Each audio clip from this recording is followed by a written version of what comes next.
Alright, it is the time to start the final chapter. Which is probably not the final chapter, because, let's be real here, these games usually have an epilogue. But, let's see where this gets us. Anyway, hello everybody. How are we doing? Mihail, Bloody? How's it going today?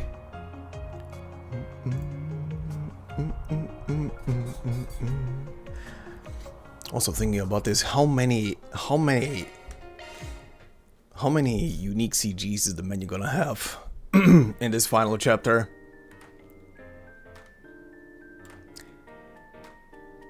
Whew, okay. Oh my god. Okay. Oh god. Okay. An old man's back pain? A mysterious request? Okay, because I can only do 4 of these when I complete all of the quests as well. Oh shit.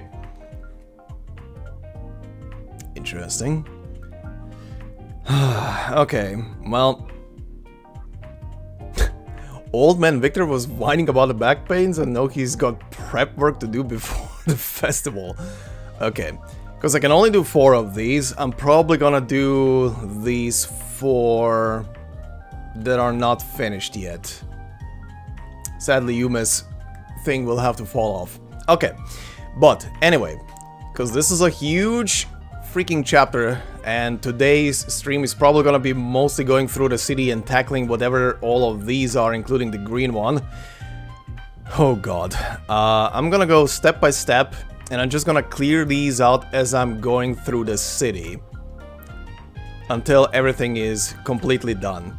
Intermixed with these in between, just to have some variety between talking to the townsfolk and everybody else. But first, we need to check what these guys are up to and then swap them out.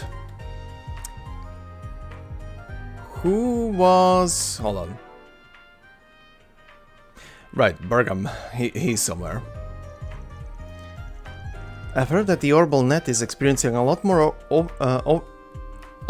overhead with the festival nearing, and on top of that, they started testing for compliance with the new range protocols. That might be throttling the network a little too. I'll have to adjust our network settings so that our service doesn't get interrupted. Oh, that reminds me. I found some weird lines in Theo and Zeros' activity logs. Evidently, they started communicating with animals. I never expected them to develop those kinds of routines, but I'm interested to see what comes of it. Well, if you inputted into them the heaviest lore book in existence, aka Kitty Talk for Dummies, then they're fine. Where is Bergam? There's Theo. What the fuck? 3 days until the festival. We've got one last big push. Taste testing the special menu, ordering enough ingredients, managing reservations. There's a lot of work to be done, so time to roll up our sleeves and put my back into it. Theo shall assist. Activating support program. Man, having Theo around is a huge help. Agreed. And we'll have whenever we have the chance to. Let's make this Revolution Festival the best it can be. Oh, thank you all so much. Expecting some tasty treats. Expect some tasty treats as thanks. Place is really booming now, ain't it? Okay. Where the fuck did Bergam go? Oh, right, he was... I saw him here.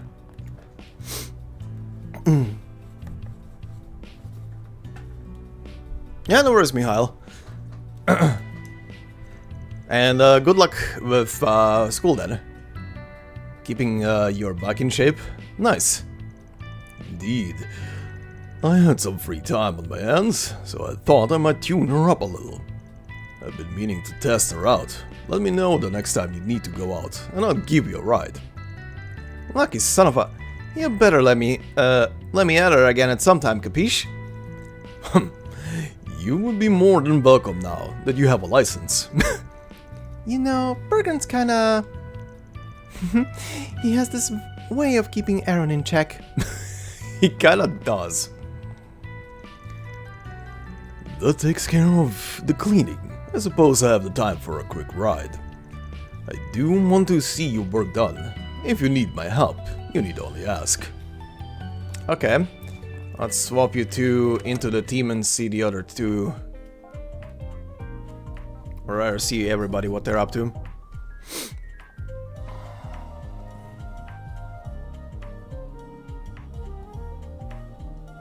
I have no idea, bloody.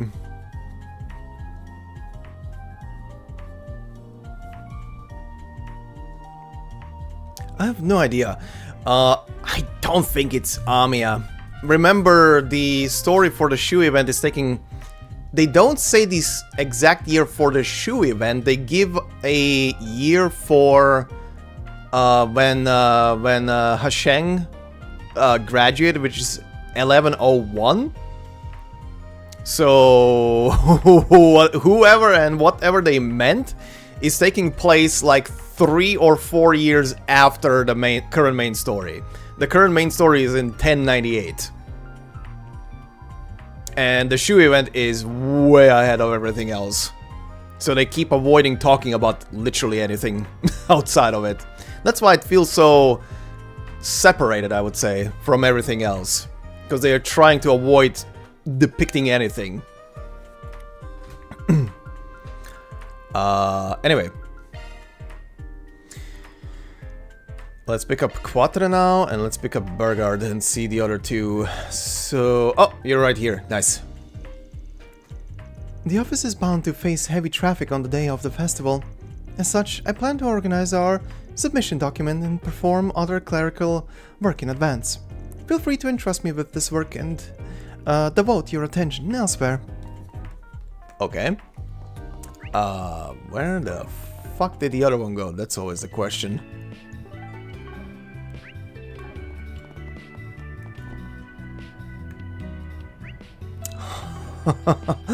Oh, this is gonna be... Hey, there you are.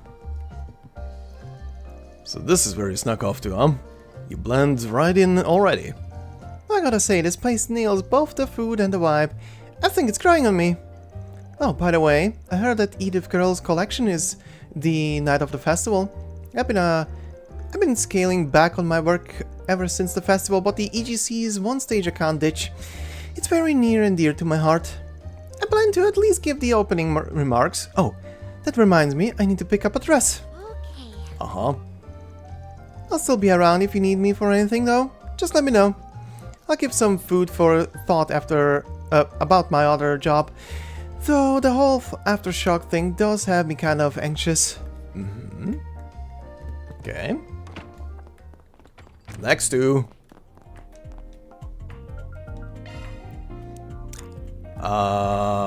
Actually, no, that marks everybody, so... You two are coming along. Just for extra bullshit if it happens.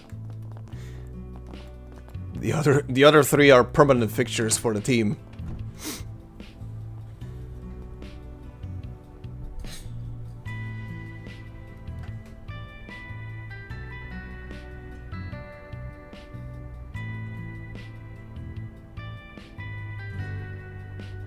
Put the blame of that on me as well. Wait, who said it again? Remind me, because it's been a couple of days since I recorded that.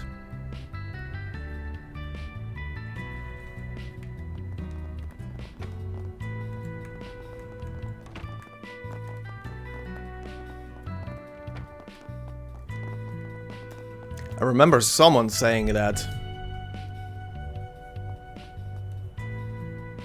Oh, that, yeah, right, he's the one who said that. I mean, God. Look, it's a weird story to put anything into perspective, because, again, it's taking place after the events of wherever the current arc is gonna end up. Like 3 years. Put the blame of that to me. He might have meant, who the fuck knows what he meant with that. Maybe something else happened down the line. It's literally at least 3 years in between where we are now and where the shoe event is. So who the fuck knows? But anyway. Also, why can I... Huh? What? What? Is he in the way? He's in the way. Fuck it. Where's the granny? I'm away from the booth. Please come back later. Don't try anything funny. I will catch you. That's weird. She's not here. Oh, I guess it is that time of the week. She might be hanging around the church. Oh. Lady. Praying? Gin is away at the moment. She may be at the church today. Huh. Oh, hey, it's this dude.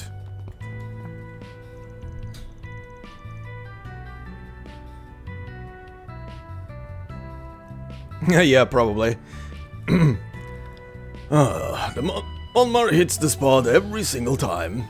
All my exhaustion from work just gets washed away. Okay, good for you. You seem normal, not drunk anymore. You're alone.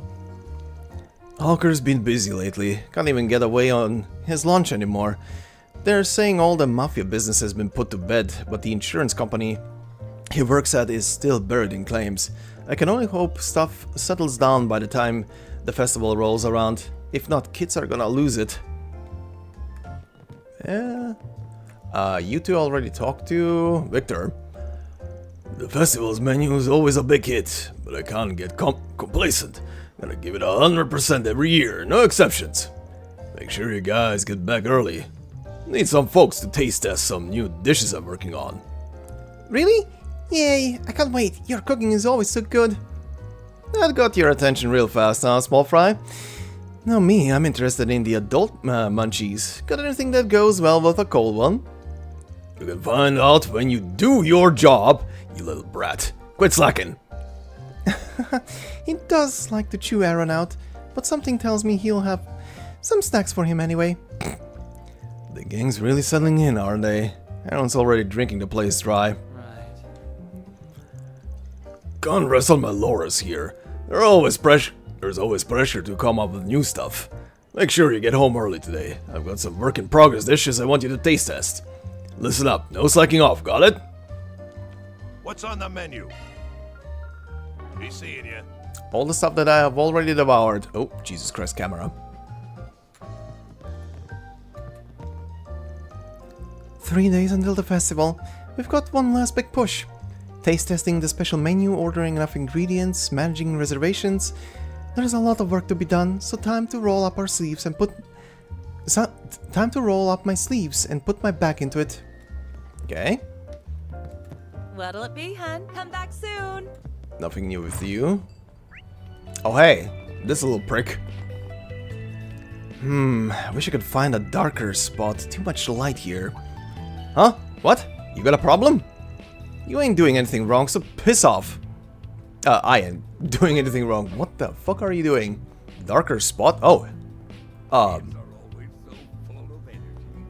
Granny, are you stuck in your animation because you can't walk past the dog? Oh, it's just terrible. Terrible news. The Revolution Festival has been delayed. Oh, everyone. You serious? Who's she? I think she's in the wrong spot. Because a ghost from 130 years past has risen from the grave and rent the Ventile district asunder. What? No way, everyone. It's taken the president hostage. The government has sent Judith to negotiate. What is happening? What is she coming up?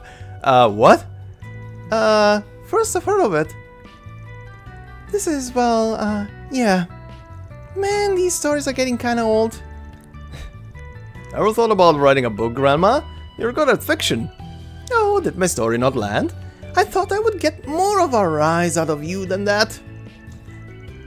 Yeah, you'll learn to pick up on it.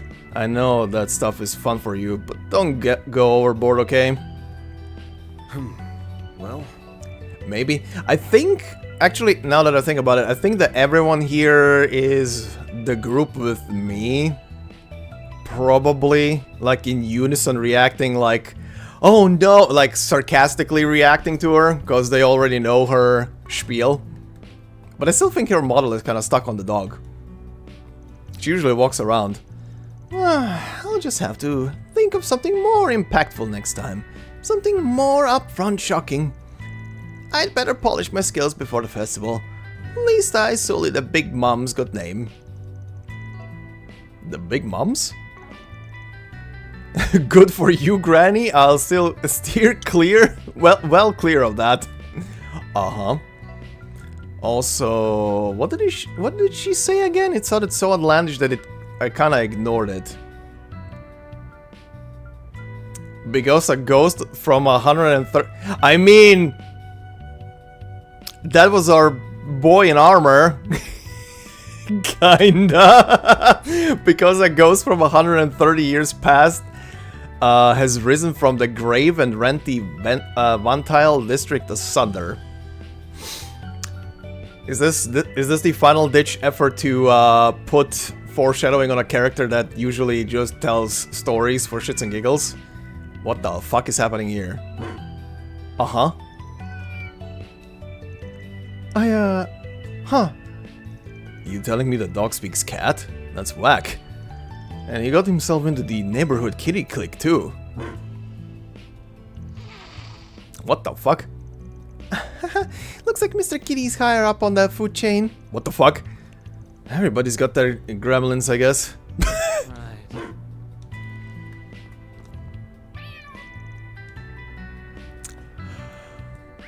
right. The cat recruited a robodog for the kitty brigade in the neighborhood.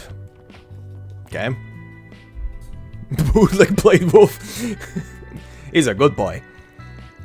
Eddie came back home the other day, but he told me he's just crashing here. Turned his nose up to helping out around the house. What's the boy thinking? He's just roaming the streets without a thought in that head of his. Well, I've tried all I can. I guess I have to just let him be.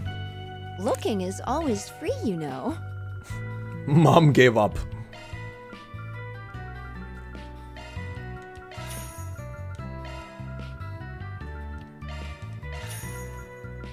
Okay.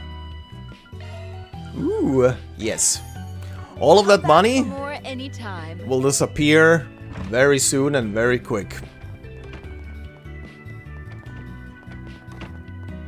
Oh, hey. Today's the day. My record's on the shelves now. My big debut's done over with, but I'm still just as restless as I was before. Maybe I should hit up the record stores and see what people think. I do kind of want to see Raymond's jacket cover in action. Kind of wonder what it looks. The plan is to put on a little show tonight to celebrate my debut. It'll be at the usual spot, the Blue Score.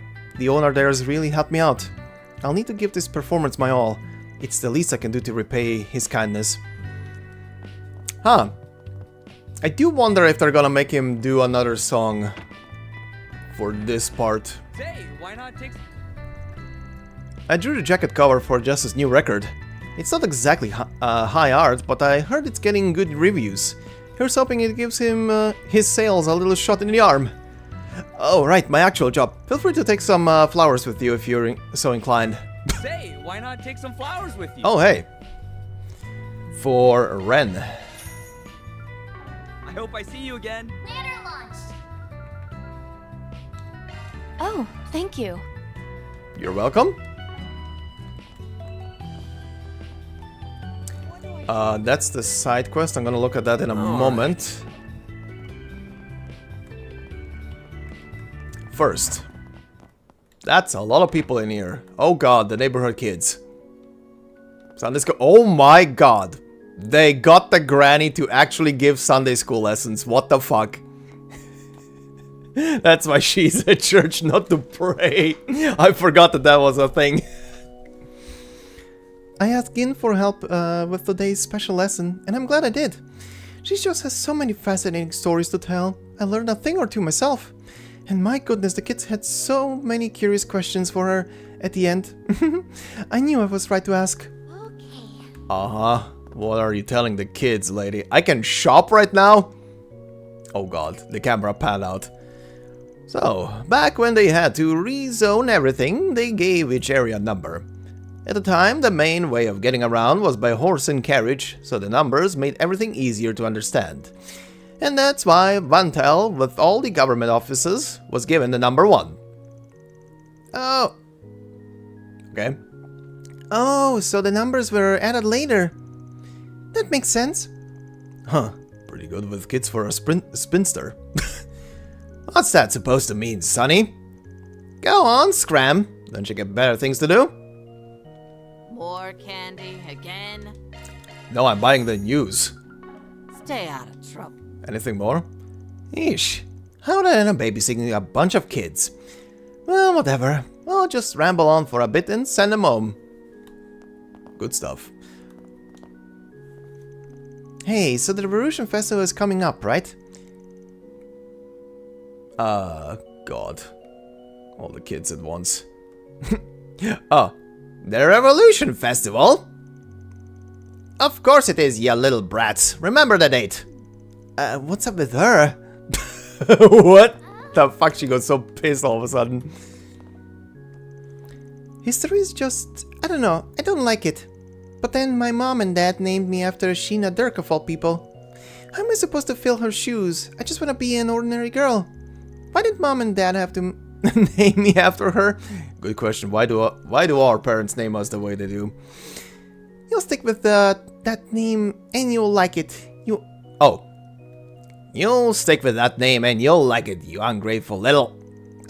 sorry. Jesus Christ, don't yell at the kid. I wish I had a name like a book character, not some old history thing. But Kid makes history really interesting. Her stories don't feel like a class at all. I'll try and pay attention today. Oh god. How's the finances coming? Gin, huh? All I really know about her is that she's stubborn as a mule. But she's pretty fun to listen to. She's lived a lot and seen a lot, so she's got plenty of stories to tell. And then my hats off to Sister Miria too. She planned the whole thing. Uh-huh. Oh, Miss Gin, I have a question. Have you always been running a candy shop? I sell tobacco, not candy. It ain't for kids, you hear? Back then, though, well, can't get too deep into that. I was pretty popular, is all I'll say. You were pretty popular. How smoking hot were you? Oh, Grandpa told me about that. So, Mommy was telling me about rivers she wants... Rivers she wants to buy? What does rivers at market mean? You mean Riverside Market, little lady. Oh, that. Center March came around about the same time. Nowadays, it's split up into these 9 districts. Huh? Miss Nin tells some really cool stories. Wanna hear him? We'd love to, but we're in the middle of work. Sure, middle of work. You'll have to share them with us later. Be a good girl and listen closely for us, okay? Okie dokie. Adorable. That child better always stay safe. I will murder the entire city. Anyway. Over these last 2 weeks, I've made a point of being an ear for the townsfolk troubles. I believe that is the first step towards overcoming their woes. Having someone who will listen can help them open up and understand themselves better. A broken heart does not easily mend. Many still carry those wounds inside them, unseen and untreated. I wish to give them a shoulder to lean on, an ear for their troubles. I wish to heal them, not just as a clergyman, but as a neighbor and a friend. Nice, Nikolai. Today's Sunday school session was a rousing success, due in no small part to Sister Miria. She's grown much in her time with the church. I think she might be ready to take on more responsibility.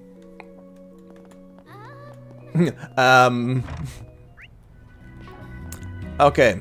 Obligatory visit to the hot springs. Oh, hey, he's back. There? Oh, hey, is that the... Well, yes, it is. I recognize that body anywhere. I've seen you once or twice in the neighborhood. Is he talking about Judith? And is it just me, or do you, I just feel like I saw you somewhere else, too. But where? Oh, yeah, definitely. I haven't the foggiest idea what you're talking about. Don't tell me he's figured it out. That's it. There was this apprentice singer I met back when I was a young lad. Now it's coming back to me. I've got to listen to her sing just this wonderful chanson. Knocked me off my feet. You look just like her, I swear. An apprentice, huh? You might be thinking of someone else. What? That's it? No big backstory or anything? Lame. I don't like where this is going, but I couldn't tell you why. I'll just butt out. What? I was just a young man at the time, and heavens, she had me wrapped around her finger before I could say bravo. Oh! I just put 2 and 2 together. He means probably either her mother or her grandmother. Probably grandmother.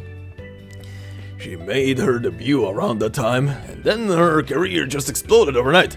She's a real big shot now. But to me, she'll always be that humble girl I saw on that little old stage. Wait, that sounds like... Oh dear. I don't want to open that can of worms, so I'll keep quiet. Oh, maybe it was her? Did she have a debut as a singer in one of the clubs? Anya was just over the moon this morning. Apparently they're doing some special class at Sunday school today. As a parent, I'm happy to see the school so engages with its students. I appreciate how they tweak and refine the lesson plans as they go. Anya may be wise beyond her years, but she still has much to learn. I want her to soak up everything she can while she's still young and curious. I appreciate. Bath time.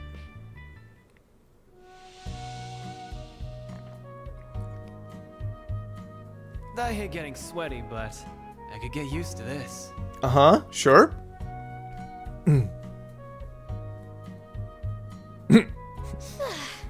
really working up a sweat. What the fuck is that arm position?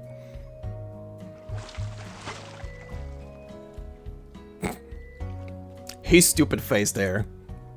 Every time. That was nice and refreshing. Thank you. You look nice and refreshed.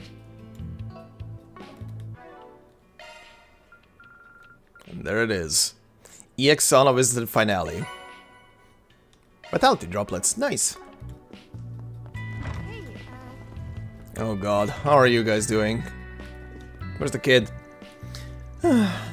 When are the fixers Oh, you have a quest? Oh my god, this fucking family finally has a quest. Holy shit. When are the fixers coming? I'm just beside myself. I need to sort this out with Curtis as soon as I can. Fixers, huh? I'll look over on the bulletin board or something. Okay. I'll look at that in a second. Welcome. Thanks for stopping by. Hi. Alright, what we've got here. Burned out lights in the 10th District High Street. District 2 has a building with faulty HVAC. Go figure, I'd have to trudge all the way out there. I'll tackle that after lunch. This time of year is always a mess. All the holiday and celebrations bring in all the jobs. It'd sure be nice if Rebecca could help with festival prep out in the field, but... well, that's a no-go, for obvious reasons. Do you know what you want? I hope to see you again. Do you know what you want? Holy mother of fuck. Oh shit, I have 18 vitality droplets? Jesus! Someone is gonna chug those. See you again. Kinda dropped by recently and we got to catch up for a little while. Now that things have finally settled down, she's continuing her studies over at Sylvie's place. I'm glad for her. She really is strong-willed. I'd love to go and visit her, but I can't. Not outside. I'm such a mess. Kinda such a strong girl. She handles the outside just fine. But then look at me. Need something fixed? Maybe. Do you have something new? You don't. Well, that's a surprise. Well, this maybe. Huh. Huh. Nothing new yet. That's actually a surprise.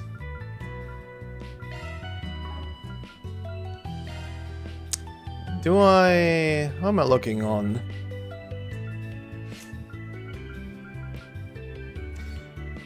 Nope. Nope, I need more. Hope to see you again soon. You're fine. She can at least talk to people once she feels comfortable around them. But when she meets someone for the first time, it's like she's seeing a ghost. She'll do better. I'm gonna just predict she's gonna leave the nest in game 3. That feels about right. Okay, what do we have? What have we got? From Zora. Problem child. My son Curtis has recently started behaving rather violently. I'm concerned he might have made friends with some bad eggs. I would like you to investigate what happened to him. I will explain things over at my house in Old Town. Yeah, there's more. I know, Juan. There's way more. Okay, lady, let's hear it. You're Zora, right? The one who put the call out for us. We're with Arknights Solutions. Nice to meet you. Oh, wonderful. Thank you so much for coming. Please, have a seat. I'll get some tea ready in just a minute. Nice. It looks more like coffee, but sure. I was curious what a spriggan would be like, you know? But you look just like normal people. I might have even seen you around town before. Oh, you definitely did. I was here every single chapter. You probably have. Our office is in Old Town. I know some stuff about you and your son. He's studying for high school entrance exams, right? Okay. This is one of those times where I really wonder if he would say this, because this game is very known for having text the characters say only if you've seen certain scenes, like interacting with people. So I wonder if Juan's response here is actually dictated by the fact that I actually interacted with the kid throughout the entire thing. All of the games have something like this. Anyway, and this game was already chock full of that shit. Wow, you weren't kidding. You really do know about us. But you're right. We're hoping he'll be able to get into Aramis Academy, so I've been having him rigorously study every day. His grades were in a bit of a rut for a while, but they have thankfully started improving. Not that I ever doubted him, of course. He's my son, so of course he's capable. If he keeps this up, he surely will nail a spot in the academy at the tippy top of his class. Well, she is proud for him. That's just very black tea. Could be. Mom's real passionate about the kid's education. But right as he started to show some promise, the situation turns dire. Curtis has been behaving really strange as of late. He's become violent all of a sudden, yelling really loudly, hitting things. And he's never done that before? Never in his life. Oh. I have a... I hope this is not leading to what I just thought in my head, but let's see.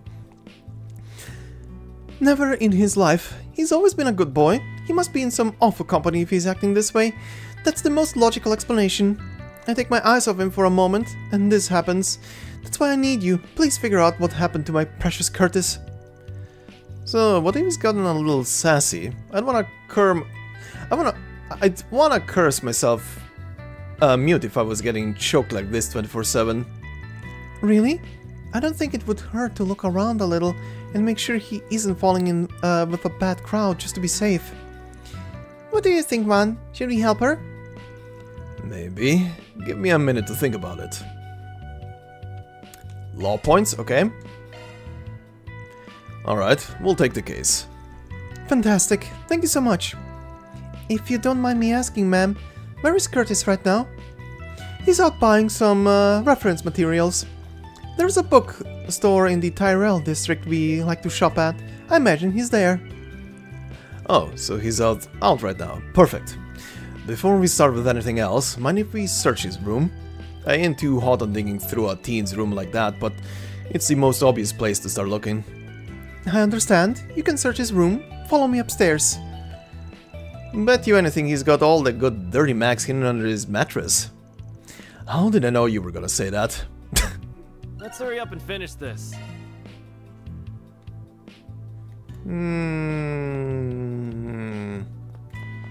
Okay. Here you are. This is Curtis' room. Thanks for showing us.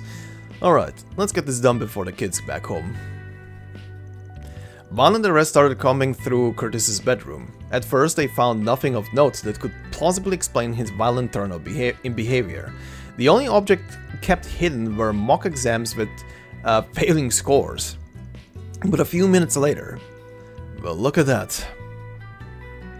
Did you find something, Vaughn? You bet. Take a look at what I found tucked away inside the desk drawer. A mint tin? Oh, I think this is going where I think it's going. Okay. It looks empty. I don't think I recognize the brand. Could you explain what it is? They sell tobacco-flavored mints inside these suckers. You only get them if you're smoking or trying to quit. That would explain why it doesn't smell like cigs in here. You could have been chewing on these instead of lighting one up. Oh, okay, it might be milder than what I thought it was. If it's just that, then the kid has a addiction to tobacco. And he's cranky now because he's off it. They taste like what? They might not be the real thing, but only delinquents even think about smoking at this age. Oh, my poor Curtis. Where did I go wrong with you? I thought I'd raise you to be such a good boy. Well, it's called stress, ma'am. Even kids can experience it. Let's not get ahead of ourselves. We might be missing something that explains why he had this tin. I know exactly why he had it. It's all my husband's fault. Oh boy, we're back to this. Him and that scandal of his that got him demoted from the Bank of Edith. We were forced to move into Old Town because of that. If we were living in a safer neighborhood, my son wouldn't be straying from the path. My husband was supposed to start working at a subsidiary once he was out of a probation. But where do I end up finding him instead? Montmartre. I caught him eating there again without a care in the world while I was out shopping. Absolutely ridiculous. He has been working this whole time. He has been working this whole time or just pulling the wool over my eyes. I can't trust him anymore, would you? Wow, she just keeps going. Anyway, this thing gives us a good jumping off point. We'll keep sniffing around and see what we turn up. Pardon my outburst. I'll leave you to it. I'll be waiting for your report downstairs. What's the matter, Van? Did you notice something else? Yeah, the tin still stinks. It's faint, but you can still get a whiff if you get real close to it. It smells just like a normal hookah. Feels like a lifetime... Uh-oh. Oh! Feels like a lifetime ago, but I recognize that smell anywhere. What? Really? And here I thought we were finally done with that bullshit. I don't know if I'm more surprised by the horrible hookahs coming back, or that hound's nose of yours picking up the smell. I don't doubt Mr. Arknight's right about it, but the CID and the police were supposed to have confiscated all of them. I don't remember hearing about that stuff coming in tablets. Where did he get something like that? I worry for how his health might be affected. Alright, Chief. What's the plan? Do we go straight to the kid and get him to spill? No, we need to figure out where these things came from in the first place. Right now, this stays between us. Nothing good can come of his mom catching wind of this. With the firecracker of a mom like that, I can only imagine. Since we're talking about tobacco-flavored mints, maybe a cigarette seller would know something. If his father smokes too, that could also lead somewhere. Agreed. Might as well look into both of those. The mom said something about her husband eating at Montmartre. Whoops. Okay, this is going where I was thinking. I was thinking about the... drugs and shit. Okay. Hi. Topic. Can we talk? Sorry to interrupt your class. Can we have a quick chat? We wanted to ask you about a kid we've been hired to look into. Name's Curtis. Whoops. Of all the times, I guess we can if it really can't wait. Let's go somewhere else. Vaughn explained the request he and the others received from Curtis's mother. They also explained his stark change in personality. Alright, okay. Not gonna lie, I think his parents are making a storm in a teacup. Kid's not gonna turn into some hardened criminal because of this. But to answer your question, I do know who you're talking about. He came to my tobacco kiosk about an hour ago. He did? Yeah. He asked if I had any tobacco-flavored mints for sale. I told him I don't sell them and that, even if I did, a kid like him shouldn't go anywhere near them. He got all huffy and started yelling, called me an old hag, which was nice of him. Excuse me, what? That was nice of him? Wow, so I'm so sorry you had to deal with that. Wait, did she actually say... Yeah, she did say which was nice of him. Okay, I didn't misread that.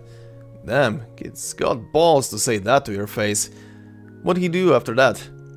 It's me. My guess is he went looking for some other place he could sucker into selling him those mints. Makes sense. Thanks for the info. Okay, Daddy dearest. Can we talk? Got a minute? We want to ask something about your son. Explained. Yep. What? My son is chewing on tobacco-flavored mints. I can't believe it.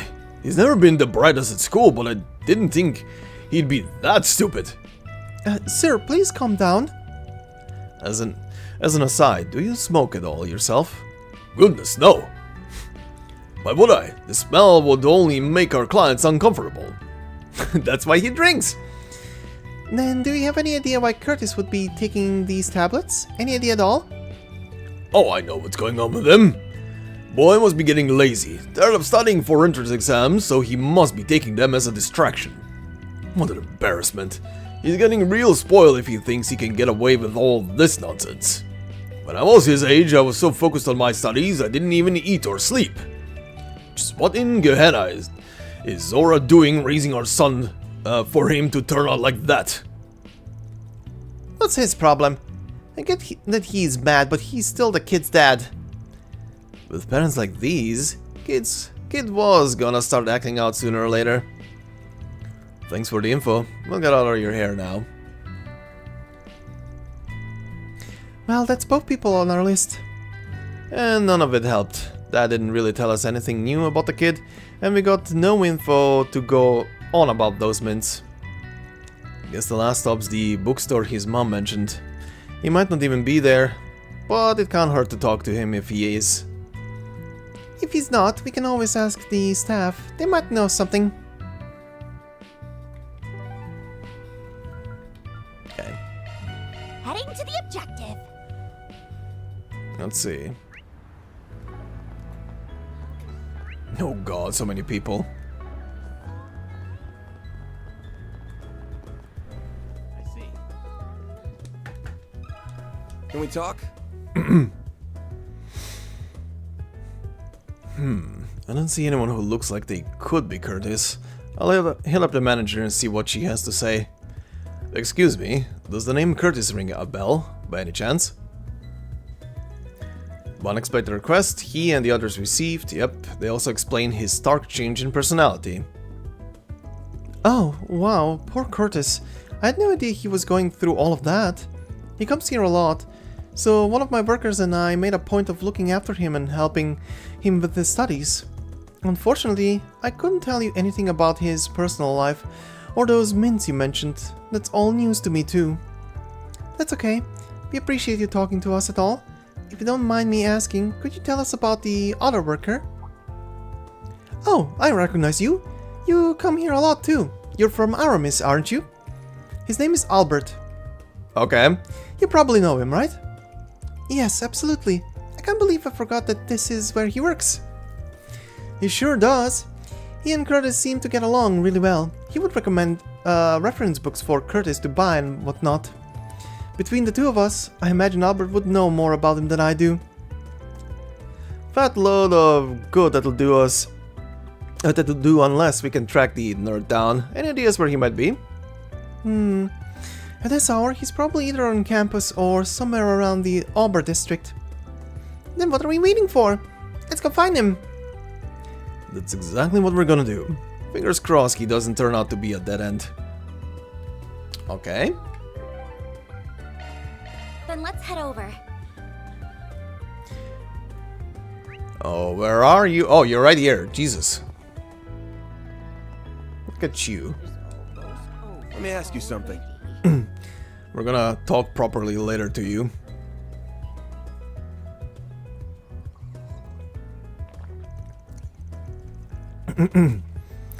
I'm sorry to call you all of a sudden, Albert. It's alright. It looks like it's something you need to be discreet about. Something like that. We're looking into someone right now. Do you know Curtis? Blah blah blah. Blah blah blah. Damn it, I knew something was up. He'd been acting strange lately. Maybe unstable is the best word for it. It was very different from his usual self. How long have you known? You know, I don't really want to help you. But I guess I noticed it around late October, early November. He was pretty down in the dumps before that, saying he'd lost motivation. But he then started being all excited about his studies all of a sudden. Something was off about it though. I don't know where all the enthusiasm came from. Very interesting. I do remember that change from in one chapter him being super depressed and failing at studies and being kind of pissed off, and then the next month he was suddenly, hey, I'm doing it! I'm getting best scores!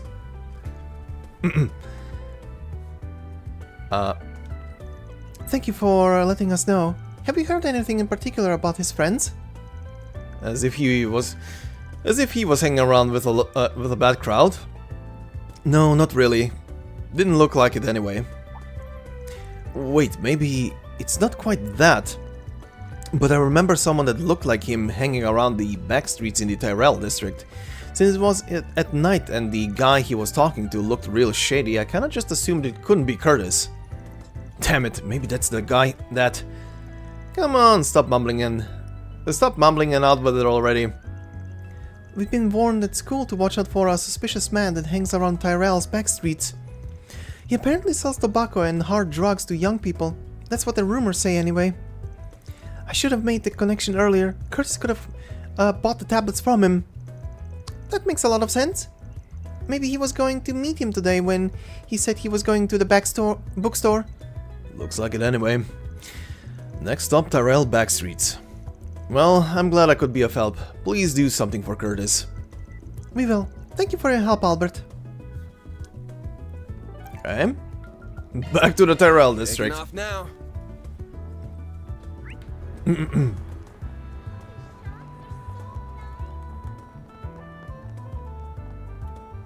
This guy? Huh.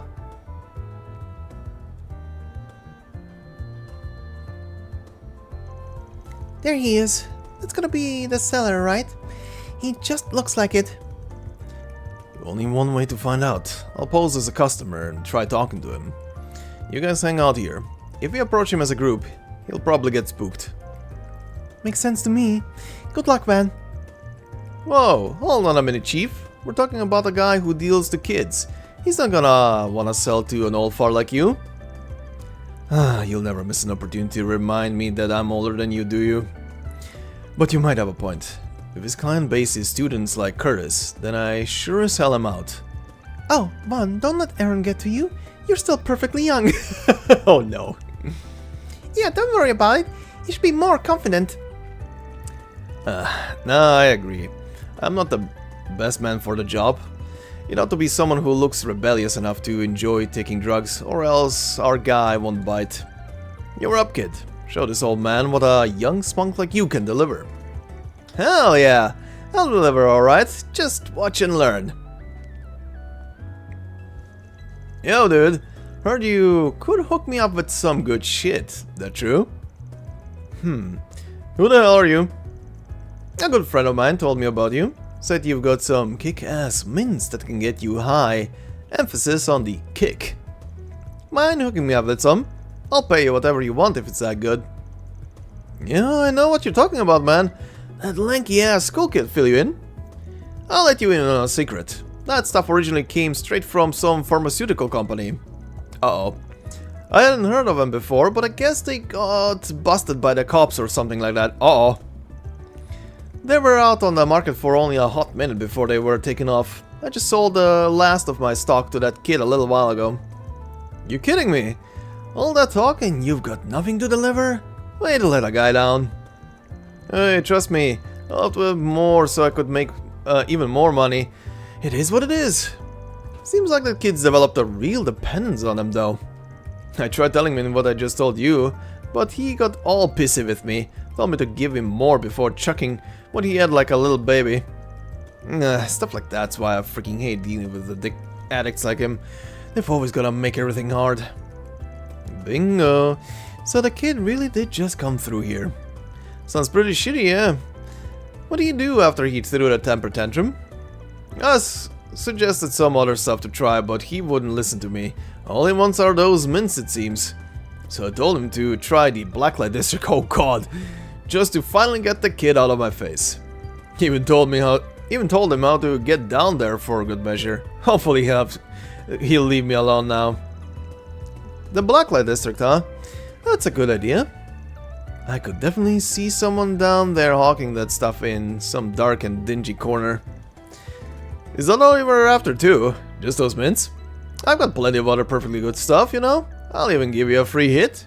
You should try it. I'm good, man. I'm only interested in those mints too. Great. Thanks for nothing. What a waste of time this was.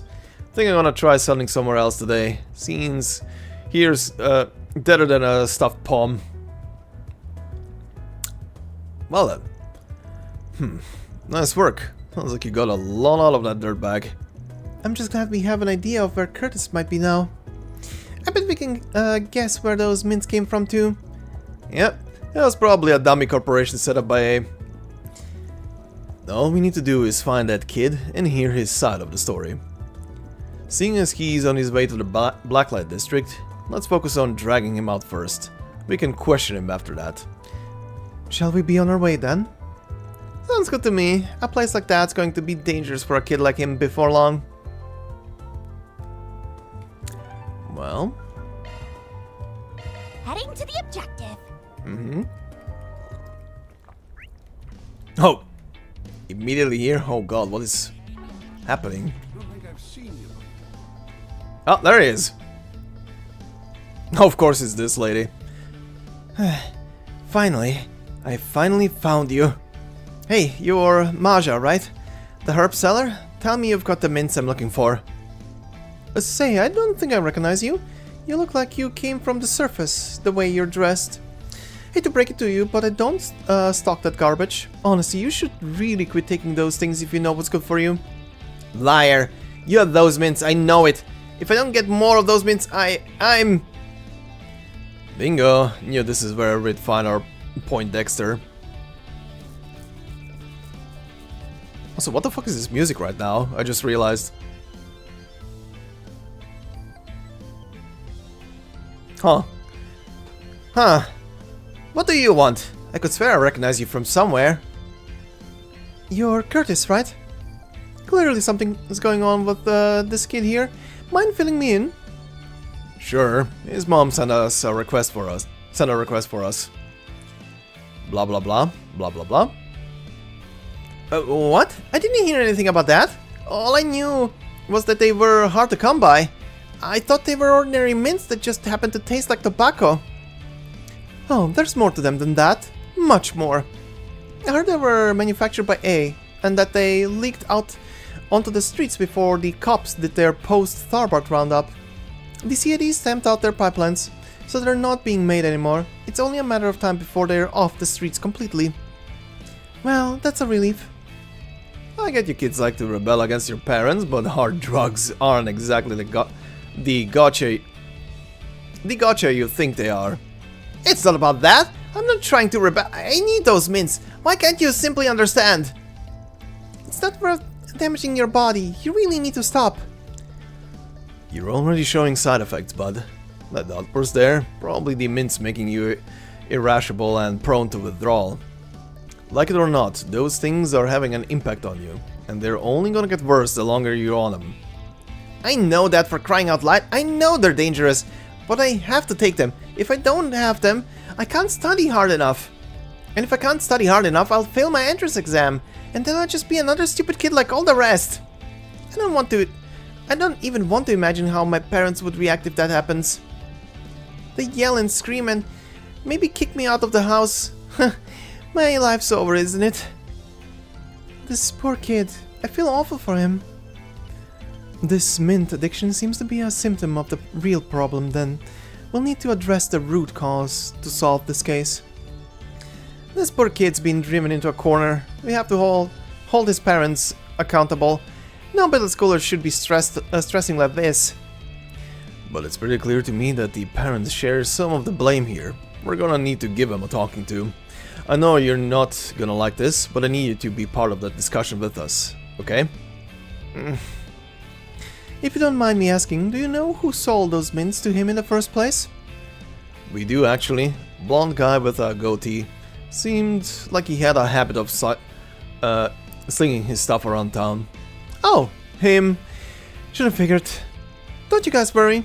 He hasn't been on these streets for long. I'll be sure to remind him of the rules we have here.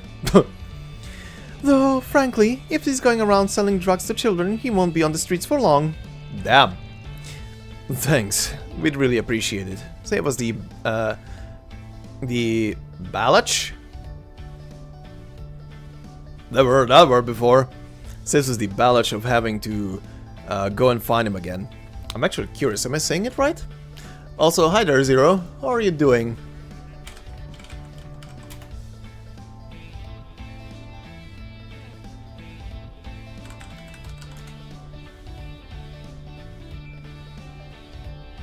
Oh, ball ache. I didn't realize because apparently... Well, it should have a... apostrophe in the middle. That makes more sense.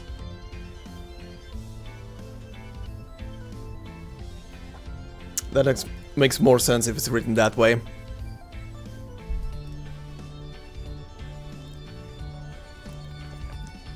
But yeah, there should be a little connector in between the two of them. Saves us the ball ache of having to go and find him again. I probably ought to report back to Renee before doing anything else though. Now that we're done here, let's swing back around to Bermotti's place to fill him in on the details. Good idea. Maybe he can take a look at Curtis and diagnose his conditions too. Also, I'm doing fine. Still melting. It's kind of cloudy outside and I'm kind of expecting some storms tonight, but we'll see. It's definitely not gonna cool down. Van and company quickly got to work, paying Bermotti a visit and filling him in on their minty mystery. Having previously analyzed the ingredients found in the orbital hookahs, Bermotti was able to prescribe sorely needed medicine for the boy. And once Curtis' symptoms subsided, Van contacted his parents. They agreed to reconvene at the family's home so that the group could report their findings. Do you need a rain dance? I don't think I need a rain dance. It's gonna rain regardless. Okay, now that everyone's here, we can get started. Well, what did you find? Was I right? Has Curtis made some bad friends? I'm sure it's just a typical rebellious teen face. Let's go over what we found and then we can take things from there. Van began by discussing how Curtis bought the tobacco-flavored mints from a dealer on a whim. Curtis soon had developed a dependency on them, since his academics improved when he used them. Van also brought up how the mints were laced with drugs. Though the side effects were light, Curtis soon started taking prescription medicine, thinking it would cure him. There's all so much to take in. I feel so dizzy simply thinking about it. To think my own son would be taking prescription drugs is even worse than I could have imagined. I'm very disappointed in you. Is this the thanks I get after supporting you and your studies unconditionally? What do you have to say for yourself, young man? Keep it down, will you? Or do you want the neighbors to hear you? As for you, did you forget that your father just started working again? I don't have time for this nonsense. And yet here you are, causing me nothing but problems. As if I don't have enough on my plate already. Parents, I have a river in another city that I want to introduce you to. It is very wide and spacious. I practically had to beg for some time off work to come and have this conversation with you. Are you even aware of what I'm going through? I'm sorry. I'm honestly surprised at the total lack of shame here. So am I. Are you actually sorry for what you've put us through, young man? I trust the police aren't going to have to get involved at this point. The last thing I need is for my son to get arrested. Now that will really get me fired. No, you two got it all wrong. He's not the one that should be ashamed, it's you two. You should be mortified. Though I guess that's up to you. Can't force either of you to feel guilty. Guilty? What should I even feel guilty for? Don't try to change the subject. Curtis is the one that's acting like a delinquent. This is about us. On the contrary, this is all about you folks. Or did you forget already? You asked us to figure out why your kid changed. We're serving you the answer on a silver platter. Curtis was hitting a dead end with his studies and felt like he was being driven into a corner. That may be true, but I fail to see what that has to do with either of us. Since you're not getting it, I'll spell it out for you. Your son didn't fall in with a bad crowd or change because of some damned mints. It's all his parents' fault. A neglectful pair that failed to notice what he was going through, or maybe you didn't want to. I knew I wouldn't like where this conversation was headed. Where did I fail as a father, huh? Again, I have a river that I want to introduce you to. Haven't you ever stopped to think about how Curtis feels? I don't know everything about your family, but it looks like you two only worry about what you want for him and not what he wants. Then who are you? Thinking you can tell us how to run our family? You don't have the slightest idea how hard I've worked for this. Also, Curtis could get into a prestigious high school. His future would be set. Exactly. You know how much money I spent on his textbooks and mock tests? I've done all that despite my work situation. These two... Let me introduce myself.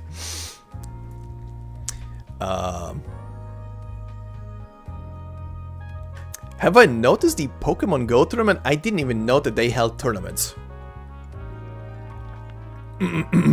Like actual tournaments. This conversation's getting nowhere, and fast. Should have known they wouldn't listen. It'd feel wrong bailing out and leaving the kid out to dry though. Not really my style, but I guess it's time for a little marriage counseling. What the fuck? Bring up their family bonds, recommend a divorce. Ooh. I mean, from the get-go, I was thinking like these two should just divorce and call it off. They just keep not working together and not talking together. What's the point of this junction?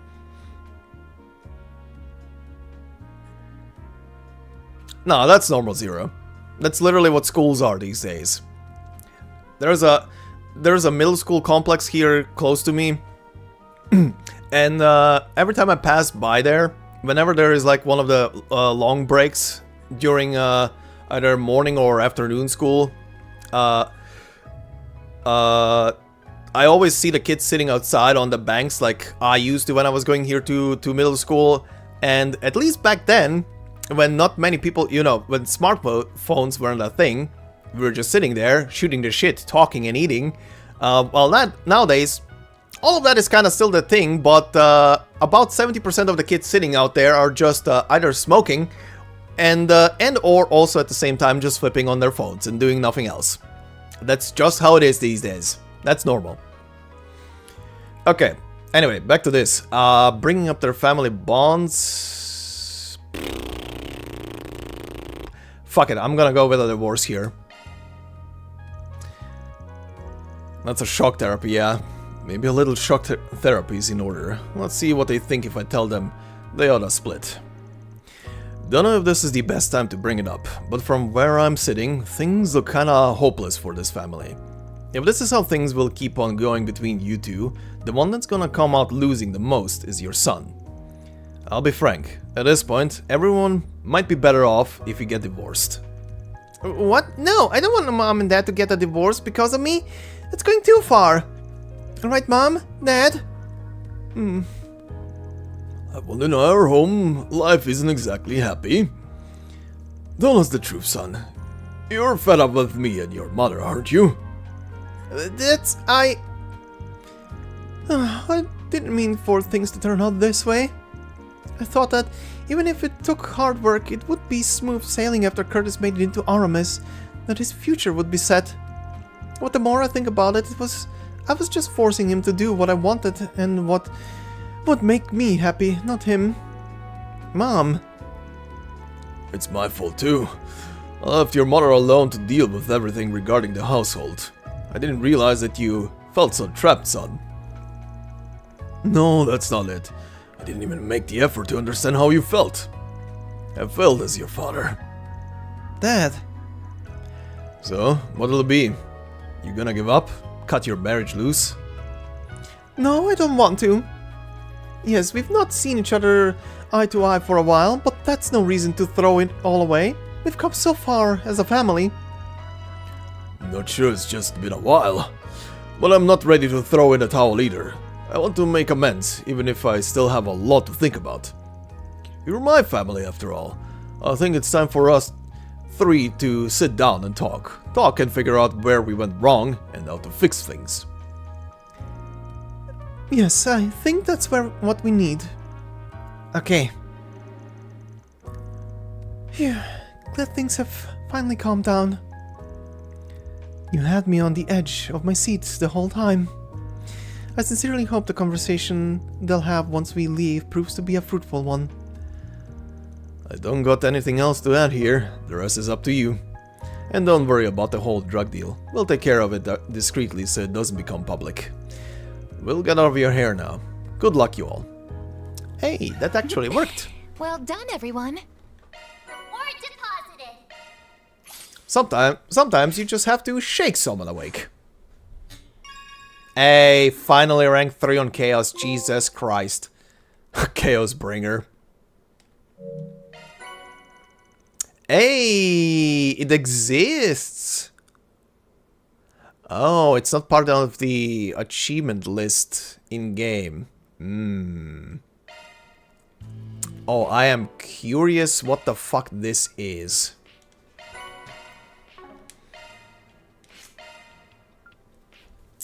Okay, so Law was HP, EP, regen each turn and CP gain. Defense 60%, this is when boosted, of course. Strength, magic and speed 20% and movement +3, and physical and magical damage 25%. This is level 5. Gray was the opposite. Instead of regen or anything else, 70% evasion, strength and magic 20%, defense and magic defense 25%, speed 30%. And this one is, ooh, critical rate 50%, strength and magic 45%. Oh shit. Defense, magic defense 25%, speed 20%, movement +3. Holy mother of fuck, this is good. Yeah, it's like the gray one. It's like the gray one, but pretty much offense only. Oh yeah. This is getting immediately equipped. I studied in a good school, even there like 30% of kids are smoking or raping. Yeah, that's just how, that's normal. Look man, even back when I was in middle school, some kids would just, you know, buy fucking alcohol in those little shots and drink it during school hours. That was just what was happening. At least there was no, like, violent shit happening. Just that.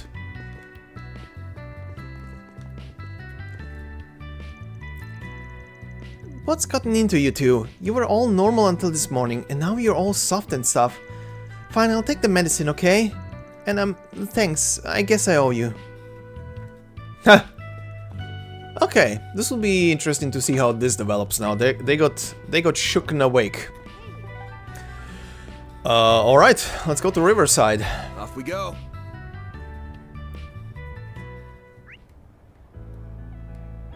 Ooh, that's 3 markers in the church. Interesting. Oh, hey, buddy. Now that things are back to normal, it's up to work. I go with all faithful here. Oh, she's running over there. If I don't start now, I'm never gonna make up for lost time during lockdown. Selma's in high spirits now, which is good. Maybe I'll ask her to hang out later. Maybe you should ask her actually out? Maybe even marry her? I don't know. Suggestions? She will. Sayla and I have been talking, and so all I gotta do is lay it out and... Whatever, just take care of it. Just keep in mind, we have our own bottom line to look out for. The most we can stall is 2 weeks. Okay, thank you so much. Yeah, I don't like where this is going. This producer bitch is a bit too much of a snob. I have a feeling this chick is gonna get convinced to by the other two chicks to leave and be part of their group.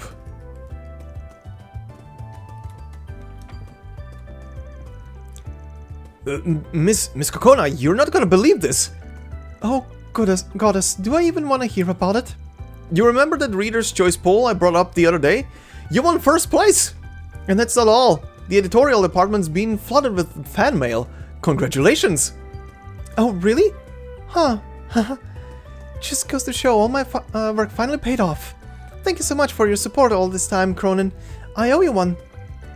But I didn't do anything. This was all you, Miss Kokona. Speaking of which, I look forward to seeing what you cook up for your year-end special. Huh? Special what now? Oh, did I not mention that part? That grand prize winner gets to have a one-shot special published. What? Oh no, she thought she was done. Think you can get us 16 pages in 3 days? Oh my god. Look, I know mangakas who work out a manga that is like 30 pages every week. Work tirelessly on that shit, but really? 16 pages in 3 days for a story she has no idea what to write even and do? Oh god. No, I don't actually. What the hell, Cronin? You jerk. Please don't be mad. I'll do everything I can to help you out through it. Well, holy shit, buddy. Working hard as usual, I see. The incident with A is still making waves. All of my sources are still abuzz talking about it. Got any juicy info you wouldn't mind sharing? Of course I do. There's still some of A's gangsters out and about. It's quite concerning, knowing we have some stragglers laying low in the capital. Yeah, it worries me too. Not Melchior, not worth the time. Wait, what? Okay. We should still keep an eye out, just in case we come across any information regarding their whereabouts.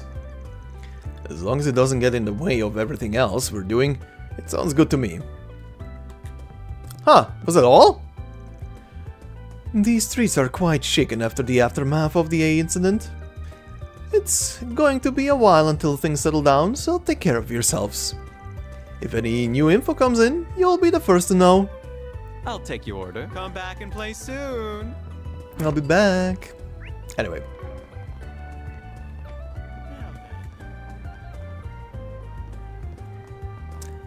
Oh, hi. No one's gonna believe our comeback. We'll turn the tables on Chino and be the best ones in Riverside. But we won't win if we don't come up with a tasty new menu. It's time to debut our brand new menu. Chino will rue the day she decided to set up shop anywhere near us. What the hell?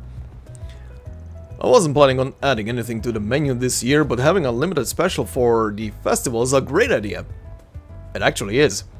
There's a whole lot of demand for our regular menu items as is, so stacking on new prep time on top of that's gonna be a real hassle. But I ain't worried. Not with Primo around. We should be able to handle it between the two of us. Take as long as you need. I'll be waiting for you. To think that this guy was so against her at the beginning, was questioning everything she was doing.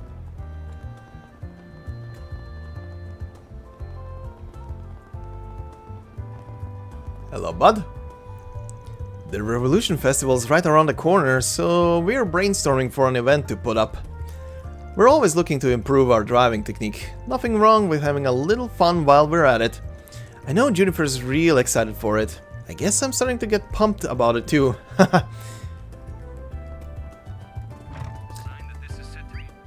I wonder how much they're mentioning car racing and shit if in a future game there's gonna be a car racing minigame.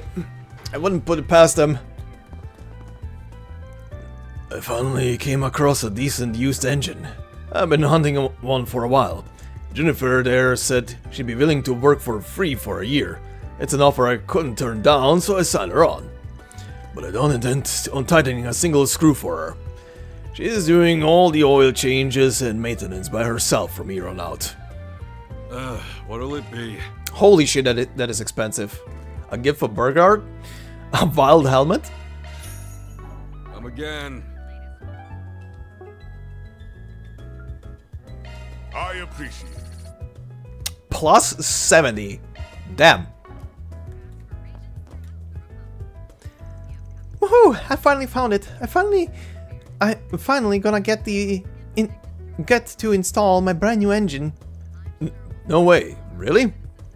Damn, I'm green with envy. How did you even find an engine that fit? I'm pretty sure your car is only meant to take its exact custom engine. Must have been a tough find. Not as tough when you get my uncle's know-how and my mechanical prowess. Weight distribution's gonna be way different, but this'll put me in another class on the track anyway. Just you sit tight, my little Kabul. You're about to be the hottest comet on the circuit. Her excitement is infectious. Can't blame her. Ain't gonna be long before my sweet little Nightbreaker gets the same treatment. And off you go. You're like a kid that won't shut up about their toys. Oversized toys. Shut up. My darling Kabul is finally gonna get a serious upgrade. I can't wait. But my uncle said he wouldn't help me here. So it's all up to me here. Don't worry, darling. I'll make you shine. Alrighty. Well,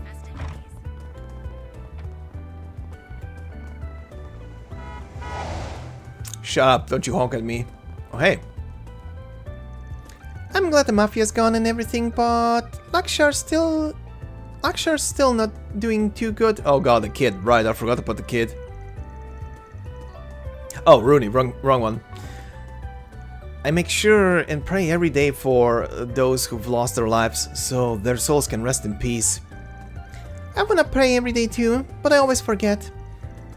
So pray twice as hard for me, Rooney. You know, prayers aren't effective unless you do them yourself, right? Don't worry, Rooney. You're like a grown-up, so I'm sure Arusha will listen if it's you asking. Here's hoping. Welp.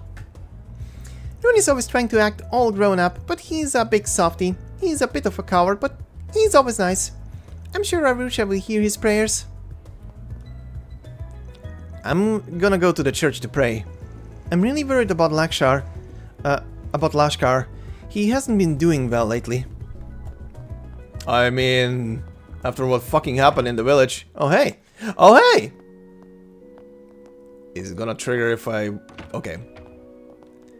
Oh boy, kid, how are you doing? Yup. True that. Ow, it hurts. But I bet it hurt even more when Annie and the others... Oh god, what the fuck happened? What happened? Oh, it's you guys. Don't worry about it. Damn it. But you're hurt. He is, after what happened. Then hearing about the events in Oracion, Lashkar hasn't been himself lately. I believe he picked a fight with some miscreants in town today. A kid like him shouldn't write checks his skinny wrists can't cash. You ain't exactly picky with targets when you just gonna lash out. Anyone will do, especially when Almada's out the picture now. Probably a bit off more than he could chew with some punk that looked like he'd fit right in with Almada. Yeah, so what? What do you care anyway? Everyone's gone already, even the bad guys, and I couldn't do anything. Here I was thinking I could become a bracer. Huh, turns out I'm just useless. Worthless, damn it. So, that's what this is all about. I don't think this is something he can punch his way out of, but is there anything else he can really do? If there is, we ain't gonna be the ones finding the answer to that for him. Best we leave him be. Poor kid. No, Damn it all! We're keeping Lashkar here at the temple for the time being. I worry most about his mental health, considering everything that's happened, but all we can do for now is look after him. Yeah. Oh, hi. Hi, guys. It's Sarah and Sahina. I see Sylphus with you two. Nice to see you. It's been a while. What brings you guys here? We bumped into each other in town, so I'm showing them around. We have a guest role in Director Gotti's new film, so we were invited to come here. Damn. You'll be in Director Gotti's next film? Congratulations! Be careful with that perv. Don't let him goad you into doing some skeevy scenes or event. Don't worry. Nina and I are keeping an eye on him to make sure he won't try anything funny. Thank you for doing that. Actually, we were on our way to your office to say hi, man. You got ahead of us there. Huh. If you have the time, feel free to stop by for a visit anytime. I'm sure I'm usually free during the day. We'll be staying until the Revolution Festival, so I'm sure we'll have a chance to visit. We'll break out our reserve special snacks for you. You mean my reserve? The ones I save for myself? Oh, you were saving those? Whoops. I ate all of them already. Son of a... In the middle of a church. Don't. You're in the church?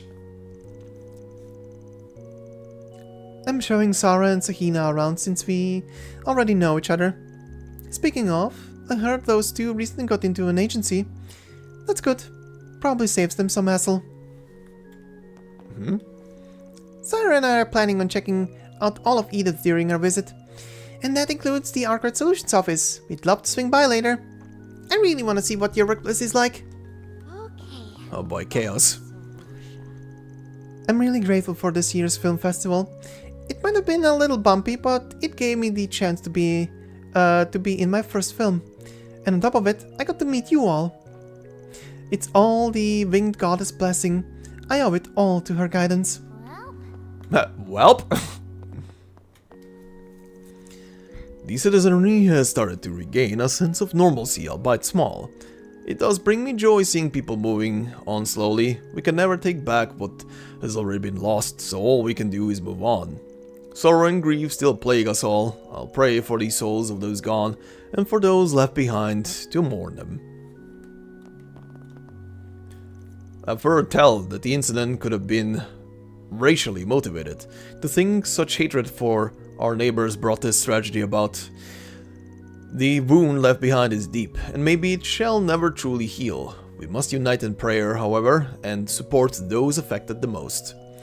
The sorrow and despair are too heavy for one to bear alone. We must unite in prayer to lift up those who need it most. Alrighty. Well, luckily enough, it had nothing to do with race or anything like that. The guy was just gung-ho on testing out the firecracker he had. F to his savings, yep.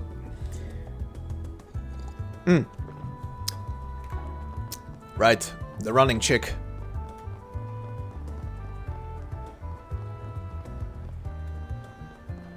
And stop. It's nice to be able to run again. It feels like things are finally back to normal. I couldn't go jogging at all during lockdown. I barely started to stare at my legs already, and my legs already feel like jelly. How easy you can fall out of shape. Oh yeah. I'm not letting that happen again. I'll just have to pick up to the pace to make up for the lost time. Don't overdo it. Let's do this. Oh, next part. In the store on the roof, and there is something on the board as well. Okay. I have 2 appointments today. I need to get going. I still haven't reached my sales quota for the year, and the festival is soon. Just a little more, and then it's bonuses and paid vacations for me. Alright, let's make this happen. All the blood, sweat and tears will be worth it just to spend the end of the year on a well-deserved vacation.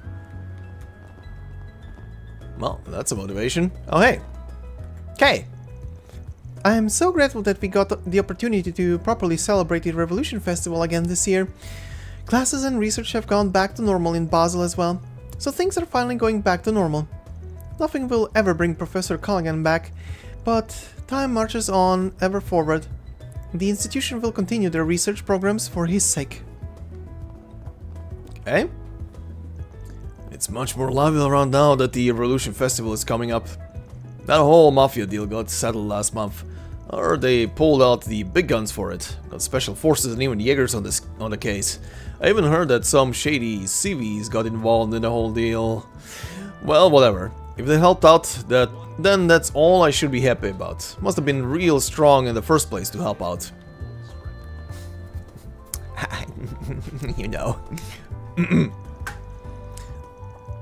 By the way, we recently got an application for some sort of street gig or something. It had to do with idols or whatever. It might just end up causing even more trouble. Anyway, it's just not my place to judge. The permit was granted, so I hope their show is a success. Oh! Here? Are they gonna hold their concert here? What's happening here? Huh. Must be a special day if you two are coming in together. Good work today, Lahat. But dang it, we do not have that sort of relationship. Calm down there. Don't get all up in my case about it. Not what I'm implying. I don't know what you two are on about, but I'd also like to thank you for your work in Masseldam today. We're on our way to a work trip. We'll be back later tonight, so the capital's all yours for today. Alright, I'll keep an eye on the capital's outskirts, just to be safe. Don't worry so much, and take things easy out there. We will. Well, eventually, Alvis will stop his obsession with Elaine and see to his right. It's nice seeing you two around. It brings me back. I remember when Jin and I used to take care of you. It looks like you both have taken care of your own businesses. Sadly, it doesn't look like love's in the air today. Though maybe I can get my hopes up with the Revolution Festival right around the corner. Sure, buddy.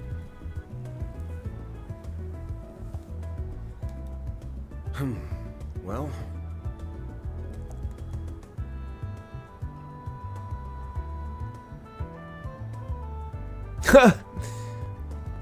Awkward human interactions, how do I do it? right, Zero? We might be done by the evening if we're quick about it. Let's go, Alvis. We'll split up. Alright, you look like you're raring to go. Got all that inspiration from that S-rank bracer that came over for a visit, huh? Oh, right, there's an S-rank bracer, I forgot! Who is it? Yeah, reminding me what being a bracer is all about. What happened to Evan was a tragedy, but we need to keep going for him. Even after what happened to Evan, meeting that person has given them quite a kick to keep moving forward. They're making some steady progress. Ooh, am I gonna see the guy? Girl, whoever it is? We still haven't entirely recovered from what happened, but it can't be an excuse to stay still. We need to keep going for Evan's sake. We can't tarnish his memory. Now that I have my seniors and the S-rank bracer to repay for teaching me so much. We're still dealing with the incident's aftermath too. Things are calming down now, but Elaine's still not back. Regina's still being optimistic about it, so I'll follow her example. We have to do all we can to help out. Oh hey, they are actually here. They are singing. Didn't even notice them. Okay, hold on. There's something going on over there. Hey mommy, I wanna see. It does look like fun. Hands up if you love singing. Me! You're not gonna bother them, right? I won't! Well, they are working together. Look at that progress. I love singing. And they're dancing and everything. That's so cool. Well, I see a future idol already. Mina's been a lot more cooperative ever since I started talking to her more attentively. Shopping's probably going to take us a bit, but that's fine. I'd rather we take our time. A leisurely walk doesn't sound too bad right now. I'm grateful to just have the chance to do so. You're here. Oh god. Oh god, no. Oh god, no. Are you shipping them? Oh, just look at those two. To think that there are still girls around with such a beautiful bond. Oh god. They call themselves idols, I think. How cute. Wait, no, I can't allow my earthly desires to get the better of me again. There we go. There we go. There we go. There we go. I only just Jesus Christ. I only just repented for them. Jesus, really? What the fuck? I only just repented for them and pledged to celebrate the Revolution Festival and memorial service without them. But look at me already. But I just can't ignore them. Ignore the way my heart is beating. Huh? They're putting on a show at the Revolution Festival? Please, Sky Goddess, guide me forward. Illuminate my path. This chick. Holy shit. And that's a nun. Okay. Okay, lyrics. Uh-huh. Come on, go, go, go. Come on, to the moon. Thank you so much, everyone. Okay. Uh-huh. Don't stare. What the fuck are these lyrics? Don't stare or it'll make my heart race. We'll be performing live at the Revolution Festival. We'd love to see you all there.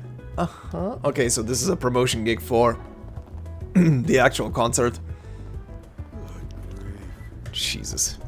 Oh, holy bonk. Oh no, here's the actual person who needs a bonk. They approved my request to take the afternoon. Thank you for walking. To take the afternoon of the Revolution Festival of work. I might actually get to take my girlfriend on a date for once. Is it the same one or do you have a new one? Oh, that'd be nice. You sure now's the time to talk about it? Oh, the other one. Well, we'll only do half a day during the Revolution Festival, sure, but today is just a normal duty day. Shouldn't you get going back to the station? Least I heard you're talking about going on a date was around the film festival. Don't tell me you've been neglecting her since then.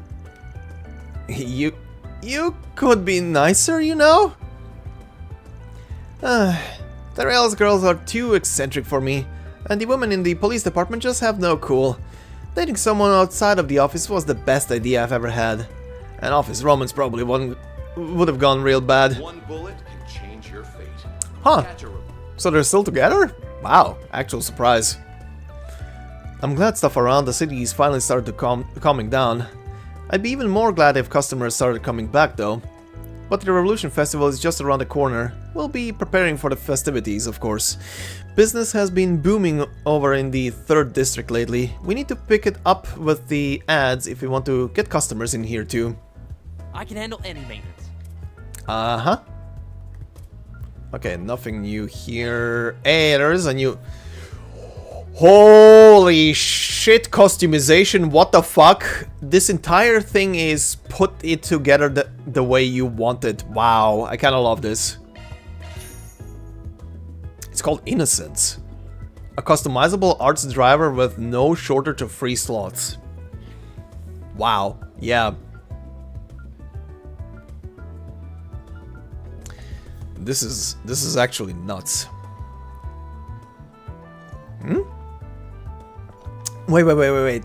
Level 2? Level 3?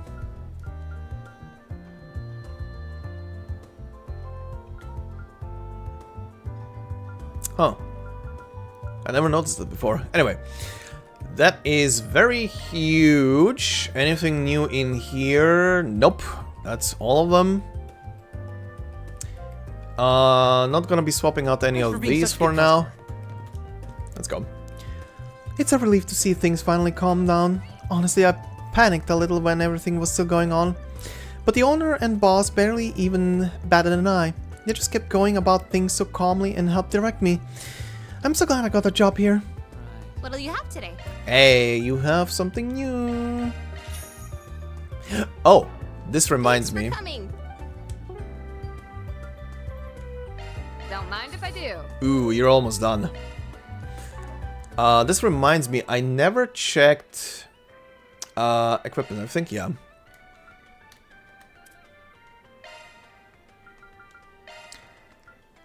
Gold hair? Whoa! Gold and green eyes.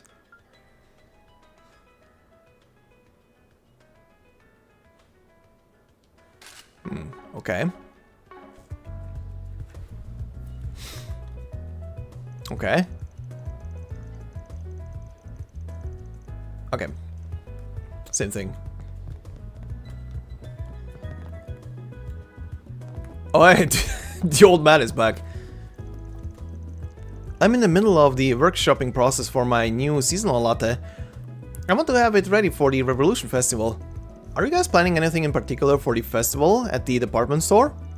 Oh, absolutely. We'll be featuring a variety of both street performers and musicians on our rooftop lounge. Or that was the plan. We actually only came up with it recently, so we haven't really planned it in much detail. I'm a little embarrassed.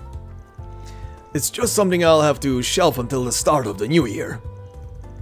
An event venue sounds fantastic, especially with how popular street performers have been lately. You could also get something for the little kids too, you know?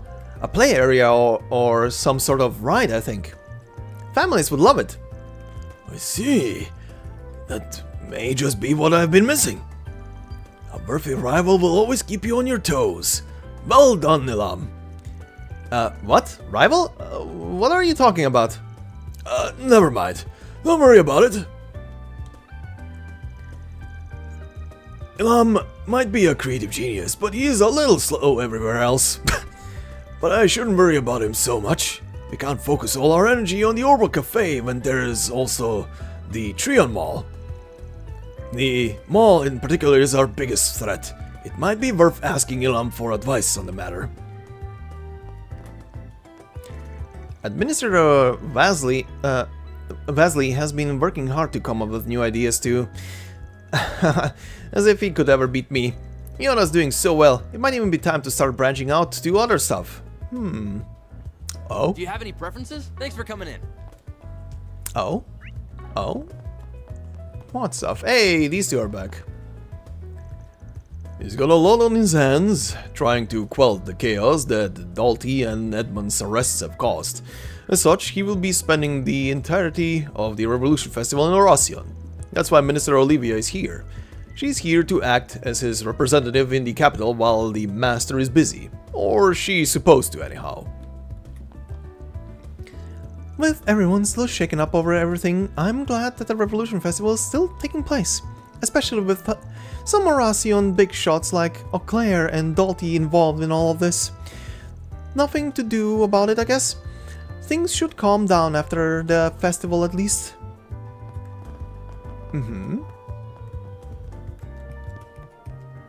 Gloria. Dawn of the Revolution. Huh.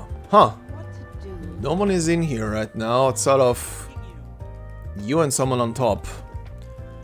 Oh, it's you! Dealing with the aftermath has been a whole lot more complicated than at first thought. They've managed to evade pursuit by leaving trail of dummy info to throw us off. Elaine did a bang-up job in Oracion at least. That's definitely helped matters. And it doesn't look like she's going anywhere, thankfully. Couldn't be happier about her staying with the guild. President Auclair has been cooperating with the interrogations. We have other things to worry about still, like the situation with Gray. At the very least, we can take a somewhat smaller break now. That's something we're celebrating. Is it Gray? Oh, it is. Hi. I made the big mistake of going to Oracion without permission. I got in big trouble for it. Thankfully, my suspension finally got lifted. I may have gotten in big trouble for it, but I'm thankful I was there to see the Mafia being eradicated with my own eyes. But according to Lahad, I gotta redo my training now. Jin and Hazel had some words for me too. I caused a lot of trouble for a lot of people. I'm really sorry. I have to make up to everyone. Time to turn over a new leaf. Good, good, good. I do wonder if this game is gonna dive into what his background is, because I'm really curious. He definitely has some bad blood with the Mafia. It's really crowded around now that the Revolution Festival is right around the corner. Spot any cute guys yet? Do you ever think about anything else, Greta? Aw, cut me some slack. You know how bummed I was we didn't get tickets to the EGC. I'm so pathetic. Not just dressed, but single too. So am I? Or does that not matter to you? These two. Getting back together with my ex would totally blow. But not having anyone to go out with during the festival would suck us so hard. Just go together? Oh right, I totally forgot to check that online application. I applied 30 times for the hell of it. I have to have something, right? Oh, the picture she's doing? I got this other company's info session coming up, but I still have no clue where I should even apply for. Here's hoping I don't end up getting lost before the actual interview. That's the kind of thing I get nightmares about. Oh, how about I only apply to places that are easy to get to? I guess that's a solution?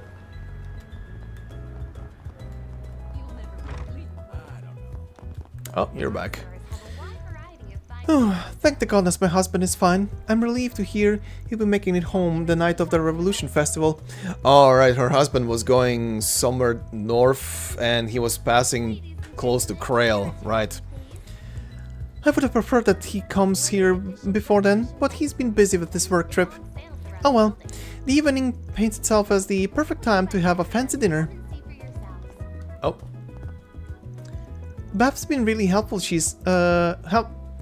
Bab's been really helpful. She'll snag a guy. Hopeful. She'll snag a guy during the Revolution Festival. Of course, I can see you meeting the one at the festival. That's where I met my hubby. But when your mind is clouded so badly by that prospect, you'll end up missing out on the best things in life. True. I'm happy that the culprits behind the Krail tragedy are out of the picture now, and that the state of emergency was lifted, but it won't bring them back. It's hard to accept that we'll never get another delivery from Krail. We'd usually order a huge amount of extra produce right about the festival, before the festival. This will be the first year we won't. It's a painful reminder that they're still all really gone. I'm proud of all my wares. It's been a pleasure. Hello, it's nice seeing you all here. Busy as always, eh? Looks like our mafia troubles are pretty much all over. So we got to enjoy the festival fully from here on. Don't think it's gonna be that easy. There's gonna be consequences for it. I don't like it myself. Even AOA is getting in on the cleanup. Better than the big shots of the underworld do something useful than hinder everything. I'll take AOA being a little shady a million times over any genuine threats going on. Does anything catch your eye? You know, he's not wrong. I hope I see you again. Don't think I'm a big fan of AOA or anything, but I'd rather take this than them being anything that might threaten us. The Revolution Festival's right around the corner. Here's hoping things will remain this calm for the rest of the year.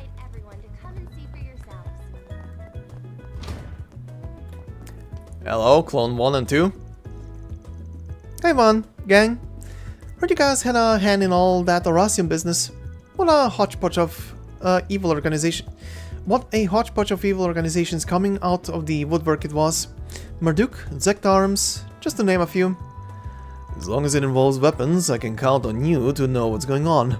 Saves me having to explain things, I guess. Yeah, I know what's up. The underworld should hopefully calm down a little with Almada out of the picture.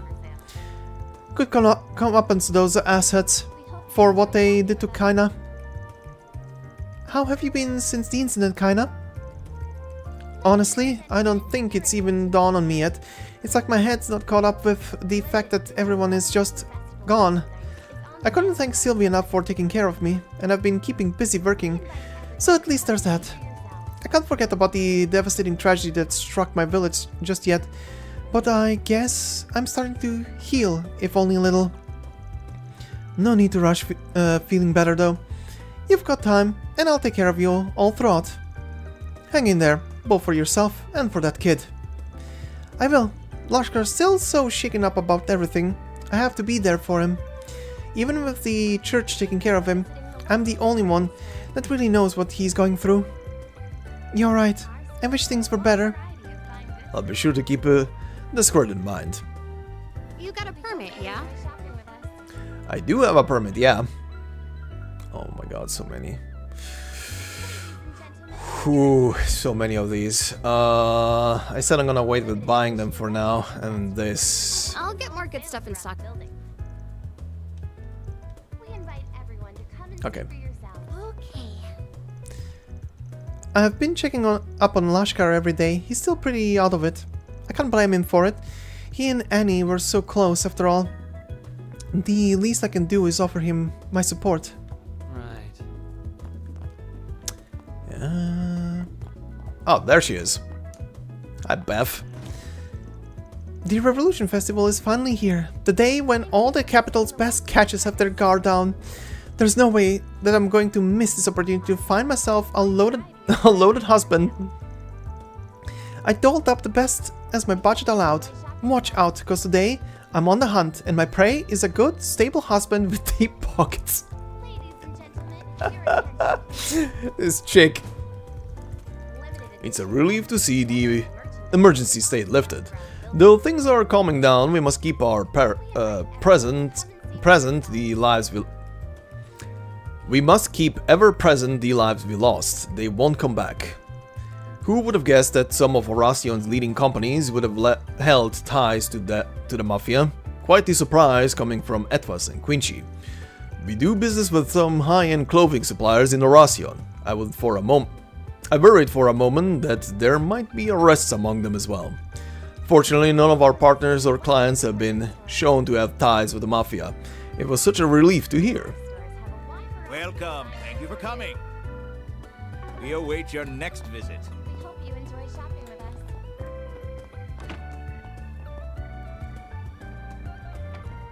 Oh god, it's gaudy. Oh! Oh, that's, can't remember her name right now. That's the chick, from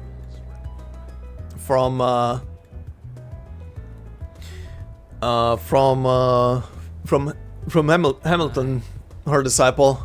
Fuck, names. Hi. Oh, this is a good angle. Oh, you do have a camera now. Pan the camera to get a good shot of the central station, and if I add a voiceover to it, it'll feel like the start of a real movie. All that's left is to put it all together. This is gonna be hard. Maybe Ren would know what to do? They trying to make a movie? Well, damn. Good for them. Xinyan's been really enthused ever since she bought that camera. She's determined to get her own slot for the school festival. Well, Good stuff. It's mind-blowing that I finally get to use all my favorite film techniques. Secondhand it might have been, but this camera was my best purchase ever. Next step, I gotta figure out editing. Step by step. Oh, it's both of them. It's the old man as well. Oh god. Well, look who it is! Haven't seen you all since you were in Calvard. We weren't expecting to run into you here either, Director. I see Judith is with you too. Things just kinda worked out like that. How come you're with Lieutenant Kaela?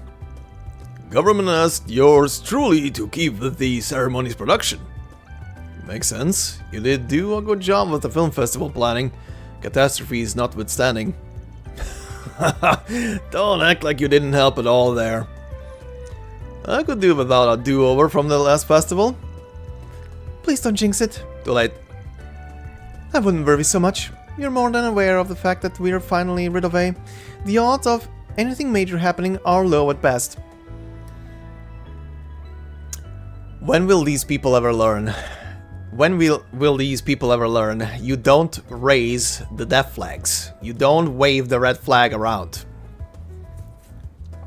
You look at it and you put it in a closet and you lock the closet and then you set the closet on fire.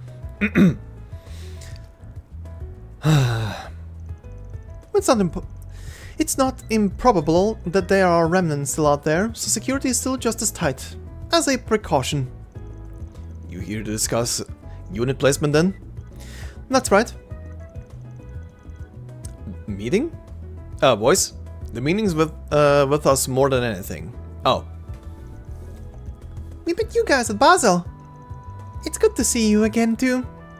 We're helping set up all the equipment for the ceremony. Oh yeah, you're all showing off some new stuff, right? Must be pretty busy then. Drowning in work, more like. This isn't even my specialty, but here I am, slaving away. Though your sympathy does soothe the pain, Juan. You don't mind if I call you Juan, right? Of course not. Good. Florian? You can call me Essie, just like Katra does, if you want. That I'm gonna pass on. She gets real casual real quick. Will Professor Cronkite be in attendance at the unveiling? He'll be at the ceremony, but not much else. He's got his hands more than full with another project right now. Professor Hamilton will be here too. That's Marie Kayla. Mind hearing me out here. Oh? What about? Uh-oh. You two are bursting at the seams with sex appeal. There's this pizzazz to ya. It's everything I could have hoped for and more. What do you say we chase new heights of sexiness to get? I'm far too busy to even consider that proposition. That's not a field I have much interest in, I'm afraid. What? Is Judith all I have left? This motherfucker. Hey, I don't remember agreeing to your nonsense. Same as always. This motherfucker. Gotta love him. This is no ordinary show. It's a special occasion. So we should dial up the sex appeal. Come on, Judith. Just picture everyone's jaws dropping the second you walk in, wearing some really erotic clothes. Yeah, not happening. God is a famous movie director, right? We don't have any movie theaters near the Institute, so I haven't seen many films. But I should have the time during the Revolution Festival. Maybe watching one will teach me a thing or two. Uh-huh.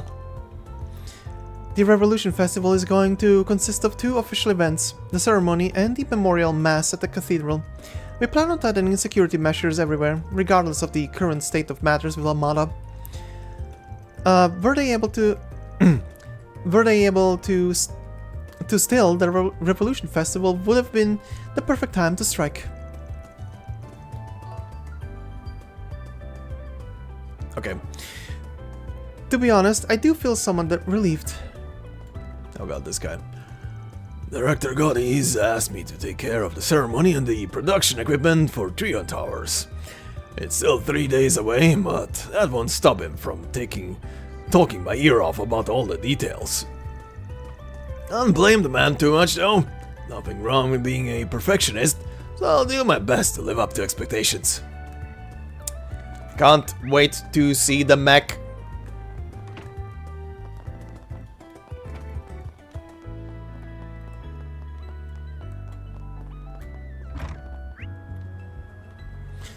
I wonder if it's actually gonna look like that one prototype that Callaghan was technically piloting. Okay, what do we have? From... oh my god. From Meld EIC Cunning. Dingo's Legacy. My name's Cunning, and I'm the editor-in-chief for the gossip rag Meld. There's something I gotta tell you about Dingo Brad, who used to work here. If you're interested, come to the 2nd floor of the Orbital Cafe. I'll make this an official for Spriggan, for SPG just in case. Wait. Anyway, let me have a look. Oh? A second one? From the Bracer Guild? Pest control at the park. We've received reports that the dangerous monster Ganatos nubia has appeared deep within the forest area of Dirk Memorial Park. Take care of this in the guild's stead. I ain't smelling the usual since I think the bulletin board hunts over. Huh. Van. That reporter friend of yours used to work at Meld, right? The biggest gossip brag in Calvard. I didn't know you were tight with the editor-in-chief. I'm not. Dingo's mentioned him before, but I've never met the guy. Supposed to be a bit of a headache to deal with, so I've tried to keep it that way too.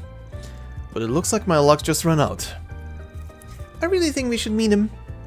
Perhaps he might be waiting for us already. Walking to the Orbital Cafe shouldn't take us long.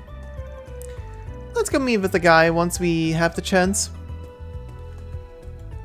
Okay.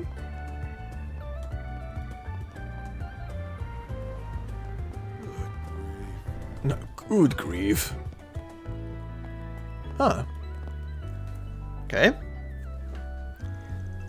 You really did come. Not that I didn't trust Dingo at all. The name's Mon Arknight. I take it you're Mel's editor-in-chief? Yep, that's me. Me and Dingo go back about 7 years. He told me a lot about you. Sounds like you were real busy over in Horacion too. Huh, no clue what you're on about. I thought there would be no reports about us being involved with it. There won't. The authorities are keeping it a secret. Dude's probably just saying that to get under our skin. Huh. Well, whatever. It's not getting an article, so I'm not interested. I called you here for one of the 4 SPGs of yours. Nothing more, nothing less. The gist of it is that I want you to help me look for Dingo's notebook. Oh? What's this about? You suspect he had a notebook containing information he gathered as a reporter, or more like as an information dealer? Both, actually. I first heard about it a few weeks ago, just before he headed off to Krail. I could tell he was chasing a dangerous scoop of some kind, so I jokingly asked if he had a will ready yet. Oh. And look at us now. It didn't really occur to me, not even for a second, that this would happen to him just 4 days later. Yeah, sometimes you say something that is like a, you know, bad joke or dark joke, but then it becomes real.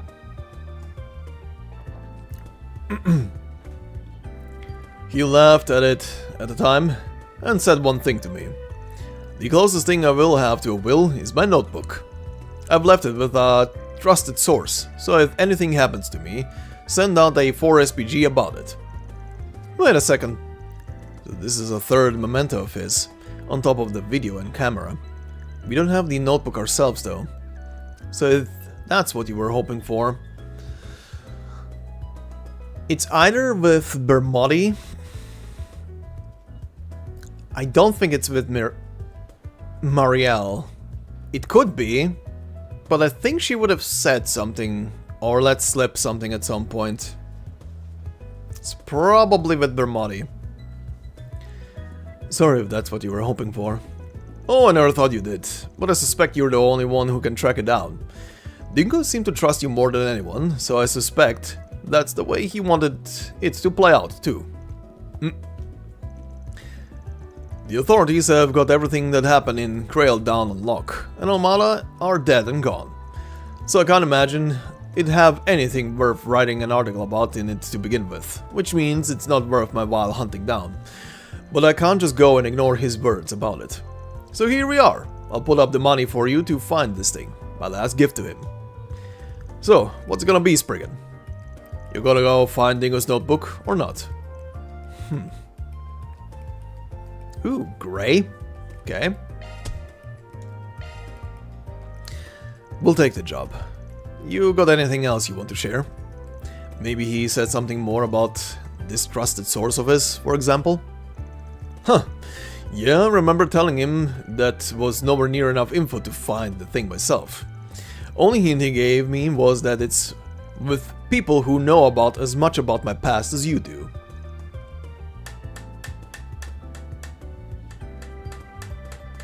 Okay.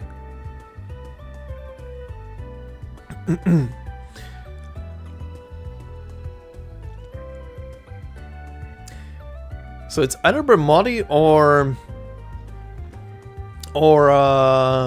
what's her name? The chick that owns the food stand that keeps moving around, maybe? I think she was one of them. Anyway, huh. Way to pique my interest. I wonder what Dingo's past was like. I've only heard bits of it myself. How much do you know? Even less than you do, I suspect. I know he used to live in Messeldam before ending up in the capital 7 years ago. That's about it. Wait, didn't Dantes act like he knew him? It's been some time since we last met, Dingo Brad. Though we did cross paths in Tharbad, albeit briefly. If we exclude that little encounter, I haven't seen you since your days as a mere informant in Messeldam. Yeah, and you were still Enrique's second in command back then. Saying the two of them knew each other at length beforehand would be a fair assumption. Alright, we'll see what we can dig up with that info then. Good luck! Anyway, my break's over. I've gotta get back to work on finding scoops for the festival. I'll give you my number. Just give me a call if you do find it. I'll wire you the money if you do. It can be my way of honoring Dingo's death. Got it? We'll take it from here.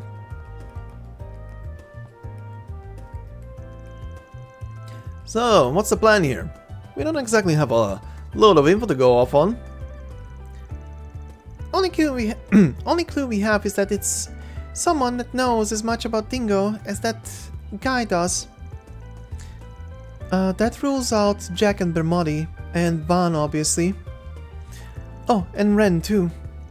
Yeah, any information dealer is probably out of question here, and so is anyone with as many connections as Ren has.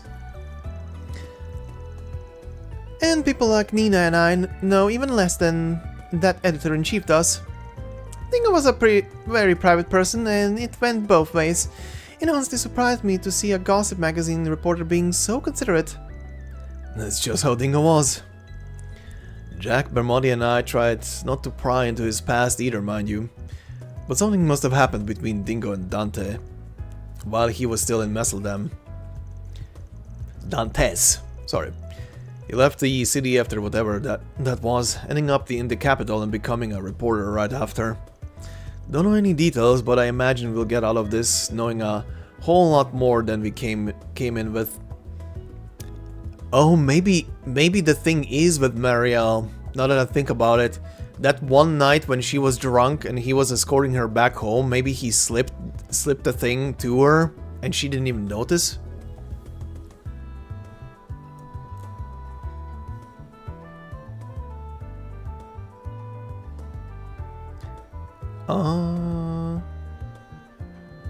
Nice. That's some nice progress, Bloody.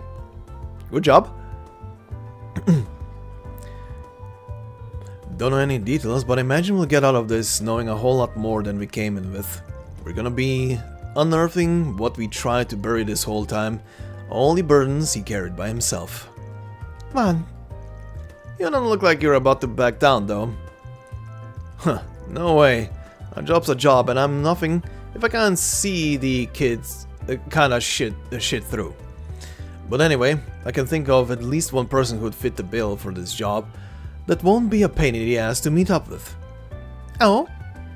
It's not an informant dealer, mind you, but she was close to Dingo. I can't be the only one who immediately thought of her. Oh! It does seem plausible that she might know something. Are we going to meet her then? Yeah, let's head over to the Tyrell Times. Don't think a meeting with her will be all that hard to get as long as she's not out of the office. Right. Hmm? Oh, damn it! That bastard up and left with the bill! Left us with the bill. That'd be pretty sly if you're gonna be running the biggest gossip rag in the country. Well, it's the least we could do for him since he brought this to our attention.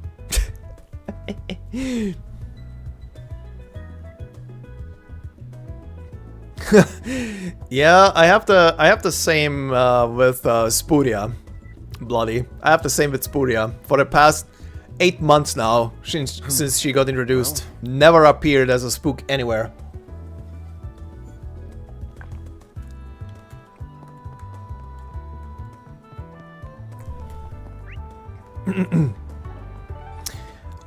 Tyrell Times. On my way.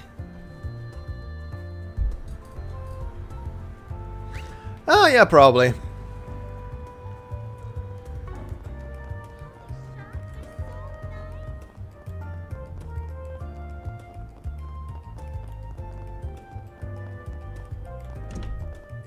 There she is.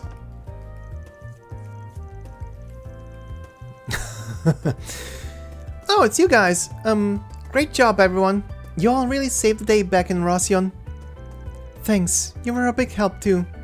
Without you, I doubt we would have been able to get all those kids on the airship. Oh, speaking of, I after yesterday's stream, I was really curious. They kept saying it's 280,000 people living in the city. And they said also like they got every kid in the city onto the airship. And again, scales obviously don't align with the reality, yada yada, it's still a game. But I was like, how many kids would be actually on the airship if we would be talking real numbers? And if even 1/4 of the city is kids and they're on the ship, it's like 40,000 kids on that number. It's ridiculous. Made me just laugh when they said in retrospect, like, all the kids of the city are in the airship. Sure they are.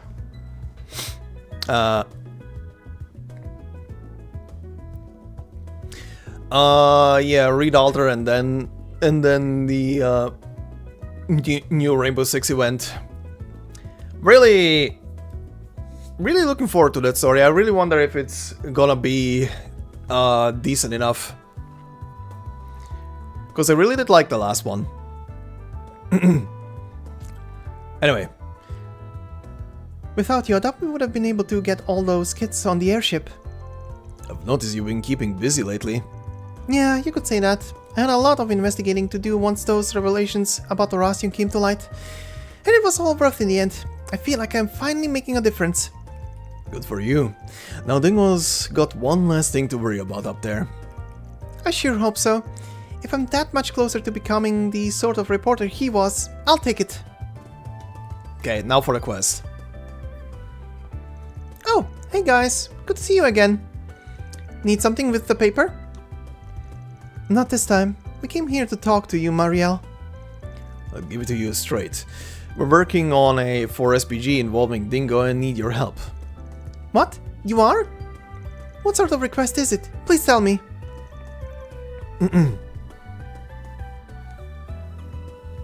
Oh yeah, good thing you're reminding me. I need to... Actually, I need to check if with the Firelight rerun there's gonna be operator records. But I think I should be fine on them if there are any. But I thank you for reminding me. I do need to level the Rainbow Six operators, because I think every single one of them is gonna have an operator record, which is insane.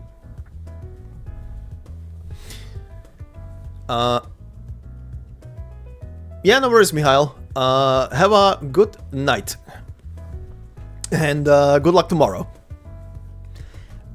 To put it simply... You talked to Mal's editor-in-chief, Mr. Cunning? Dingo told me about him before, but I've never had a chance to meet him in person. He said he wants you to find Dingo's notebook? That's right. Do you remember Dingo ever talking to you about that thing, by any chance? Doesn't have to be anything direct or explicit. Anything you happen to remember him saying will help. Actually, he didn't just talk about it before. I've seen that notebook with my own eyes. Say what? How did that How did that happen? As I'm sure you all noticed, when he was alive, I tended to barge in on him while he was trying to work on and stuff. One day, while we were having lunch, I was asking for advice on how to interview people, and he was writing stuff in this black leather notebook.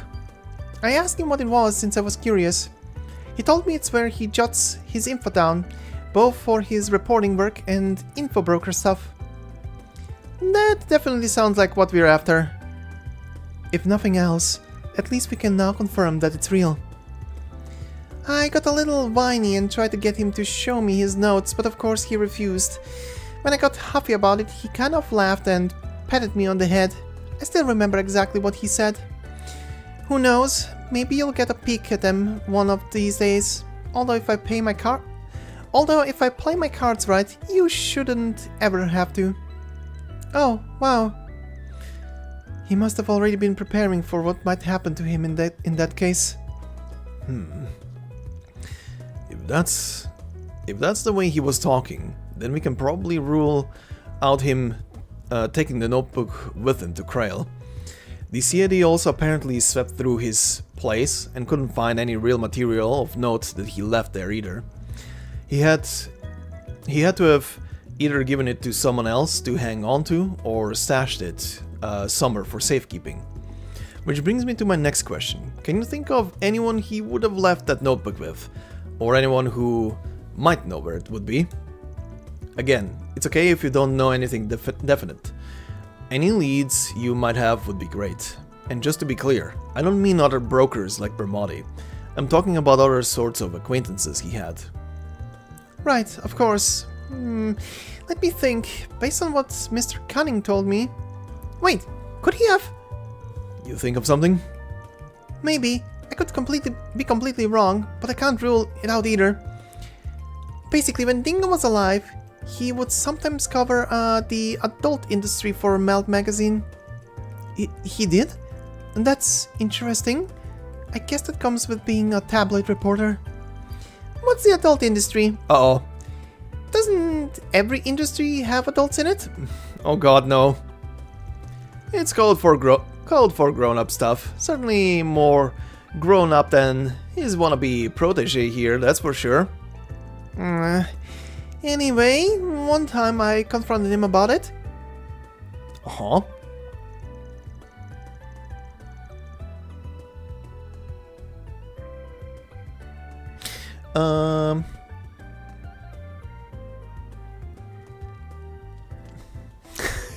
Sporia gets one with the bubble event.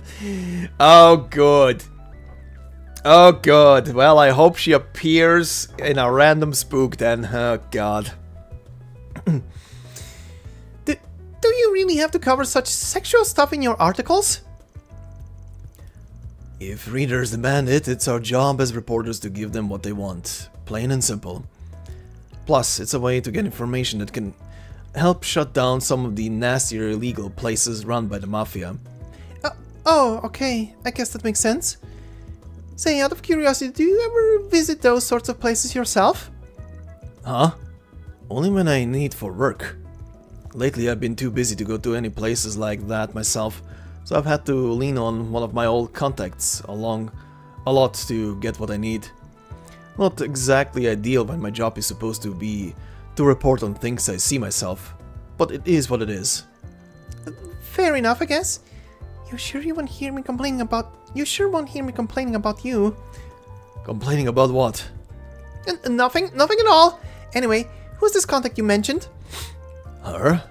She's a woman who operates underground, runs a handful of outlets. Pretty talented, all things considered. She? Your contact is a woman? Yeah, why does that matter? Oh, good old Marielle. You've got to introduce me to her. It'll help me write better news articles, yeah. Unfortunately, Dingo said it was too soon for me to be going to a place like that, and that was that. Looking back on it, there's only one place of town he could have meant when he said she worked underground, huh? Yeah, I think that one goes without saying. Not only that, I think I just might know the woman he's talking about. Oh, the ex-Jaeger chick that runs a bar down there? Never would have guessed those two had any history, but just goes to show it's a small world we live in. I certainly remember there being a business that fits the bill when we were down there. Does that mean we're going to the Blacklight District? Yeah. Who knows if we'll turn anything up down there, but it's worth a shot. You're coming, Beth, right? Hey, you guys? I want to go with you. Could I? Please? I don't know. Yeah, it gets kind of dangerous in the Blacklight District. Oh, I already know how dangerous it can be, believe me. But we're talking about Dingo's notes here. What's inside them matters to me too, you know? Who knows? Maybe you'll get a peek at them one of these days. Oh, that was that scene, right.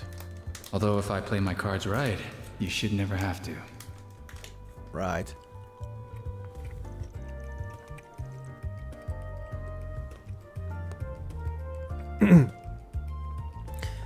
She does have a point.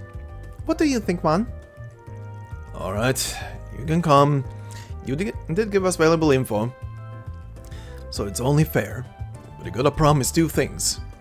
One, you'll stay behind us down there, no running ahead, and two, you'll carry your own weight and help us out too. Deal? Deal.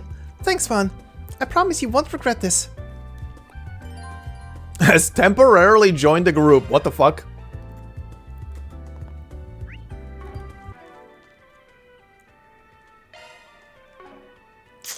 Okay. Very interesting. Well, Blacklight District it is. Off we go.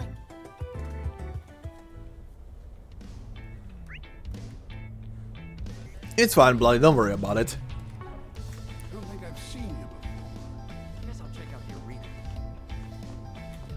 But as always, I appreciate the offer. Where am I freaking going? Oh wait, did he mean her? At the strip bar / brothel, whatever it is? Oh, I think he did. Okay. You won't hear me complaining about Almada getting the boot, but we've got tons and tons of festivals goers trotting around in their place now. It really isn't the best for business when rowdy types come along. Hopefully they mind their business. But there are so many deterrents in play now, maybe I won't have anything to worry about. Who can say? Can we talk? Oh, it's you. You know, I thought I knew you well, but I had no idea you and Dingo went so far back. Level with me here. You were the one helping him investigate Armada's illegal adult business, weren't you? Yeah, that's right. We must have worked together for, a decade, I wanna say. We both had to keep it on the down low in order to operate freely, though. He and I had known each other since we were both up in Messeldam. Damn. That long, huh? Guess that makes sense. If you don't mind me asking, how did the two of you, meet?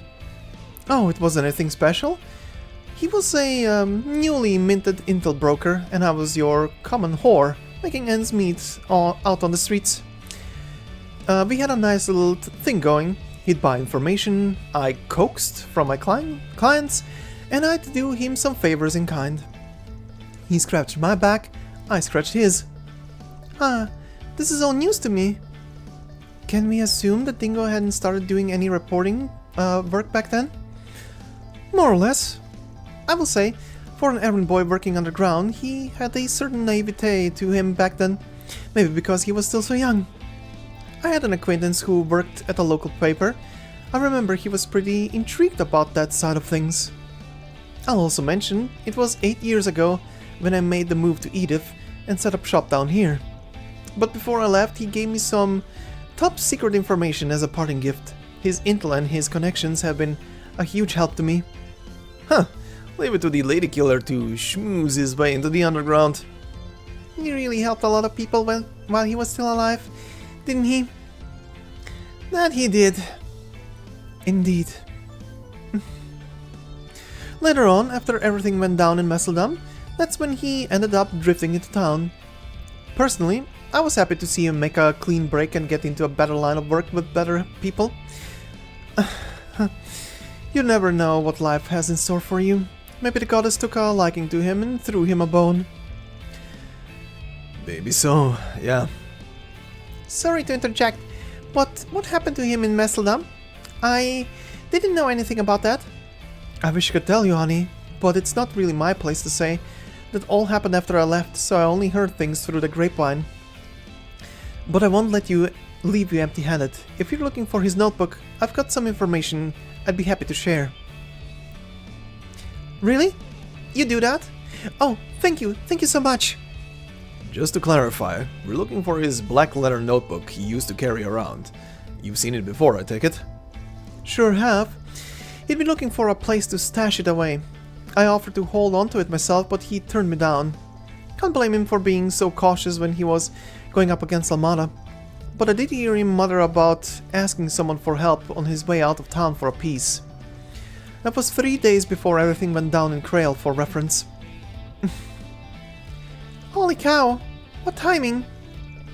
Actually, now that she mentions it, how did Dingo get the Krail? Do you have any ideas, Van? He had this tiny-ass car, but he never drove it all that much. He was always paranoid of people following him.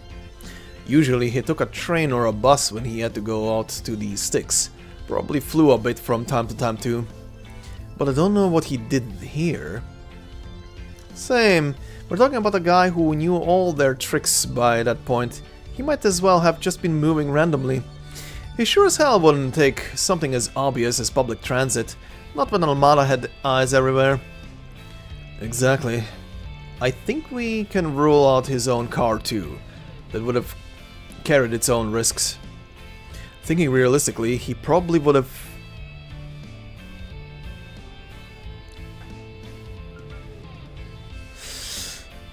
taken a taxi.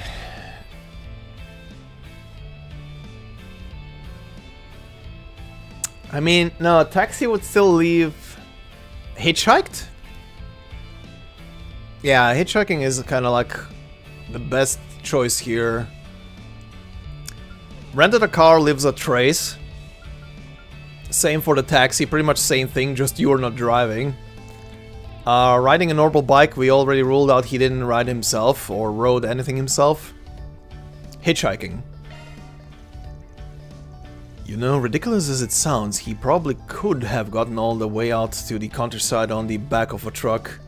But if Almada found him, they very well could have snuffed out the driver in the crossfire.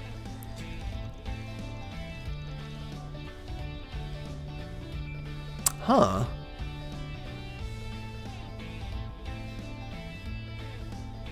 I mean, did he rent a car? Did he actually rent a car then? Wouldn't that leave a trace? Okay, hold on. Also not? Yeah, okay. Okay, it's the taxi. Okay, hold on. Hold on. Gonna go with the autosave. Okay. So my initial thought was correct. Taxi. Okay. Interesting. Also, question. Is the menu picture gonna change?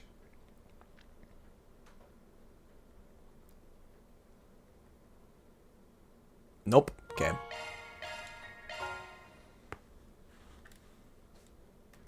Okay. Zoom.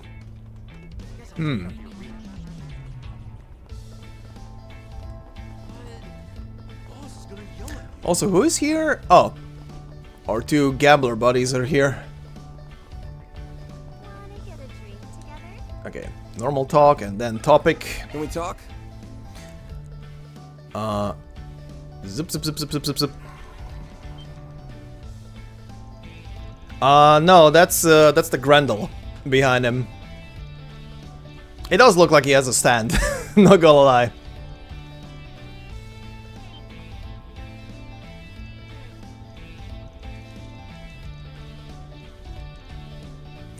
Okay, taking a taxi, huh? I think chases are pretty good. Our guy took a taxi.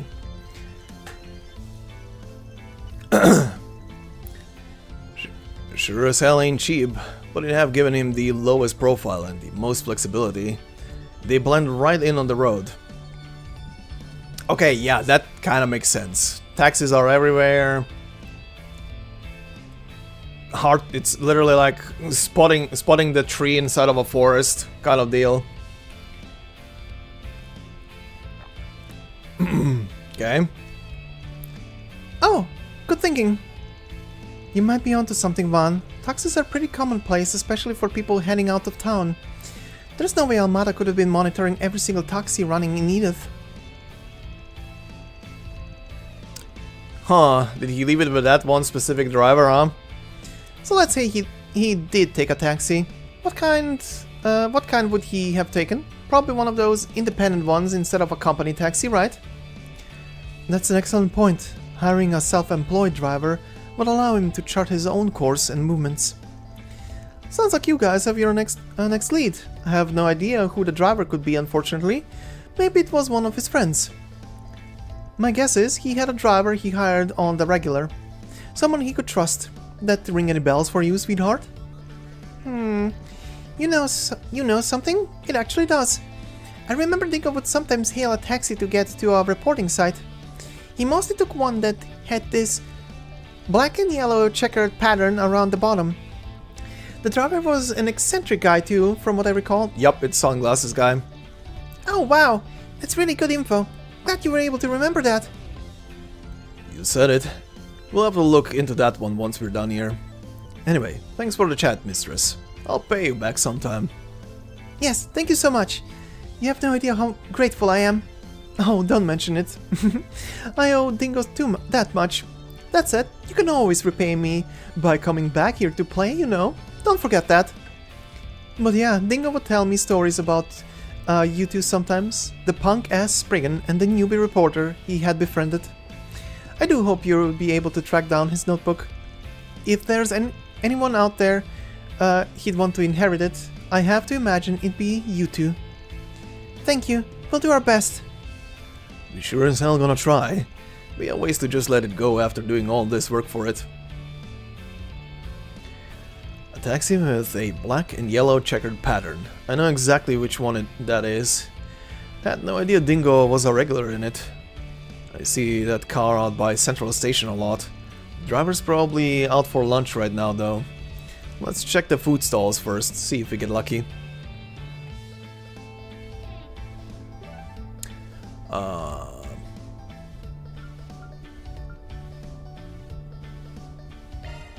Heading to the objective. Here?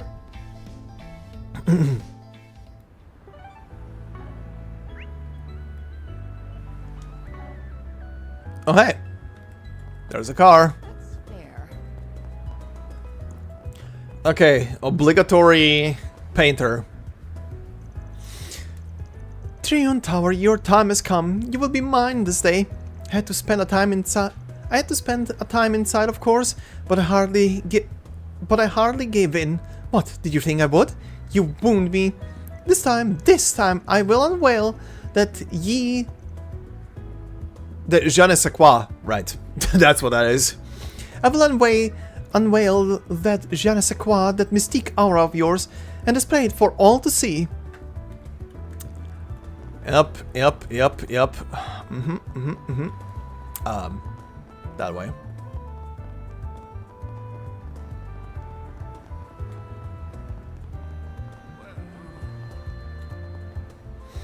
Oh, that car there has a checkered pattern. That's gotta be it. That's the taxi. The driver's gotta be close. Let's sniff him out. He's up at the food stall. Up. Okay, normal talk first. Ew, I love this place. Gotta have real Eastern soba without the wasabi. How about it, brothers? Care to take a seat and throw one back with you, boy? Sorry, gonna have to take a rain check on that. Got some stuff to do today. But how about this? Oh, well if it isn't a big boy with a cute girl hugging his arm. What? Never thought you'd ask me about that name and notebook. Wonders never cease, huh? Huh. Oh. Okay. Looks like we found our guy. So word is you were scratching Dingo's back every now and then? Yup. I may not look it, but I used to run all over the Republic taking all jobs on the down low. I was on this smuggling run once and bam, I bumped right into him. That's how we met. It must have been 10 years ago. Dingo would have been around 20, I think. Alright. So do you know how he got tangled up with Armada back then too? Oh my boy, do I ever. That was what led him to ask me for help out of the city that day. I snuck him out just like that. He hopped on a bus for Krail and that was the last I saw of him. In retrospect, I shouldn't have done it. I shouldn't have let his dumbass do that. It wasn't your fault, Giordano. Don't beat yourself up over it. You weren't the one who killed him. It was Armada. Not even. Dante's on that, the shit heel. Alright, yeah. I already got what was coming to him at the old capital. I bet Dingo's laughing up there. I'm happy karma came around for that bastard. I bet it makes him feel better. He really regretted being the guy's broker in his past. Dantes really wasn't the same guy once he took over. So that's his background, huh? Not trying to justify him, but Dantes used to have a good rep on the streets. He had a code and he stuck to it, and that let people trust him. No wonder he ended up so popular, with how much everybody hated the head honcho before him. He got Dingo hook, line and sinker. Dingo was his informant, fed him the info he needed to bring the old guy down, and now in its stead, we have this monster he built. Whew. Whew. Ooh. Whew. So basically, Dingo is responsible for Dante's, inadvertently responsible for Dante's getting to power inside of Almada, taking over essentially, and that led to where we are now. Well, that came back to bite him in the ass. A millionfold. Jesus. A monster, huh? That does fit him well. I'm not too privy to what happened beyond that, so I don't want to speculate. So you're looking for Dingo's old notebook, and you think I've got it? Bingo. Please, may I please have it? Well, I'd love to give it to you, but I'm afraid I can't. Why not? Is there something you wanted done first? What? Pretty boy say it was for your eyes only?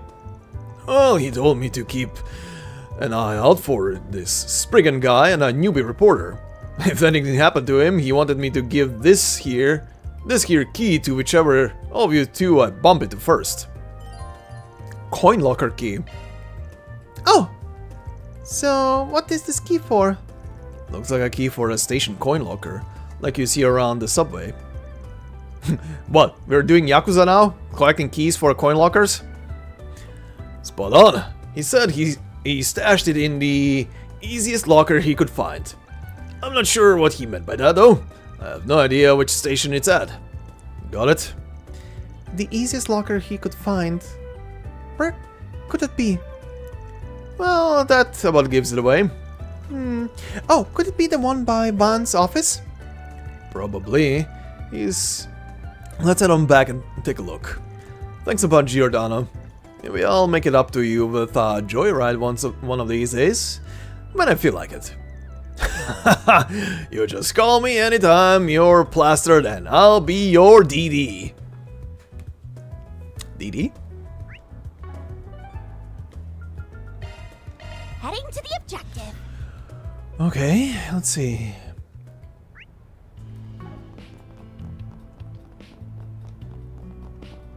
Kids are always so full of it. What do I do? Oh, down here? The key we got from the driver probably goes to one of the coin lockers here. What do you say? Should we check what's inside? Absolutely. I'm ready. Okay. Okay, let's head in. Marielle and the others found the coin lockers tucked away in a corner of the subway station. They located the one that corresponded with the key they held, finding a black leather notebook inside. The group then proceeded to move to a quiet location in order to inspect the contents of the notebook. This is something, alright. I didn't get to talk to Dingo much, but I know for a fact that he was an outstanding man. Indeed, not just anyone could pursue Almada to the degree he did without backup. Yeah, this also makes no sense why he was so gung-ho on pursuing Almada. He felt probably... well, he definitely felt guilty about it. It was probably his way of making amends for the role he played in Dantes' rise to power. These notes mention how the previous boss's family was murdered too. Even they didn't get spared. Damn. That's horrible. Such a heavy burden for him to carry. But that wasn't his fault. He couldn't have known that's what would happen. I can't imagine he felt like he could be in the public eye anymore after that. Mm-hmm. And that's why he took me under his wing. A good-for-nothing rookie. Oh. It appears he compiled quite a few notes about the ringleaders we took down in Oracion as well. Yeah, let's take a look. Oh, shit! Okay, let's see. Viola. Viola, gender, female, age 26, originally from a minor noble family in the Kadas region in the Central East. Her family fell into bankruptcy after Kadas' annexation by Valis, Viola herself being sold off to a wealthy merchant so they could make ends meet. Still, that is such... that's so shitty. She soon fell into the hands of a criminal organization that was targeting the merchant. Though initially nothing more than a plaything and object of pleasure, she eventually managed to oust the boss and wrestle control into her own hands. Her brutal leadership reputation precedes her. When 2 years later the group tried to expand their influence into Calvard, they caught the attention of Almada. Conflict with them was brief, as they were quickly obliterated by Dantes, to whom Viola swore loyalty afterward. As a consequence of her turbulent past, she is incredibly dependent on Dantes, which might be the reason she harbors a fierce rivalry with her fellow Melchior, their positions equivalent within the organization. Though the body of her needlegun was produced by Zect Arms, the full piece is not a part of their official lineup. Further research regarding the origin of her weapon is needed. Huh. Alexander, gender male, age 35, born in the former Principality of Northern Ambria and Northwestern Zemuria. He was 5 years old when the Salt Pale appeared, Jesus, sowing chaos in his homeland. Him and his father, then protectors of the ruling family, fled alongside Prince Balmond when he fled the country. Spent most of his childhood and adolescence years in the free city of Taslem. Trained by his father in the traditional military arts of their homeland, he served the former ruling family until the age of 25, though his life was soon thrown into chaos. His father and he were both ordered to retake North Ambria following the death of the Northern Jaegers figurehead, the current ruler since Prince Balmond's escape. After their assault on Northern Ambria's capital, Haliask, they managed to seize and control the city for a time, acting as its effective government before being overthrown by the Northern Jaegers. This ensued a massacre of the remaining civilians in Haliask, mandated by the crazed former Prince Balmond. Standing in opposition with one another, Alexander and his father dueled to the death, Alexander emerging victorious before withdrawing from the battlefield. Though his current whereabouts are unknown, it is believed that Prince Balmond was swiftly and secretly executed by the Northern Jaegers following his capture. Wandering from one corpse to another, Alexander was eventually scouted out by Dantes himself and brought into a leadership position with Almada. Though outwardly austere and restrained, he is merciless in combat, sparing none who dare cross him. His ultimate goal being the search for his final resting place, he has rejected any attempt at persuading him to leave Almada. Despite the mechanized gauntlets he wields not being part of their official lineup, it does appear that they were developed by Zect Arms.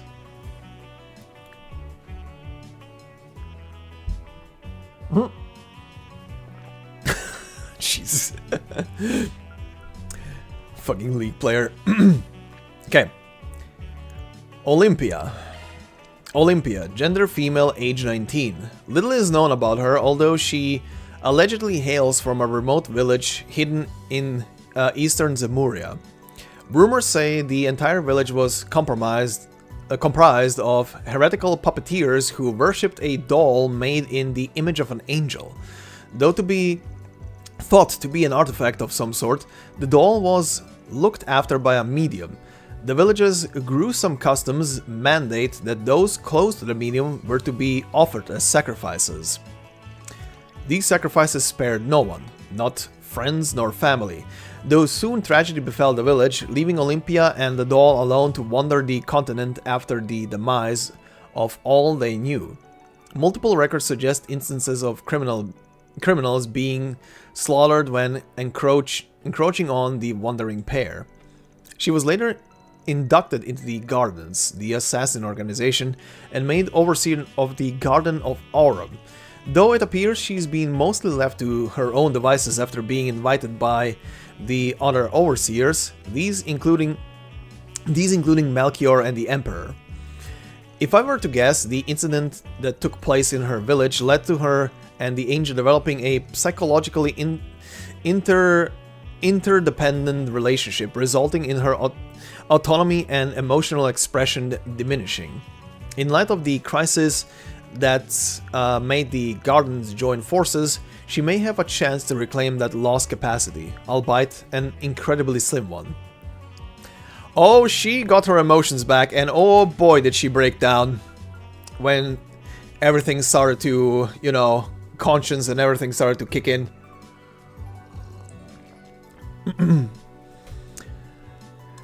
Ariok, gender male, age over 150? Question mark.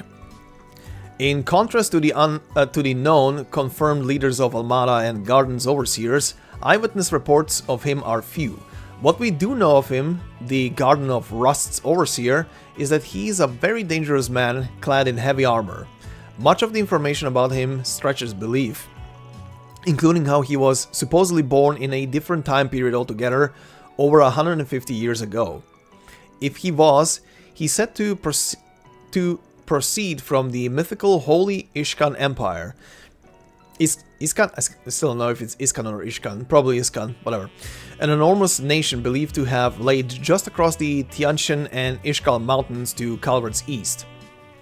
This empire is presumed to have vanished following a calamity 130 years ago. In its heyday, 9 groups served to protect the royal imperial line. Eastern sources indicate that he was a warrior who represented the Rahu, a tribe of white descent hailing from the west. I'm inclined to believe it's all bullshit, but in an age where immortals like the Lance Maiden can exist in Erebonia, I can't rule out the possibility of there being some truth to it either. Whether it's true or not, evidence might suggest that his armor and his strangely shaped battle axe might be artifacts. Considering his joining the Gardens and the stories claiming his immortality, this might be highly likely. On top of that, he is the primary suspect regarding the Eisenshield's annihilation in the outskirts of Krail, though I still can't state that for a fact. More information needed. And Melchior, gender male, age 21, one of Almada's 3 pillars, and quite possibly its most evil and sinister member. He doubles down as the Garden's ringleader and overseer of the Gardens of Thorns. Melchior's skills don't fall behind any of his artifact-wielding peers, being highly skilled in the use of the Orbal Net and being capable of infinitely spawning and freely controlling explosives. Beyond that, he also acts as Almada's main strategist and Dante's right-hand man and confidant, and possibly his lover. Though his past is shrouded in mystery, his origins might trace back to the same organization the Oathbreaker, one of Ouroboros' Anguis, also comes from. The Order of the Moonlight Horse existed since the Middle Ages, where the Oathbreaker sat among its top brass for the longest time before losing to Ouroboros and switching sides. He's an entirely different matter and a major threat all of his own. Wrapping this back around, Melchior might have been a direct subordinate of the Oathbreaker before going on to take in the scattered remains of that infamous cult. If that's true, that would make him something of a prince of the underworld. For someone as powerful as him to idolize Dante so much is nothing short of ominous and concerning, to say the least. Another thing that concerns me is him staying in Krael's vicinity following the Eisenschilds turning into ghouls. Krael's not just some sleepy village with beautiful vistas. More than a tourist spot, it lies stuck between several forces working from the shadows. It also happens to be one of the few places in northern Calvard with a sizable eastern and central eastern population. Knowing the source of Almada's financing, actually, I'd rather not speculate any further.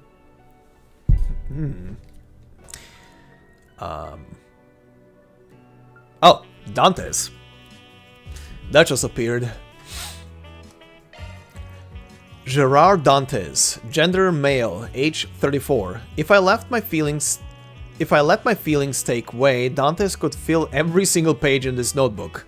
There's not a night where I'm not overcome with regret, but this notebook is not meant for my personal thoughts. Most things I've come to learn about him and his life are at least a little eyebrow raising. Him being a member of the DG cult before joining Almada, being related to Calvard's old royal family, perhaps even a direct descendant. The tales of his sword are equally as hard to believe. A gigantic blade of black and silver, thought to be an artifact hidden by the royal family. This demon blade was the instrument with which he slew Enrique, Almada's previous head. Hard as these tales are to believe, the true purpose is to strike fear into the hearts of those who hear them, to make Dantes nothing short of the living manifestation of shadows and agony. Deep as the abyss and equally as alluring, his unquenchable thirst for fear is what draws many to him. Seductive and enchanting, it has earned him many loyal followers. But where does such unfathomable hunger come from? A new hypothesis surfaced recently which might finally explain things. Its source, however, is a little unusual, and I'm not particularly keen to take it at face value. But that's neither here nor there. The more pressing matter in his goal is Basel, and that him and the others might have been after something else. His true goal, I imagine, fear. The want and need to bring about true dread and terror to the masses. He wasn't able to achieve it even with the help of a genius, but that will not put a stop to him. He'll stop at nothing to achieve his mission. Looking into this matter should take priority. Regardless, he sure managed to pull a fast one on me in Tharbad. I was distracted by that call, but that's no excuse. I should have seen through him much sooner than I did. But try as he might to stay on one step ahead, I'll forever be hot on his heels. At this point, I've worked out how I'm going to get everything recorded, as well as how to leave these notes behind. Now comes the real showdown with him. It's going to be the biggest gamble I make as both a reporter and an information dealer. If, by some sheer miracle, I make it back in one piece, I'll absolutely be following up on those theories I've written about. I can already imagine the hell I'm in for with that dope of a spriggan and that cub reporter.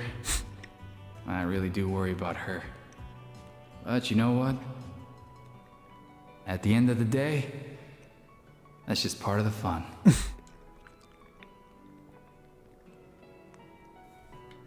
Aw. Dingo. Dingo. Aw. You dumbass. Who's the real dope between us, huh? This dude was totally nuts. How the hell did he find it in him to go that far? I can only imagine his love and care for others spurring him on to gather this much information. He was both a clever and kind man. And he was just trying to make amends or settle a score. I don't doubt he genuinely worried for everyone's future.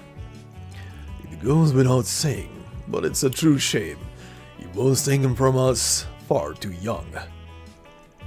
I'm so glad that you were able to find his notes. Likewise, it must have been the will of the goddess.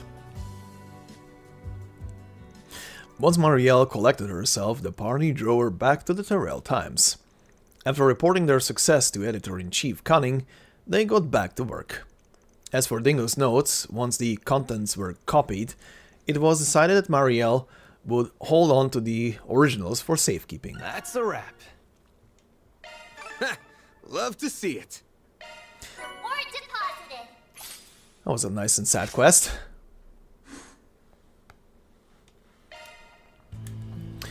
Ooh, baby. Okay. Haven't done a manual save in a while.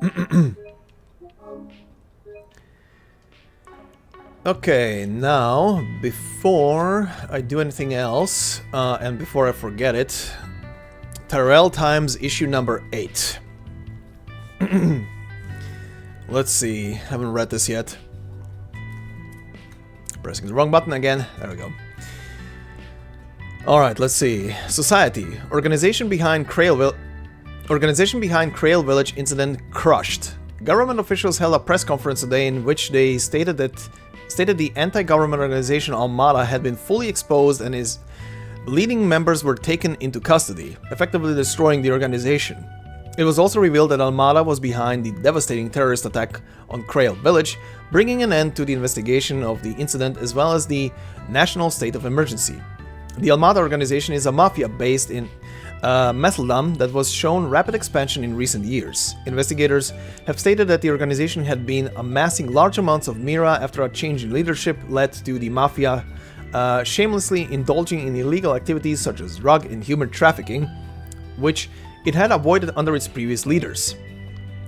This, coupled with additional funding from several unknown sources, allowed the organization to obtain state-of-the-art weapons such as the one that destroyed Crail. However, many mysteries about the organization remain unsolved, such as why a group getting rich of criminal activities would suddenly attack a rural village. Armada was also involved in the bombing of the Vashtar Palace ruins in Oracion on November 22nd, with several members being arrested on the outskirts of the city.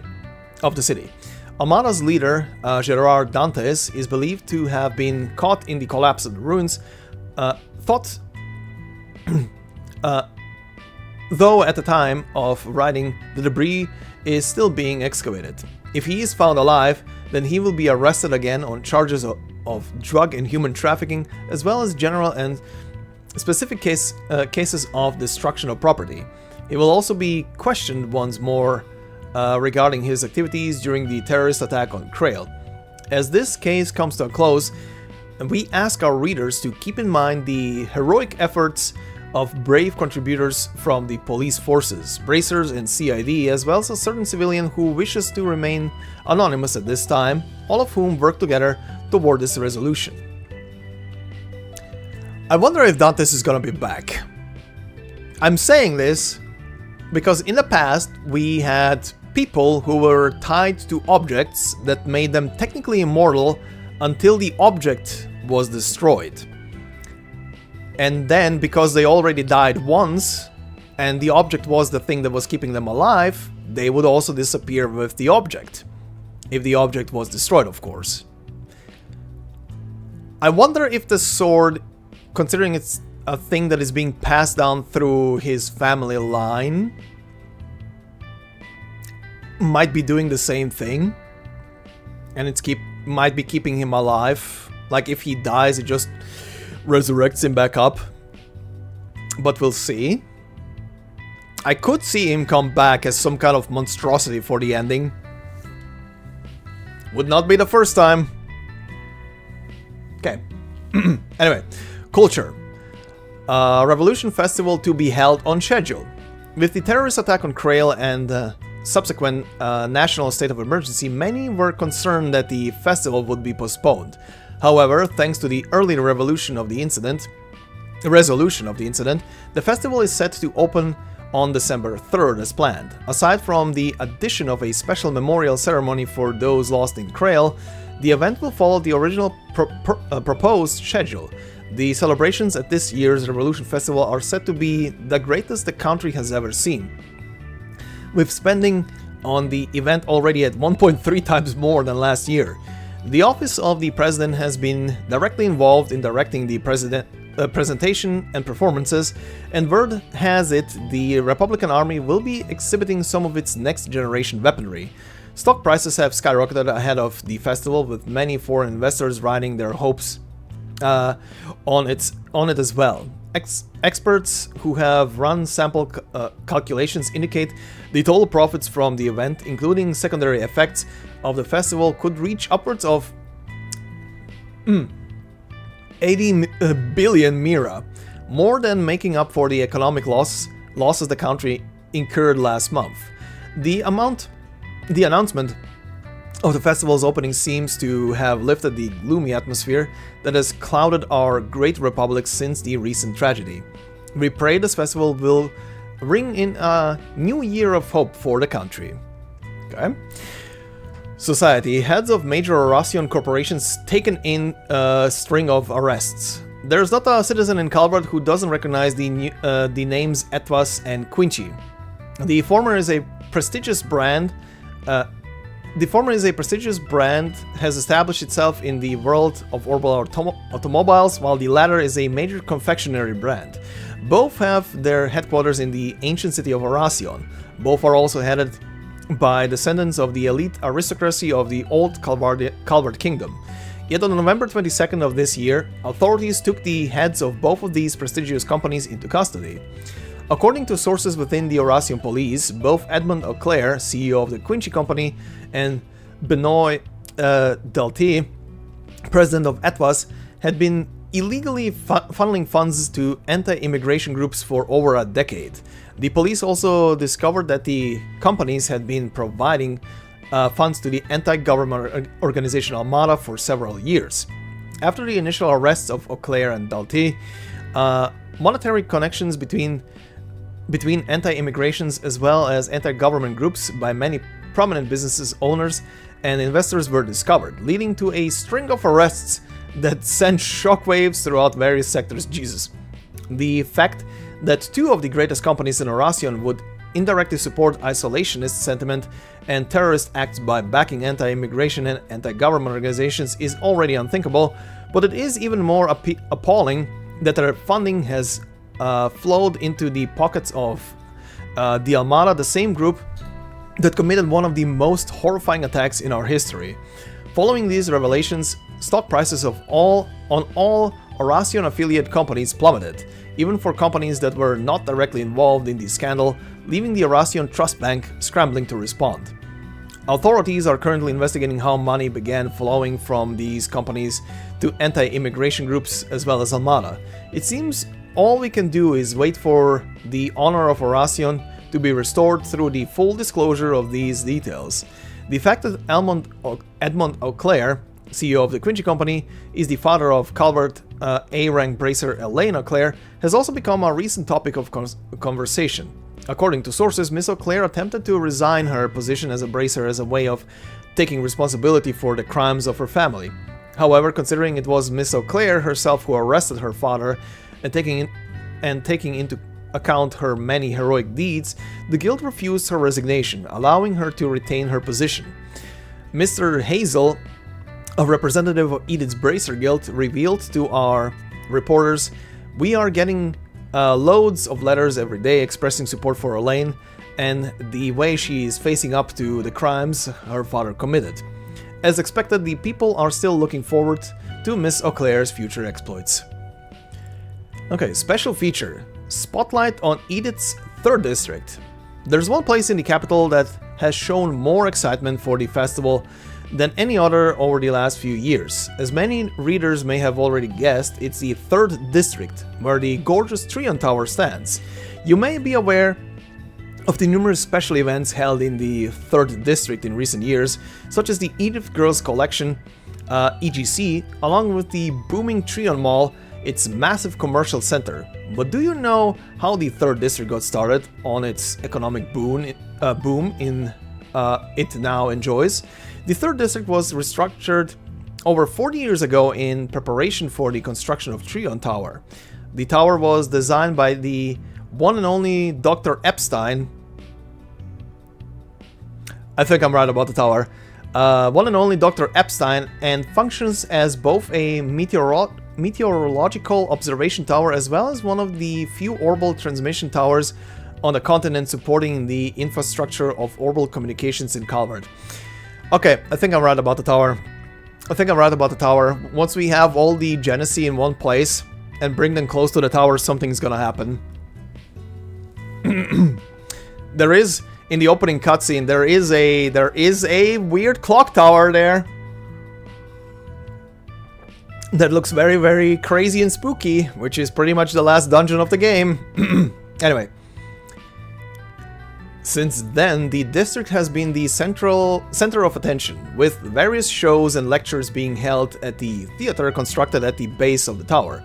Around a decade ago, this theater was also renovated into Trion Hall, where an even greater variety of shows such as musical performances and the EGC are now held, drawing even more fame to the district. 3 years ago, we saw the opening of Trion Mall, also located at the foot of the tower. Thanks to a unique approach to gathering merchants, the mall is now constantly full of happy shoppers. This year, visitors to Trion Hall can look forward to the annual EGC event, held on the evening of the Revolution Festival, as well as a New Year's Eve music festival, held every year on December 31st. With the Revolution Festival on its way, it seems the 3rd District will be shining even brighter than usual. Okay.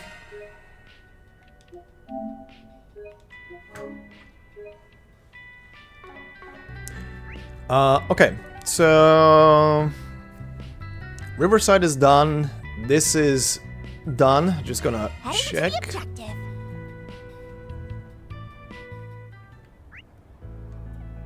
Okay.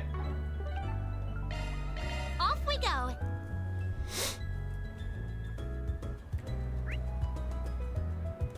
Okay. Go, go, go!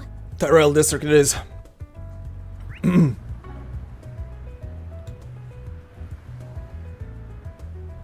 Is that a new movie poster? Well, Fucking is.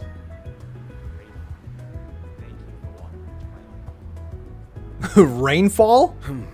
Well, Oh, that's also a very weird font.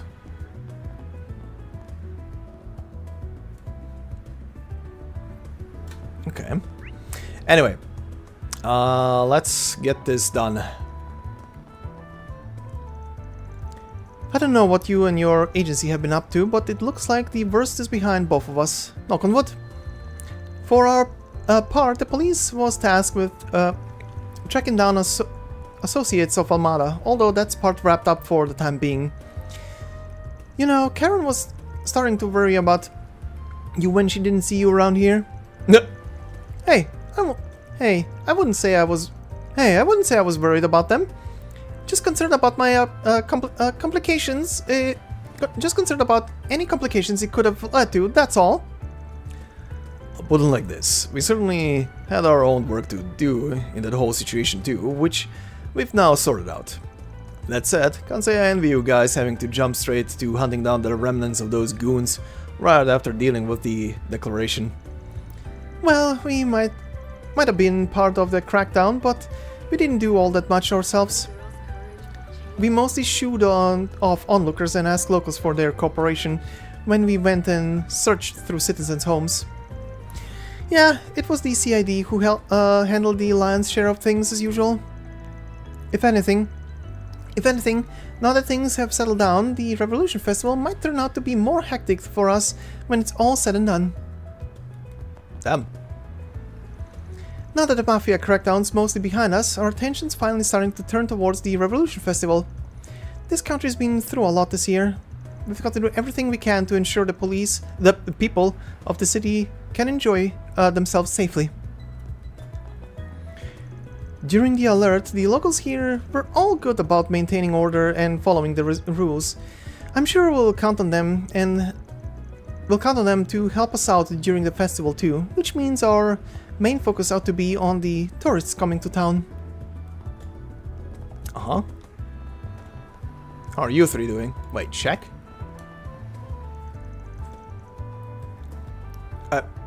Okay.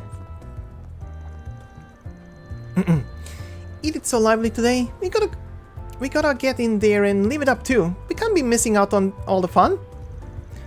I don't know about you guys, but when I'm around this kind of atmosphere... Yeah, shut up. I don't know about you guys, but when I'm around this kind of atmosphere, it gets me so pumped. I'm glad to see you back to your usual self, son. I mean, when you get down to it, letting my race and stuff hold me back just isn't my style, you know? Besides, I've got you and Peter, and Shen's back on his feet doing what he does best. I feel like I'd be an awful friend to you guys and him if I let myself stay down in the dumps forever like that. There's the son we know and love. Things just aren't the same without you being all happy and full of life. Yeah, I'm glad none of that has left any scars on you or anything. But enough serious talk. Who wants to go bowling, huh? Nothing more refreshing than knocking down some pins at a time like this, am I right? I'm in, let's go! Sure, I could probably use the exercise, honestly. Huh? I know son would be game, but you're actually agreeing with one of my ideas just like that? I don't know what's happening anymore. This better not be an omen that something weird's going to happen. Shut up. Shut up. Shut up. Shut up. Well, if son's doing better now, maybe it's about time I sucked it up and tried to talk to my dad. Thank you for walking into my life. I'm relieved to see son's feeling better, but I suppose it is true that things aren't always going to stay the same between us three. That's just not how life works. I need to start making more of an effort to understand where she's coming from.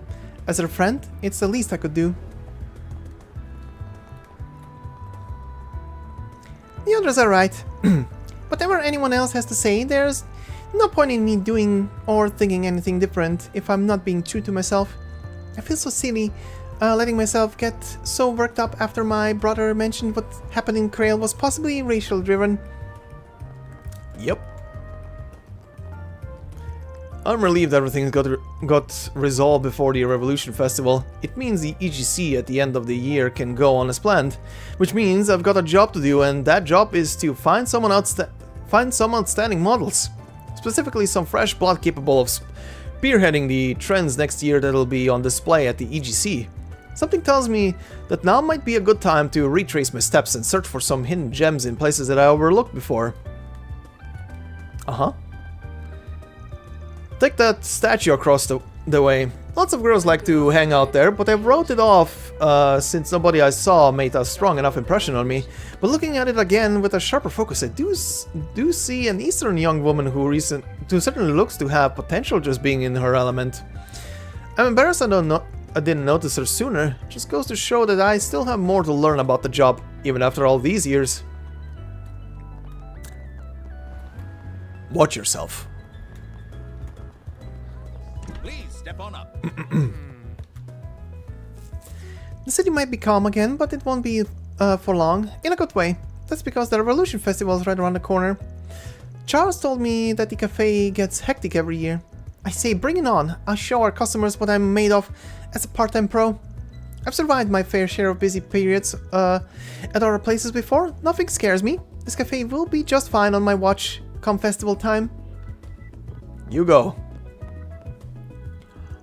Nothing makes me happier than to see peace return to the city so that everyone can enjoy the Revolution Festival in peace. We must not take this tranquility with which we're blessed for granted. After all, we can never get back the lives that were lost in this tragedy. Certainly, it's renewed my commitment to offering the people of the city a place where they can truly feel safe, comfortable, and content. Right. Welcome. Thank you for coming. We await your next... Okay. Hey, these two are back. We really have to give thanks to Arusha for keeping our son safe and son and me safe, as well as bringing peace back to the city. I was so scared and full of worry for a while there. The only thing that helped me keep everything together was this wonderful cafe. When you're somewhat unfamiliar, having even just one place where you can calm down and relax when you need it makes all the difference.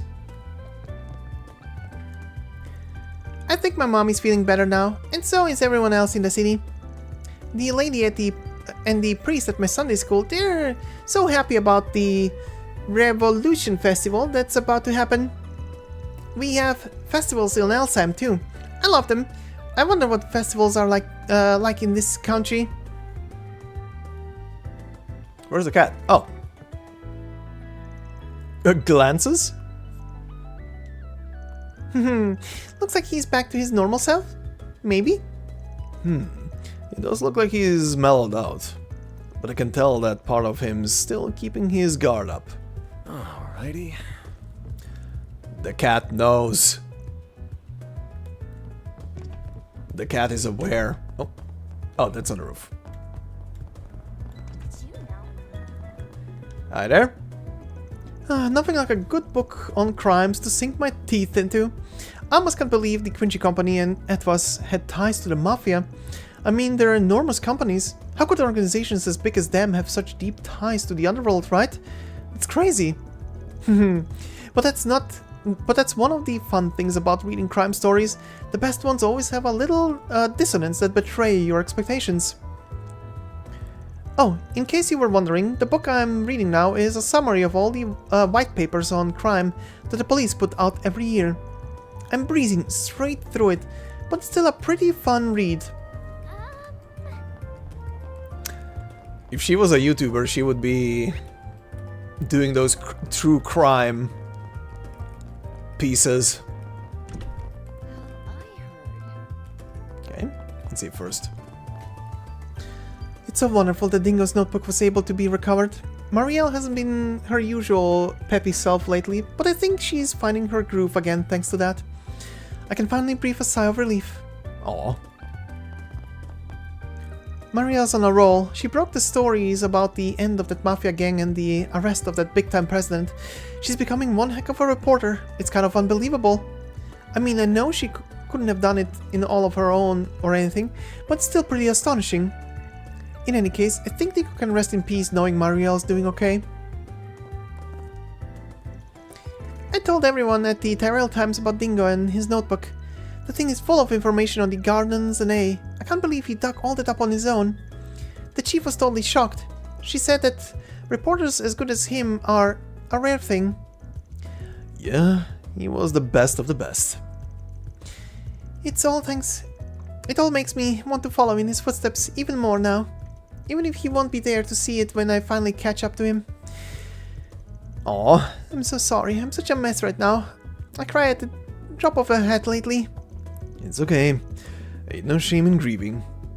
We just have to make sure to remember those words of his. And we've gotta heed them too. Yeah, you're right. This notebook is the last thing Dingo left behind. I'll make sure his findings won't go to waste. Oh, and speaking of the notebook, one of his theories he wrote about has been weighing on my mind. Is it the part about Dante's thirst for fear and where it comes from? Yeah, for better or for worse, he's led an unimaginable life, being descended from the royal family and also part of the DG cult. We also can't forget the sword he wields is an artifact. I have to wonder if his background has anything to do with that obsession of his. It seems like Dingo might have had some idea about it, but he didn't go into it much in his notes.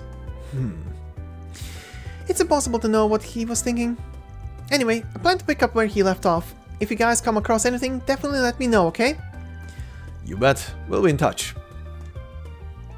This notebook is the last thing Dingo left behind. I'll make sure his findings won't go to waste. I'm going to look into that theory he had. Maybe we can come up with some new answers. We'll see about that. Shen! I heard about what happened with Dingo's old notebook. Marielle always used to talk about that guy. Sounded like he had some real guts. I never could have dug into A's history like that. He was a reporter with conviction. I'm sad I never got to speak with him while he was alive.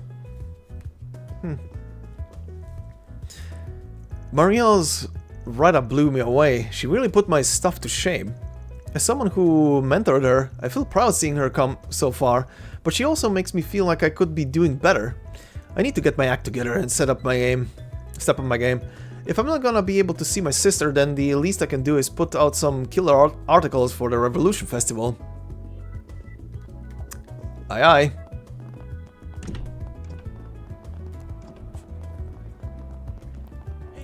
How about... I'm glad things have settled down now. I still can't believe it was the Quincy Company president behind all that. That company has so much history behind it. I knew he personally had ties to nationalists and stuff, but to be in bed with the mafia... But don't let that ruin their sweets for you. It's important to remember that Quincy's management and manufacturing are somewhat separated. The president might suck, but their sweets did nothing wrong. None of this changes the fact that they are amazing and made by true artisans. Hello. Thanks for shopping. Nothing new there. It's good to see the city full of life again, and not a minute too soon with the Revolution Festival coming up. I've got to hunker down and get ready. The Revolution Festival this year is going to be so big. I hear celebrities and movie industries bigwigs are going to be in this area. Oh, they are. And when they come through here, you bet I'm going to try and sell them not just my popcorn, but how much I love the movies they all make. Hey there. See ya. Lady? I'm glad they lifted the state of emergency. I can't believe the president of the Quincy Company was behind everything, though. I always wanted to try his company's sweets at least once, but now the thought of them just makes me gag. Ugh. Also, isn't Elena Clay related to them somehow? I think I remember reading something about it before, but I forgot what. Yeah, well, you know, stuff. Ooh. Oh god. This has been a rather eventful year, to be certain, especially with last week's tragedy. Yet somehow the festival will carry on, it seems. Now then, what should I watch today? This year has seen its fair share of worthwhile films, so picking one won't be easy. If you have a ticket, please proceed to the entrance. Oh, more? That Gloria film is all the rage again now that the Revolution Festival is almost here. Frankly, I still can't help but feel that it's wrong to have an Easterner playing Sheena Dirk. Although people my age have had good things to say about her performance. Maybe I'll go see the movie so I can pick it apart. You're gonna love it. It's gonna change its tune. Only a week has passed since that horrible event, and we've already amassed an astonishing amount of donations. As soon as we announced that we'd be donating a portion of our revenue, a good number of people came to visit. Witnessing this level of generosity makes me feel truly grateful that I got to be a part of this industry, humble as it is. On another note, Rainfall is premiering on schedule. I'd highly recommend watching that. It's a heart-wrenching romantic drama with elaborate set designs and nuanced character portrayals. Trust me when I say it's nothing short of a masterpiece. I cannot sing its praises enough. Kid? I missed out on Gloria when it came out, but now I've finally seen it. Nina Fenny was an awesome Sheena Dirk. She's the best. I learned a whole bunch from that movie. There were things about the revolution that they didn't teach us in Sunday school. Well, kid, you need to understand that films are a bit embellished when it comes to retelling the shit. Even if they are basing it fully on how it was. It's my favorite movie I've seen all year. I loved it. Okay. Let's see. It's a relief that Egypt's back to its peaceful self. People can now enjoy our movies without fear and anxiety weighing on their minds. In fact, we were able to premiere Rainfall this week like we had originally planned. I'm so glad we were able to make that work. I hear there's been debate within the film industry as to whether studios should hold off on announcing new releases, but with that whole thing behind us, I hope more films will be hitting theaters before long. So you have Gloria, Rainfall, and Midnight Memories.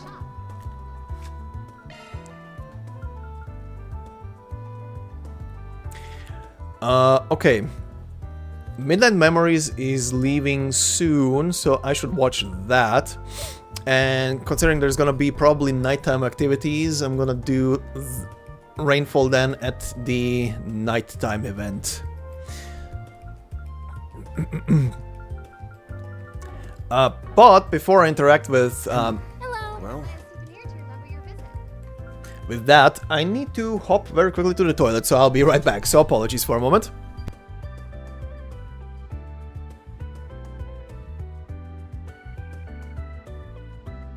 Thank you for your visit today.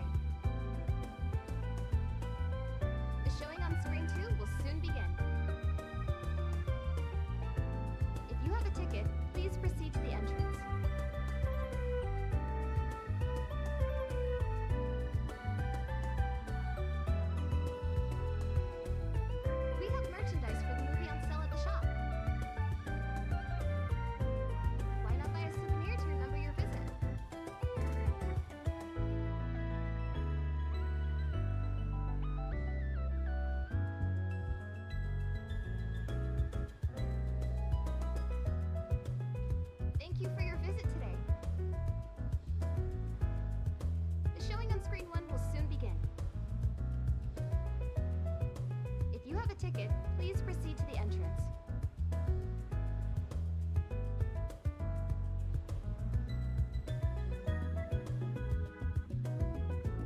We have merchandise for the movie on sale at the shop. Why not buy a souvenir to remember your visit?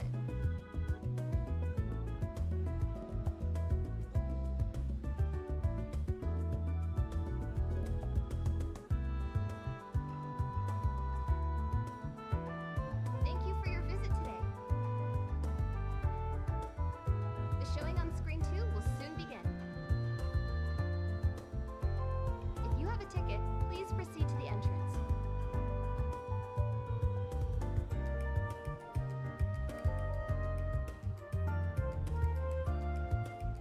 We have merchandise. Alright then, let's see. Midnight Memories.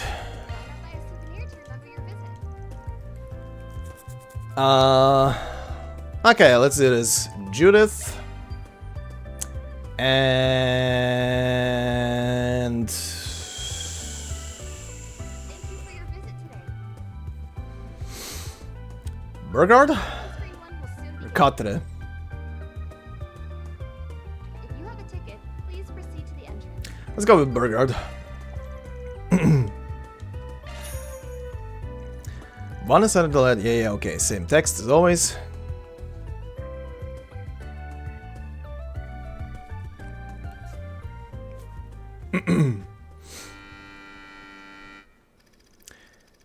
Three high schoolers sneak into an old mansion, looking to use it as the setting for their independent horror film. Oh boy. Lance is the star actor. Joshua is the cameraman. Joshua. Alright. And Emily is the screenwriter. Each dutifully fulfills their role, and the filming progresses without incident. However, a strange phenomenon occurs as they begin shooting the final scenes.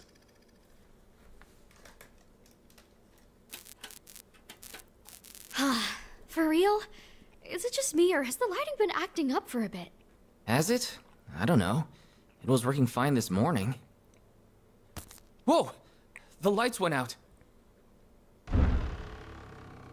Hey, come on! I can't see a thing! Get those lights back! Lance?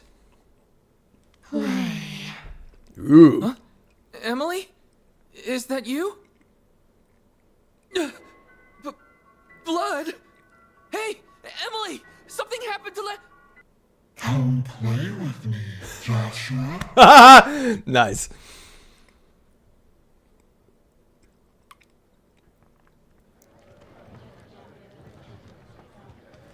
Spooky!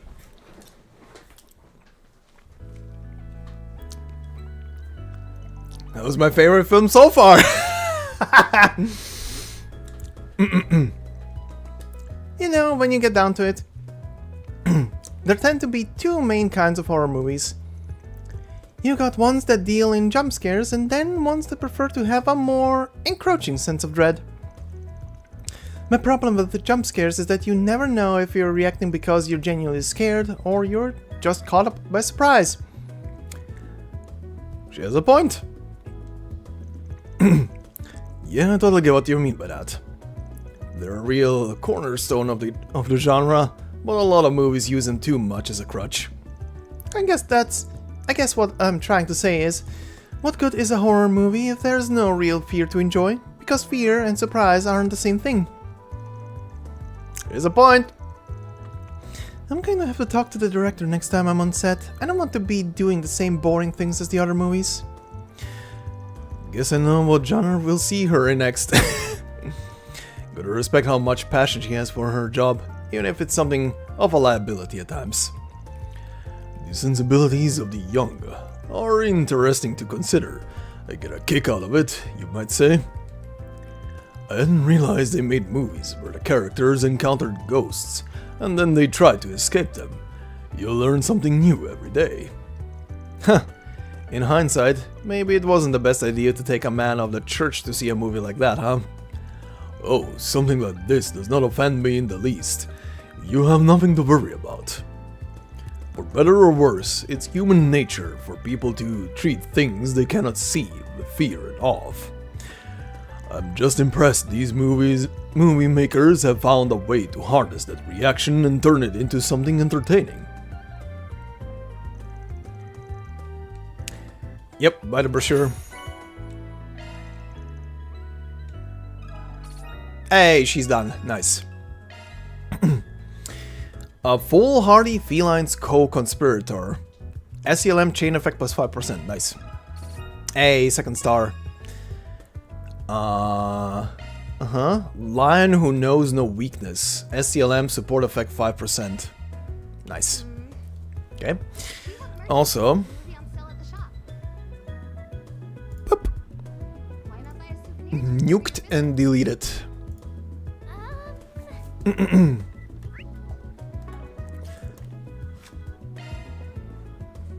Spooky.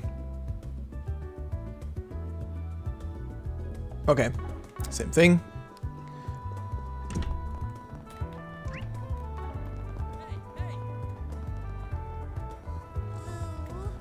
Oh god, you two. They say that mafia's behind all sorts of incidents everywhere, not just what happened in Krail and Oracion. Apparently they had a number of businesses working under their umbrella right here in Edith too, and they weren't necessarily on the level either. Yeah, and once they got exposed, you started to see empty buildings suspiciously crop up left and right. I had to be those real estate agents. But what I'm more interested in is a certain sweets maker over in Oracion. If it was just a case of the president having ties to those nationalists, it wouldn't be that shocking. The guy sure loves to act like a noble.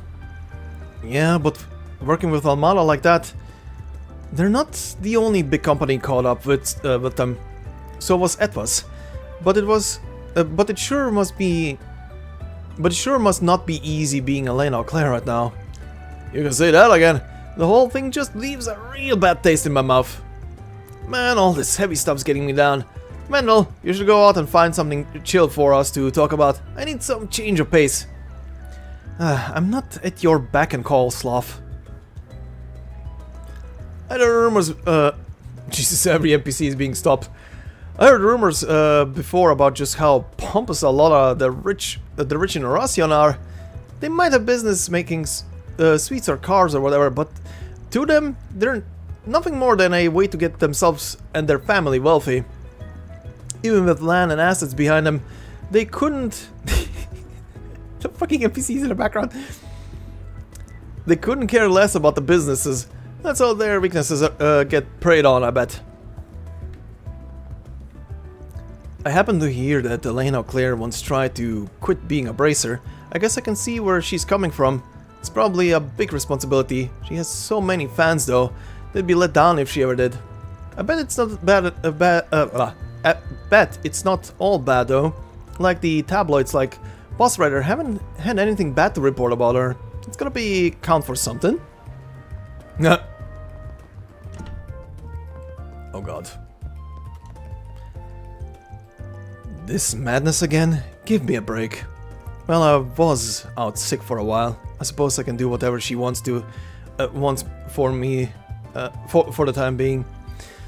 Welcome. May I take your order? Do you know what? I hope to see you again. We may have dealt a decisive blow to Almada, but they haven't been fully eradicated. However, it should only be a matter of time before the remnants are rounded up. Once that happens, the balance of power in the underworld is sure to shift. I can't wait to see who ends up on top. Uh-huh.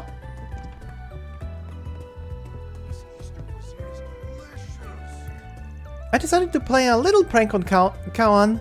He took a whole week off. When he came back, I piled a bunch of my neglected chores onto him. Is that a good idea? He seems to be doing better, but I'm taking over table waiting duty. That way, he doesn't have to walk around a bunch. Aren't I nice? Are you nice? Are you sure you want to keep on pissing off the assassin? I see. This guy. Now that the state of emergency has been lifted, stock prices are rebounding. I think we have our president to thank for that. He's been doing some wheeling and dealing with businesses, and he announced the culprit behind the attack on Krail. I don't know what will happen to this country once the reparation money stops coming in, but I have a feeling he's got a plan for that. Hopefully. And you? Thanks for all of your help earlier. We ended up talking to Albert later like you suggested.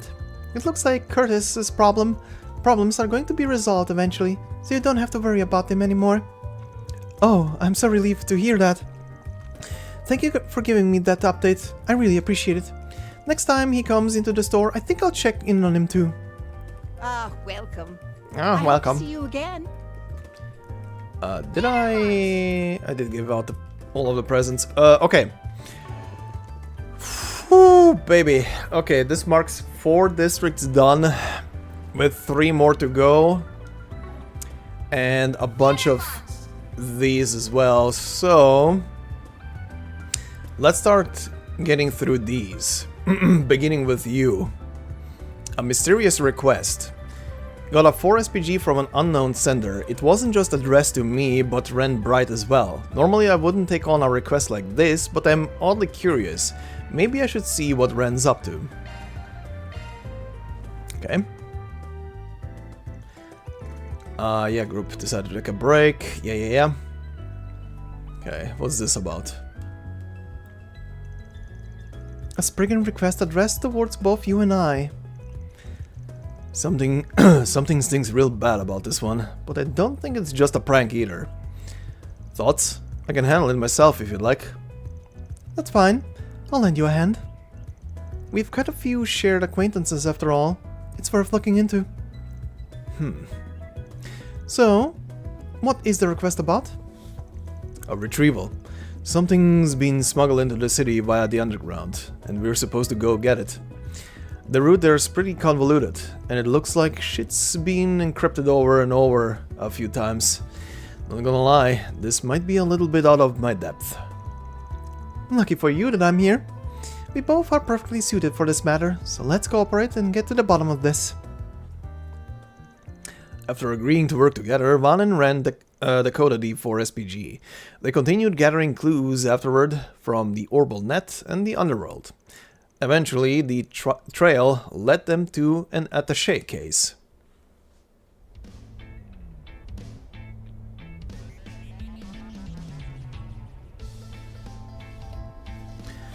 This must be what we're looking for.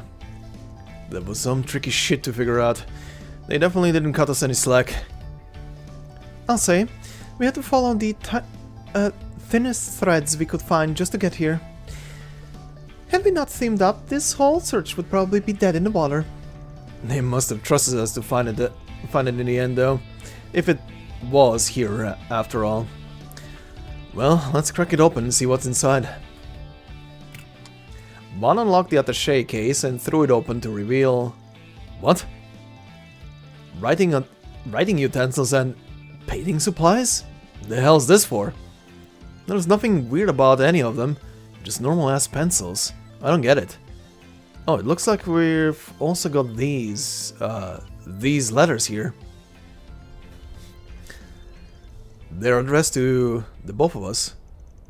No sender listed, but I can only think of one. Right, Grandpa... Oh, Jorg. Grandpa Jorg, beyond a doubt.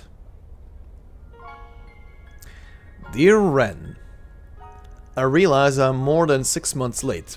Before I say anything else, I want to congratulate you on your acceptance into Aramis. Time really does fly fast, doesn't it? It feels like it was only yesterday that you enrolled at Genis. You've always had that impeccable talent and appetite for learning, from your studies to your papers and everywhere between. You may have felt at first that there was no point returning to ordinary schooling, that it was a waste of time for a mind of your caliber. But there are some things you can only learn and experience in those common places. I suspect you've come to realize that yourself. Now that you have a place in this world to call your own, it's good to spread your wings and spend time away from your friends and family. Although I only looked after you for a short period, I pray that you find happiness wherever your travels take you. Sincerely, Grandpa York. Aww. P.S. Thank you for taking care of those kids and tidying up the workshop during your visit a year and a half ago. I greatly appreciate it. Aww. I didn't know what to get you to celebrate your admission. Oh. Tidying up the workshop during your visit a year and a half ago, that's talking about during that sequence in Reverie, when we went through his workshop and were pursuing people in there. Right. I didn't know what to get you to celebrate your admission, so I simply picked up some safe bets for a student your age. If you have no use for them, feel free to throw them out. I'll hardly be hurt. Oh, don't be like that, Grandpa. I could never throw these things away. He's still as he ever was, awkward and clumsy outside of his doll making, and I wouldn't have it any other way. Alright, let's see what he's got to say to me next. To Mr. Von Arknight. It goes without saying that you and I have done much for each other over the years. I won't dwell on that ancient history. But if I can offer one piece of advice to you, do not avert your eyes from the spirit you have within. Beyond that, please continue to guide and protect my granddaughter. I trust that you're looking out for her while she is in your periphery. Did he really have to write that last part? I'm not used to seeing him be so protective. Hard to blame the guy. He ain't seen you in years. Cut him a little slack, yeah? Least it's not just you he's being nosy with, anyway. What did he mean by your spirit within, though? That's an intriguing line. Mm-hmm. Is my theory gonna be correct? The craziest theory about Juan that I can think of would be that he went through a process of whatever the cult was doing with people they were testing the demonic drugs on, and something got left behind in him. And then afterwards he went through a process of trying to trigger a stigma or develop a stigma in the church, and nothing came out of it. So there's a theming in this game of both light and dark, and a gray territory in between.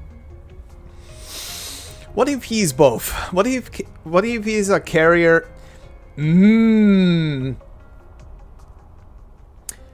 Danda's sword was both demonic and holy aspected.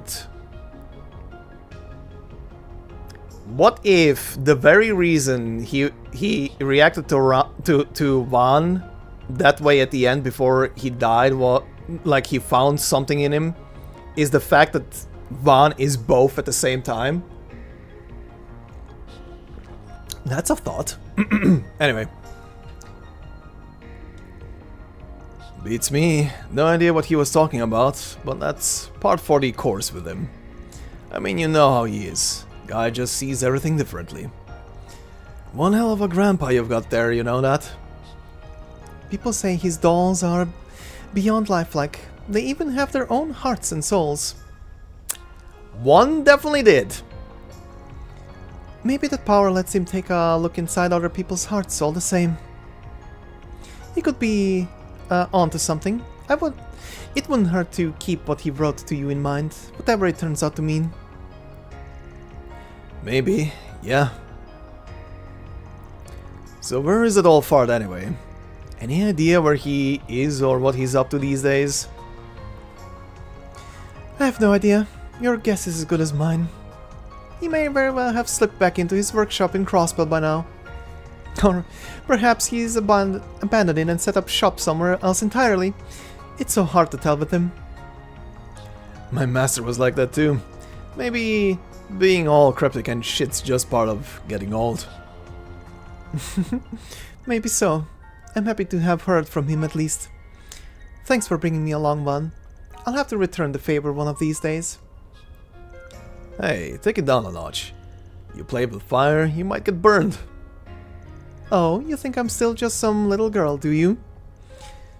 I'll be all grown up before you know it. In many ways, I already am. Oh, God. Forget her past, forget her past, forget her past, forget her past. At least enough for me to reach out and lend you a hand when you need it most. Just like you did for me all those years ago. Aww. Sheesh. The old man's right. This girl is growing up fast. Too fast, if you ask me. Sure, I'll ring you up if I really need a hand. Banso ran back to her dormitory and left the attaché case in her care. With that, the two went their separate ways. And just like that, it was back to the usual business. I'll invite you to a tea party sometime. I do so enjoy being a good hostess. Please make it just a tea party. A superior lady. Vance ATS plus 10. Yes, you're fully leveled up. You cannot level up anymore. Jesus Christ. Okay. With that done, let's go actually to the Auber district, because I haven't seen that one yet. That's a new place to go through. And there is also an event up there. God. This is really like the most standard approach to any kind of school. Oh, she's here. This is giving me both flashbacks to Cold Steel, to the old girls' academy over in the Empire, and also to that one street, not a school approach, to the one street in Tokyo Xanadu, where I think where the main character lived on. Kind of has that feeling of it. Anyway, you I already talked to. You. Basically, you tried your luck with a bunch of girls and had zero luck, so now you're in desperate need for someone to spend the festival with. This is ridiculous. Unsurprising, but ridiculous all the same. What are you even planning? Come on, man. A sausage party is better than being all alone. How many times did this game use the word sausage party? Also, you know, extra manpower means extra sex appeal, yeah? The ladies will be flocking to us during the festival. Unbelievable. Well, what? Unfortunately for you, I made arrangements with the student council. I suspect Julian will also be busy. No, actually, I don't have any plans. I was hoping to have someone show me around the festival, in fact. Maybe you would be willing to? For real? You who could have your pick from all the hot babes at school is choosing to go with me? Thanks, man. Julian, I freaking love you. You are utterly incomprehensible. Alrighty. Julian's such a chick magnet, it's unreal. How does he do that? I know, I'm gonna mooch off of... I mean, I'm gonna show him around the festival and learn all his secret techniques. It's called being a normal person? And polite? Not a boring day with Lyle around. This is my first Revolution Festival, so I'm hoping to get to really see the sights. Gonna make sure to make a lot of memories to share with my friends back in the Empire. Okay. Uh-huh. Teach? Thank you for your time today. Of course. Good work today, everyone. I know the Revolution Festival is almost here, but don't get too excited. Be safe on your way home. You look real cheery today, Miss Sonia. Something could happen. I think Miss Sonia is more pumped for the festival than we are. Oh, goodness. No, not at all, I assure you. Anyway, be safe, everyone. Don't wanna get hurt and waste all your hard work for the winter tournament. Alrighty. A blind date on the exact same day as the festival? That's impeccable timing. Oh, how romantic. I guess the goddess hasn't given up on me yet after all. Uh-oh. Uh-oh. A blind date? Uh-oh. Who's gonna be? No outsiders allowed, huh? Guess that makes sense. Not like there'd be much to see. It's a day off, so there are hardly any students around. Okay. Oh, hello, Agnes. You busy with that part-time job you mentioned? Hello, Mr. Powell. Yes, that's right. You're Agnes's teacher. You look very smart. Mr. Powell teaches history and is in charge of second-year students. I don't know. I don't know how smart I really am, but I'll be glad to answer any questions you might have. If I know the answer to them, at least. Oh, you're... Arknights? Man Arknight? Huh? Oh, right. He went here. If you're familiar with Van... Man, figured you would have forgotten all about me already. Nice seeing you, Mr. Powell. Forgotten? Impossible! You don't just forget students as special as you, Van. It's been 7 long years. I'm glad that despite everything you seem to be doing well. I'm doing fine, thanks. Though I guess I made shit real rowdy around here. Sorry about that. Not at all. I do wish I'd be able to do more for you as your teacher. But I guess it's too late for such regrets by now, isn't it? If there's anything I can do for you now, I hope you know you just have to ask.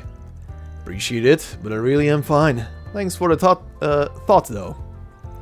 It hadn't even occurred to me that Van might have been one of Mr. Powell's students. So, Van studied at Aramis? That's new. He did sort of give me that feel. He's just full of surprises, huh? Indeed. He will hopefully be open to discussing it with us sometime in the future. So, Agnes is working for you then? What a small and wonderful world we live in. Well, I'll leave you to it. I'm relieved you seem well. I look forward to you visiting, if you ever feel it. Sure. Take care of yourself, Mr. Powell. Keep an eye on Agnes, too. One's acting just like Abby. That's embarrassing.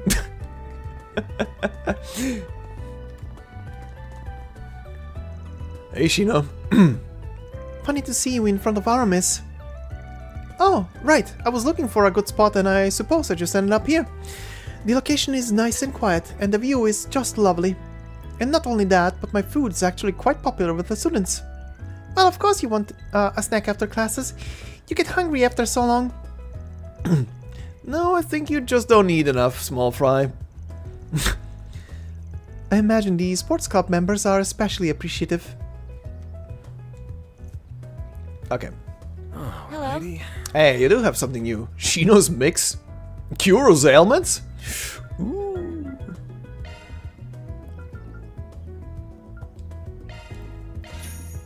Thank you. I'll take 5. Also, what triggered? Oh, 9 movies watched. I'll take that. Food-wise, I think I took in everything besides this new thing. Okay, this thing doesn't go higher than 10.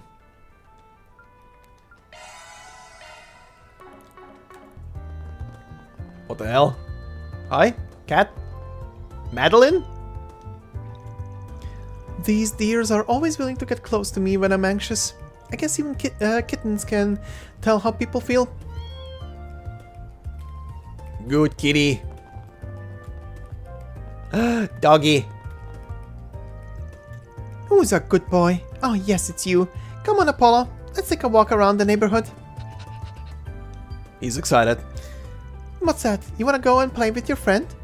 Okay. We'll stop by at the end of the walk.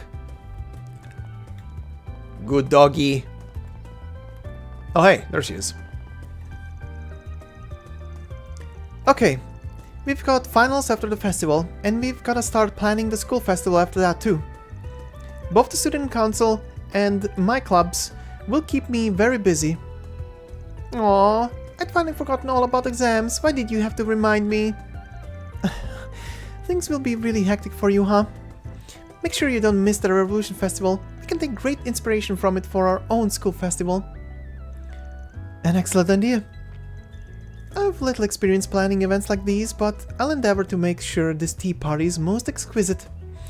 I was hoping you'd hold a candle to Jenny's after my transfer. or to Thor's, considering all I've heard from Tita. And yes, so that, Sasha, I have high hopes for you.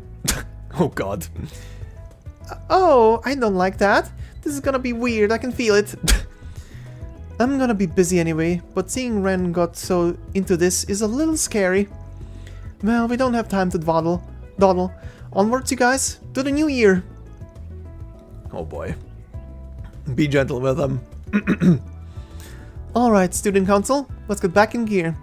There are a lot of club events coming up, but I think I'll prioritize getting the basketball club ready for this winter's nationals. I'm the captain after all. It's on me to lead them to victory. Well... Isn't Ren being a little scary? She looks pretty serious about this. Let's pull through this, and yes. We can't let this or exams win. Yes, we'll get through this together, Odette. Jeez. Be gentle, Ren. Our Miss Student's body is sharper than I gave them credit for. Quite a delightful tea party we have on our hands. Oh god. I was hoping they'd hold a candle to Janice after my transfer, or to Thor's, considering all I've heard from Tita. I'm expecting a lot from you, Agnes. Don't disappoint me, alright? Of course. Well, that's comforting, but also laying the pressure on a little thick. Uh-huh. Ooh, this is a new shop. Ooh, this is a new one. Hi. Oh my god. I want cake. My ardent passion shone through today as I bought one of Holland's masterpieces. Holland endeavors wholeheartedly every day to deliver us the sweetest treats. It's our duty as customers to put our body and soul into purchasing and enjoying his confections. Why, hello, Agnes, and, why, it's Juan! Juan, you rascal, I haven't seen you in quite some time. I guess it would make sense that you'd know Holland. Considering what you... Jesus, right, yeah, right. Considering what you'll do for their treats, it's really no surprise you'd come before, Van. Yeah, but I haven't been around in a long while. How the hell do you still remember me? It's my job! My customers' gratitude carries me forward in the art of confectionery. I make the best sweets for their enjoyment. And no one enjoys them as much as you do. I could never forget someone as so passionate for my sweets. There's something nice about being remembered, even if I haven't been here in forever. You haven't lost your touch. I've had stuff from Andalusia since, and it's still great. I think I'll swing by more often, if I have the time. Feel free to do so. Regulars like you make getting up in the morning worth it. Though I never would have imagined that the two of you would walk through my door together. Wait, was that package Agnes bought this summer for you? That's a good guess. Shallow world out there, huh? Well, I'll be busier than ever since the festival is almost here, but I don't want you taking that as an excuse to not come by. Sure thing, man. I'll fit in a visit or two. Looking to buy something? Kingdom Tart. Ooh, 36 CP? Damn.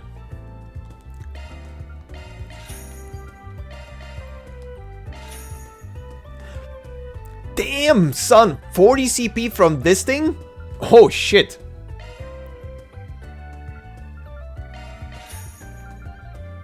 See you again. Alrighty. Amazing. The year's been rough, but I wasn't expecting to cap it off by seeing an old regular. I don't know what you've been up to since I last saw you, but I do remember you very well from back then. Even though you always looked embarrassed to be here, you'd have the biggest smile anytime you ate anything. Yep. Sounds like one. So what's left? Up here and then whatever the event in there is.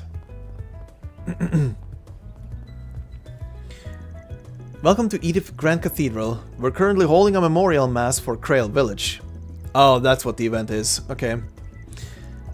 Many will come to pay their respects then. It isn't terribly busy right now, which might be ideal for those of very heart that might want to mourn in a more reserved manner. Oh, more. I do wonder whether Sister Philia will be able to handle things, what with the large ceremony coming up. Sister Philia confessed this morning, but I'm not sure what it was about. Still, her faith is questionable. I'm sure she will overcome it. She just needs a bonk on the head. Oh, hey. Even if the perpetrators were captured, what happens in Krail cannot be undone. I'd been there a few times before since I used to be border patrol. I risked my life to defend that place, and to think about what happened to it. That's a horrifying weapon that the Mafia used. First it was Crossbow's new weapon from last year, and now this. How much farther will we take these ghastly weapons? At this rate, I hope we don't end up destroying the entire continent. Well, considering the cryptic messaging that all of these games have so far, this world has only a couple of years left, and we are approaching the end. But we'll see what happens. Prince Shirid, who's come from the Revolution Festival, is staying in this embassy. He comes and goes every so often. He has been enjoying sightseeing around Edith. It's a little concerning, to be frank, even though I know he has Miss Nage as an escort. It's fine. But I can't deny that it's quite charming to see the prince cut loose. Him being so easygoing has made him well liked among the embassy staff. Yep.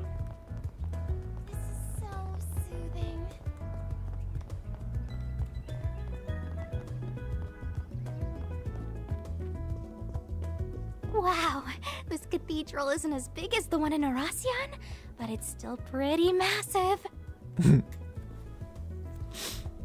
The interior is also quite beautiful, and it's such a soothing place to be in.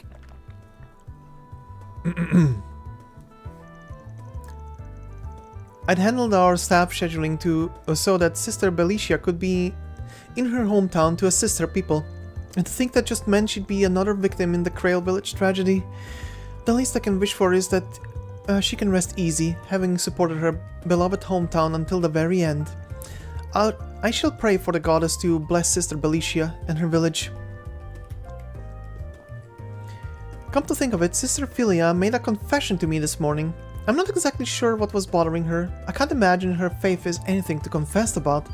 She spoke of reverence, but a word like that doesn't seem to invite sin to me. Well... She spoke of the horny. Well then, I'd best touch base with the Archbishop about the state of things in Aracion. I've been observing the situation there over the last week, and things have thankfully calmed down. That arrest among the elites has caused quite the turmoil, but the Archbishop has put in a lot of effort to calm the situation. Though they still seem rather hostile to Edith Grand Cathedral. Yeah.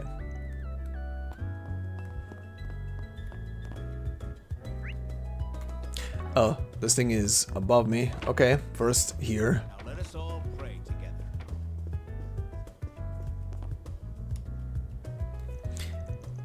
Goddess, thank you for blessing us. Please grant eternal peace to the souls of those who have passed. Miss Goddess Adios, please watch over Daddy and Mommy and me. Mommy, where's Daddy? Oh, I forgot to mention, Kuleo said he'd arrive a little late.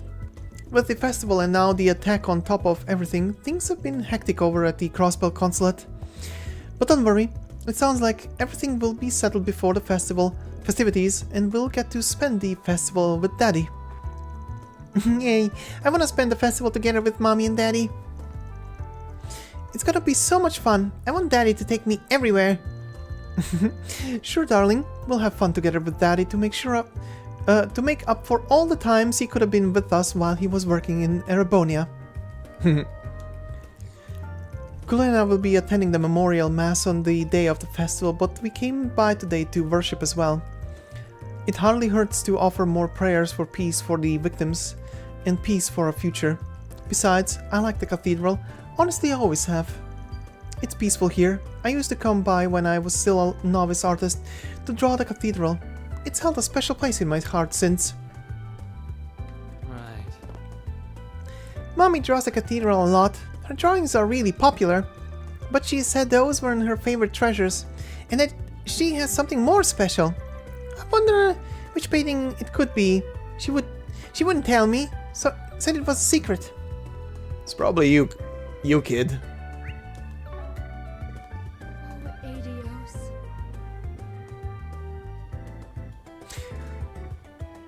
I like the stained glass. It's very pretty.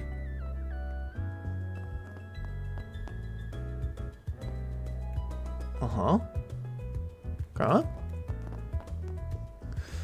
Okay, let's view this event. Whoops.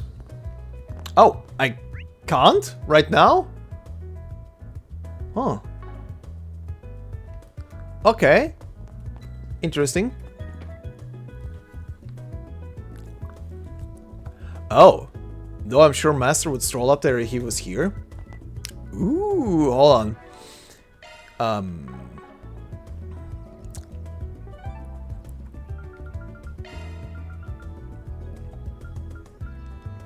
What are we waiting for? Hold on. Is this gonna be the case? Let's keep Judith and let's take Burgard.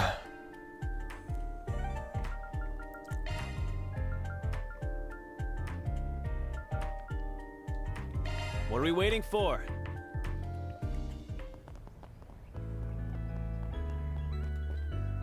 Looks like they're busy getting ready for the memorial service. That shouldn't mean we cannot take a look around. Oh, now I can go up. Damn. Okay, so this event basically required to have him with me. Ooh. I like this little balcony. Okay. Oh. Oh shit. Alright, I think I largely understand. While I don't intend to encourage your illicit activities, I do however agree that something must be done about Armada and their legacy. You're welcome to come and go from here as needed while you're in the capital. How very kind of you. Nah, but seriously, I appreciate the help. I was kinda expecting every higher up in the congregation from Divine Worship to have a stick jammed up their... Salis, you're being rude. However, I will agree that it's a little surprising. Hardly. Let's just say that arrangements had been made by someone else already. And speaking of them... My, what a coincidence. Father Burke... wait, shit, I mean... I really like her. Her stupid fucking just cussing mouth. Anyway. I mean, Master Burgard. Celise, Leon. It's been about a week. Nice to see you too, Bishop Orwell. It's been a while. I appreciate you making arrangements. Don't mention it. We might not be part of the same organization, but you always did well by me when you were on active duty. Now, if you'll excuse me, I shall take my leave. Take however much time you need, all of you. Guess they probably would have kicked us out the door if it wasn't for you, eh, Master? Though we've managed quite a lot on our own. No, don't be so put out. Building bridges where there used to be none takes time. So, what's the current status? I do not believe the rubble has been cleared in Oracion yet. Right, about that. Oh, you're still sticking with these jerks, Master? I was under the impression you were merely accompanying them as a matter of necessity, and that you would part ways after business was settled in Oracion. You know, we can just say hello, right? Ain't gonna deny we're not cut from the cleanest cloth. Let us just say it's a complicated matter. For the time being, it would be far more beneficial to stick with them than act alone. It isn't too unlike the reason that brought you two to the capital in the first place. Huh, you never pull a punch. We'll have the second Dominion in charge of cleaning up the mess. Huh? Those... Oh, yeah, partitioner. Yep, yeah. Those partitions of his should help look for shit faster than I ever could. Abbas's team also arrived to lend a hand. Is Kevin in Oracion right now? He's been acting separately from Vazi quite often lately. Oh, sorry, Vazi, not Kevin. Though I guess that's what you ought to expect of a master of the Kunlun school. I will leave you to it then. I'm glad you're doing well. Hopefully I will get to see them sometime. Kevin and Gaius too. Motherfucker. Motherfucker. Please, maybe that'll get them off our backs. The commander's not said shit, so they're bothering us about it instead. That's the commander for you. Were they to upset her, she would sooner drink them under the table than speak frankly. They are aware of that. Yes, yes. They're having fun. How much of a big deal is Gramps? Someone's fawning over him everywhere we go. He looks to be very well acquainted and respected by a lot of high-ranking individuals. He's got a lot of apprentices outside the church like me. But why would these idiots be all the way here? Idiots! What's so important to leave artifact retrieval to someone else? They were talking about Almada's legacy. Could that mean... No, it can't. Can it? Something bugging you, Arknight? Need to let some steam off? We never declared a proper victory for that little game, so why don't you square up for another round? Mind chilling for just 1 second? If you've got some pent-up energy, go bother someone else. Besides, a lot of other players are out here in the capital today. Not that that might have anything to do with why you two are here. Do feel free to guess. I'd love to hope for nothing to happen whatsoever, but we're not naive enough to let our guard down. We're merely here as insurance. Not unlike you, Spriggan. Fine, guess you've got a point.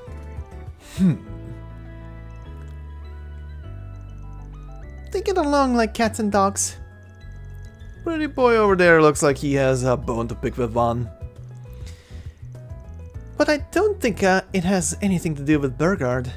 Yeah.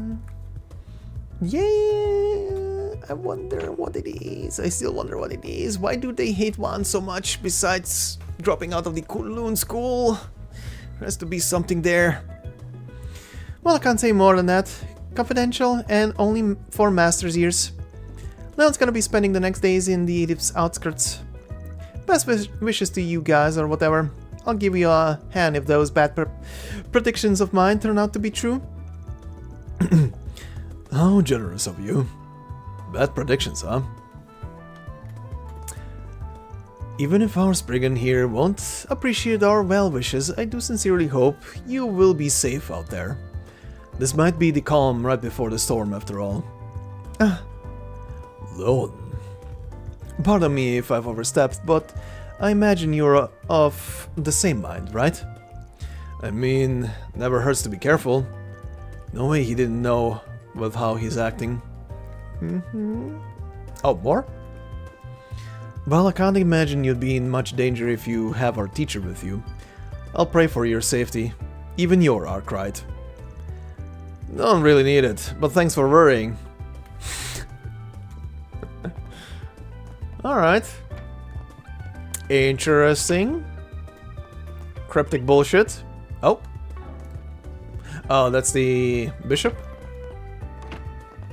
Yep. These are the new core members for the Revolution Festival. As always, I'm in charge of the core. The festival draws near, so let's give it our best effort. The congregation for the sacraments should be able to handle things, at least to a certain extent. You and Burgard should take some time to rest. Alright. Okay, let's just, considering how late it's getting... Off we go. Let's see what's happening here.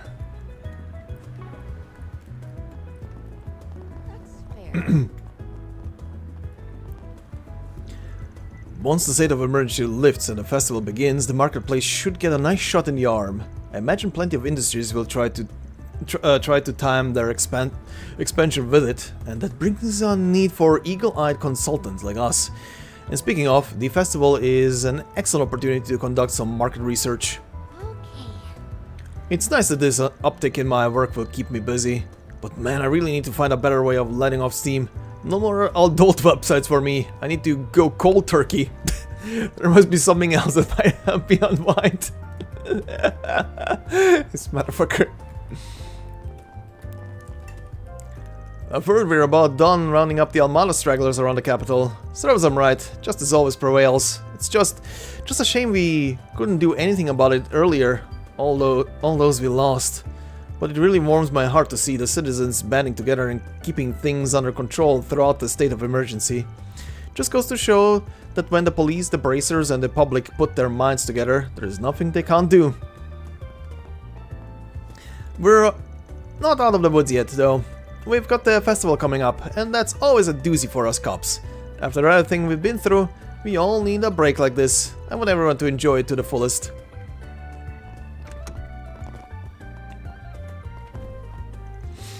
I always knew Senior Officer Colordo was keeping records on stuff beyond even his usual investigative work, but I never thought his side notes would end up exposing Almada collaborators. I guess it goes to show how important it is to talk with everyday people. You mean what I'm doing? Even as a receptionist, I hope someday I get the chance to go above and beyond the call of duty like that. I need to do more than just connect with the public. I need to put their information to good use.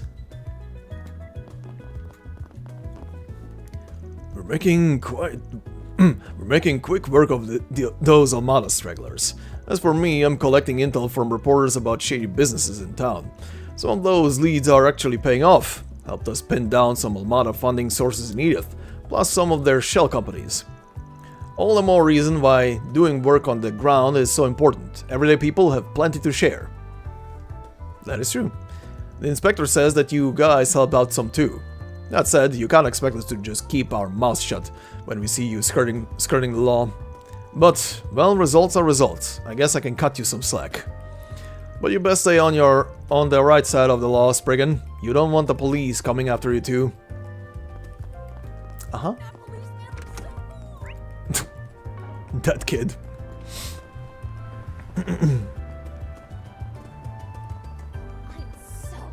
Welcome to Erland, sir.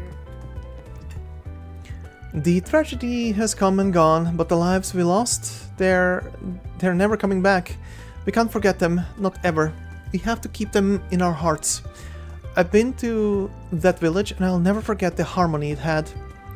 I want to work that harmony into my clothing designs. It's the least I can do in their memory. We have full confidence in our products. Oh shit, you also have new shit.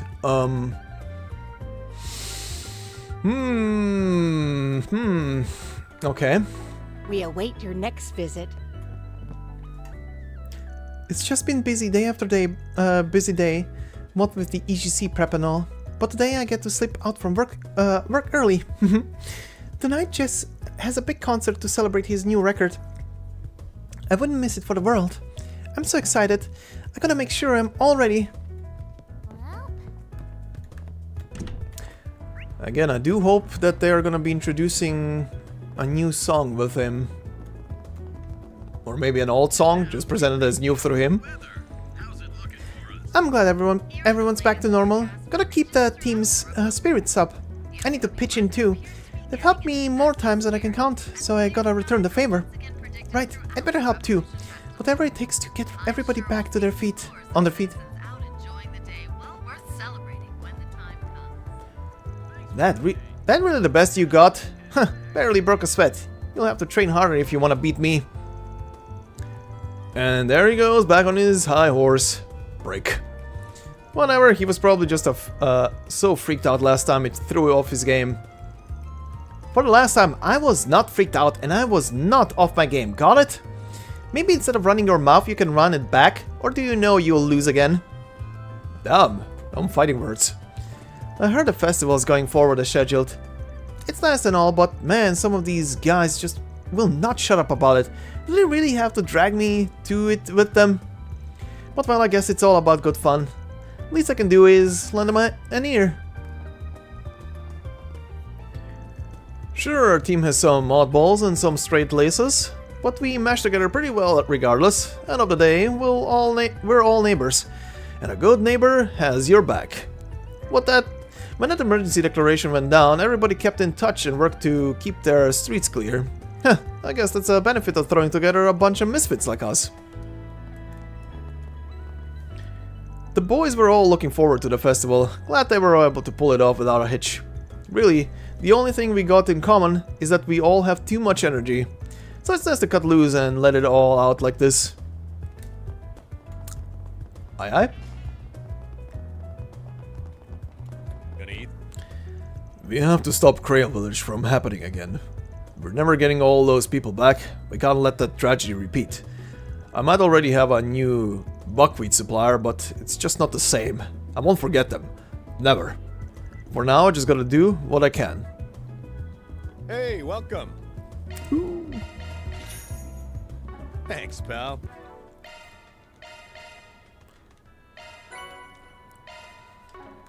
New food. Okay. And... oh, he's here. You know, that Lugan guy isn't so bad after all. He's got a lot more heart than I give him credit for.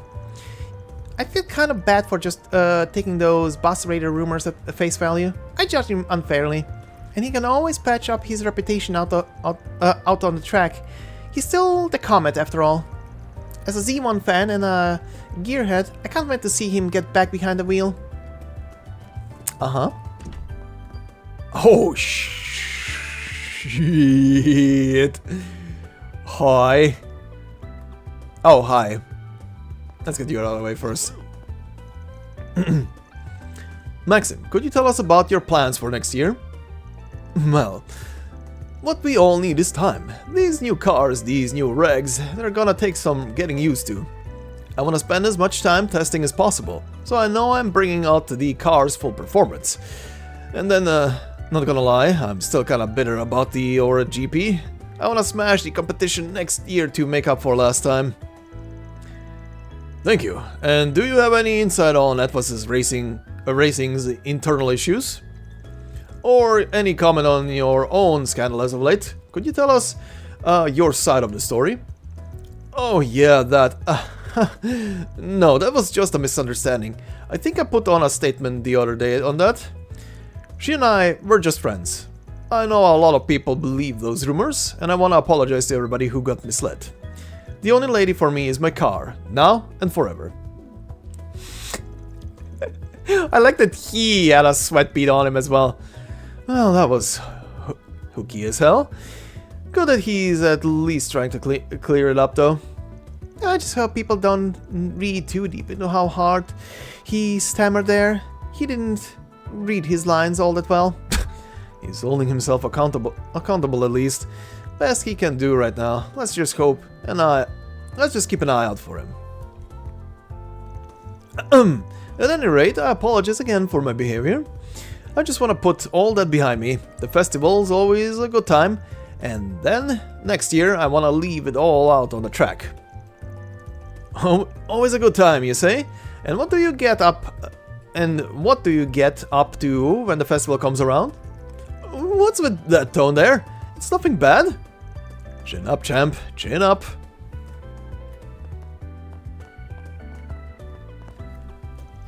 Looks like the situation is all under control. The hotel itself isn't in any trouble, thankfully.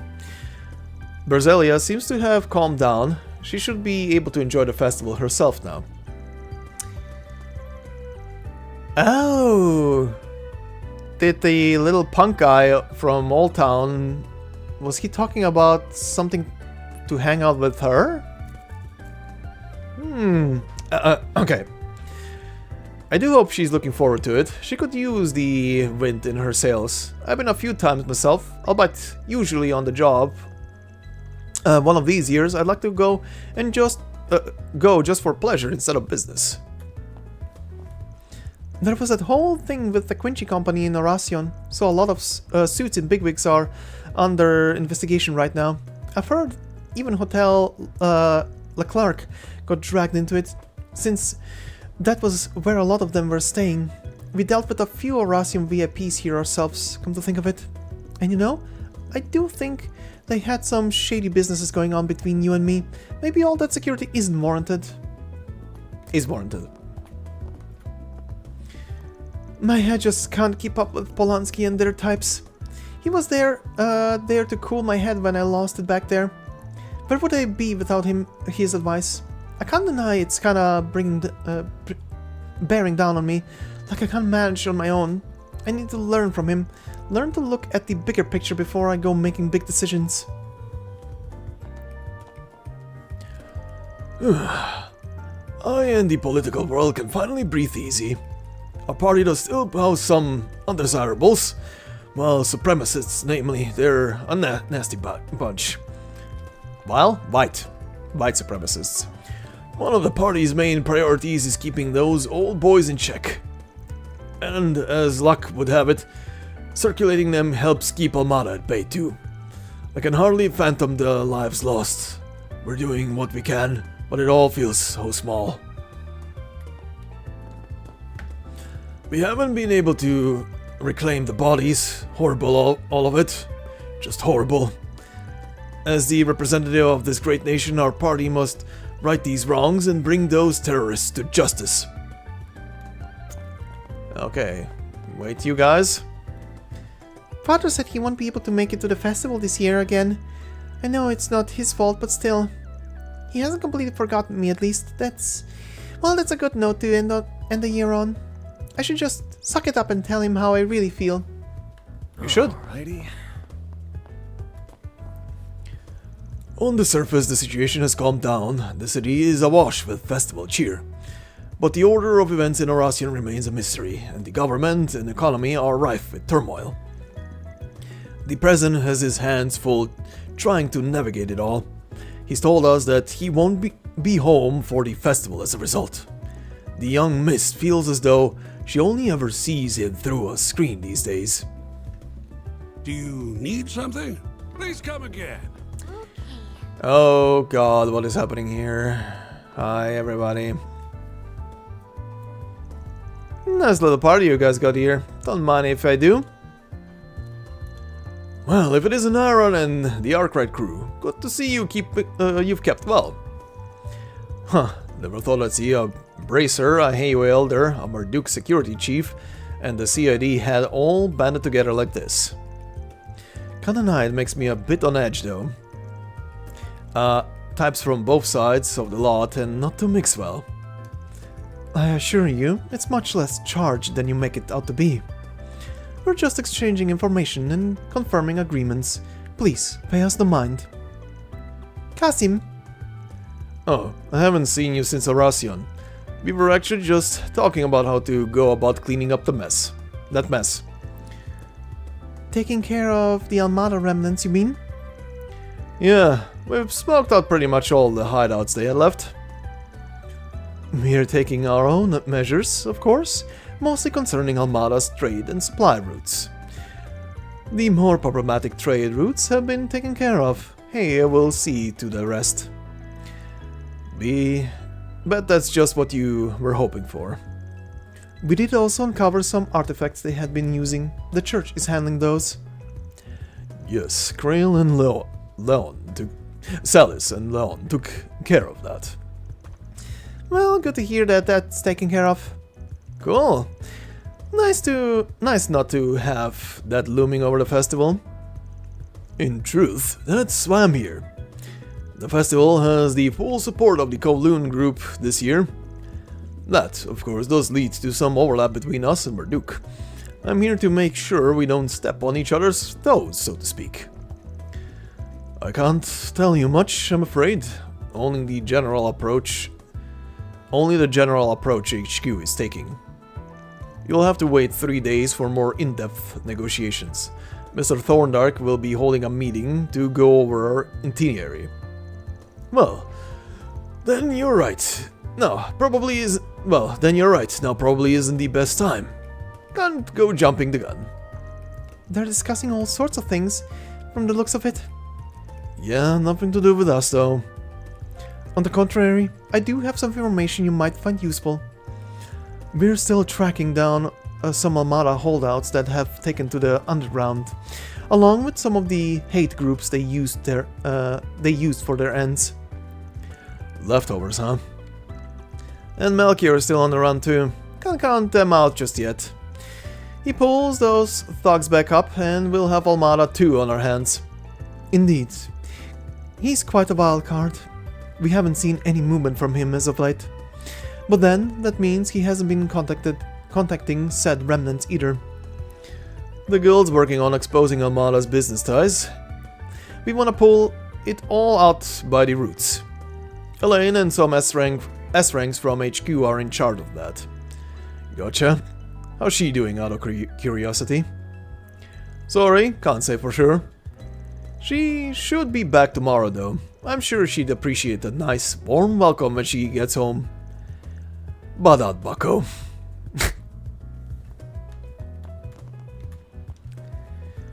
I'm sure you're aware, but taking that group out of the equation has shaken things up here in Edith. Time for you to make good on your name, Spriggan. Yeah, was figuring that anyway. I'm impressed you tracked down this little meeting of ours, Mr. Arknight. As I'd heard, you've a keen eye and a sharper nose. At any rate, Ashen should be here for the festival. It would be nice if you could show her a good time. Yeah, it's been 2 months already. I can't wait to see her again. Yeah, I don't mind, as long as she keeps her opinions to herself. Said the pot to the kettle. Incidentally, the clamor in Langport has subsided for the time being. I heard your comrades may have been mixed up in all the chaos there. But I must say, those young men do inspire confidence in me. The future is in good hands with their types at the helm. Sid and the boys, huh? Good to hear they're doing alright. Might as well kick back with them if they're coming on down to the festival. We'll be entrusting Armada's artifacts to the church, and the leftovers will fall under Heiwe's jurisdiction. The CID and the guild should make quick work of what stragglers remain. Melchior is still a concern, being one of their most prominent leaders, but we haven't noticed any moves from him as of late. Not that we should write them off just yet. We'll need to stay vigilant. Jin? What angle do I need to hit to talk to you? There we go. The guild's helping out where it can. But we still don't have things under control quite yet. Elaine should be coming back tomorrow. Make sure to give her a warm welcome, will you? Shut up! It's not like that! Baka! Anyway. Oh, okay, this will mark one more district left and then this thing. Then let's head over. Let me just take another peek at this. So that and whatever that will be. Okay, but it is late and I do need to call it for here, and we still have 3 of these to do. But that will be for next time. For now, I do need to stop. Okay. I think we will be continuing this pretty much just like this week, starting on Thursday, and then keep on going until the end of the week, so 4 days in a row, just like this week pretty much. Because, tomorrow is gonna be back. Tomorrow and Tuesday, Wednesday we'll be back to Arknights stuff and then back to this. Considering I don't have anything regular to record, at least nothing big regular to record for the channel, I have time to deal with this stuff and get the games and progress going. But that will be it for today. And we shall continue this next time. Until then, thanks guys for joining me. It has been a romp. Oh boy, I know it doesn't feel like there hasn't been much stuff considering, you know, rounds and Edith and stuff. But I think next time, once that gets sorted out, the story is gonna be slowly rolling in. I wonder about the thingy, the festival, and what the hell is gonna happen. But for now, I rest. Thank you very much, and have a good night.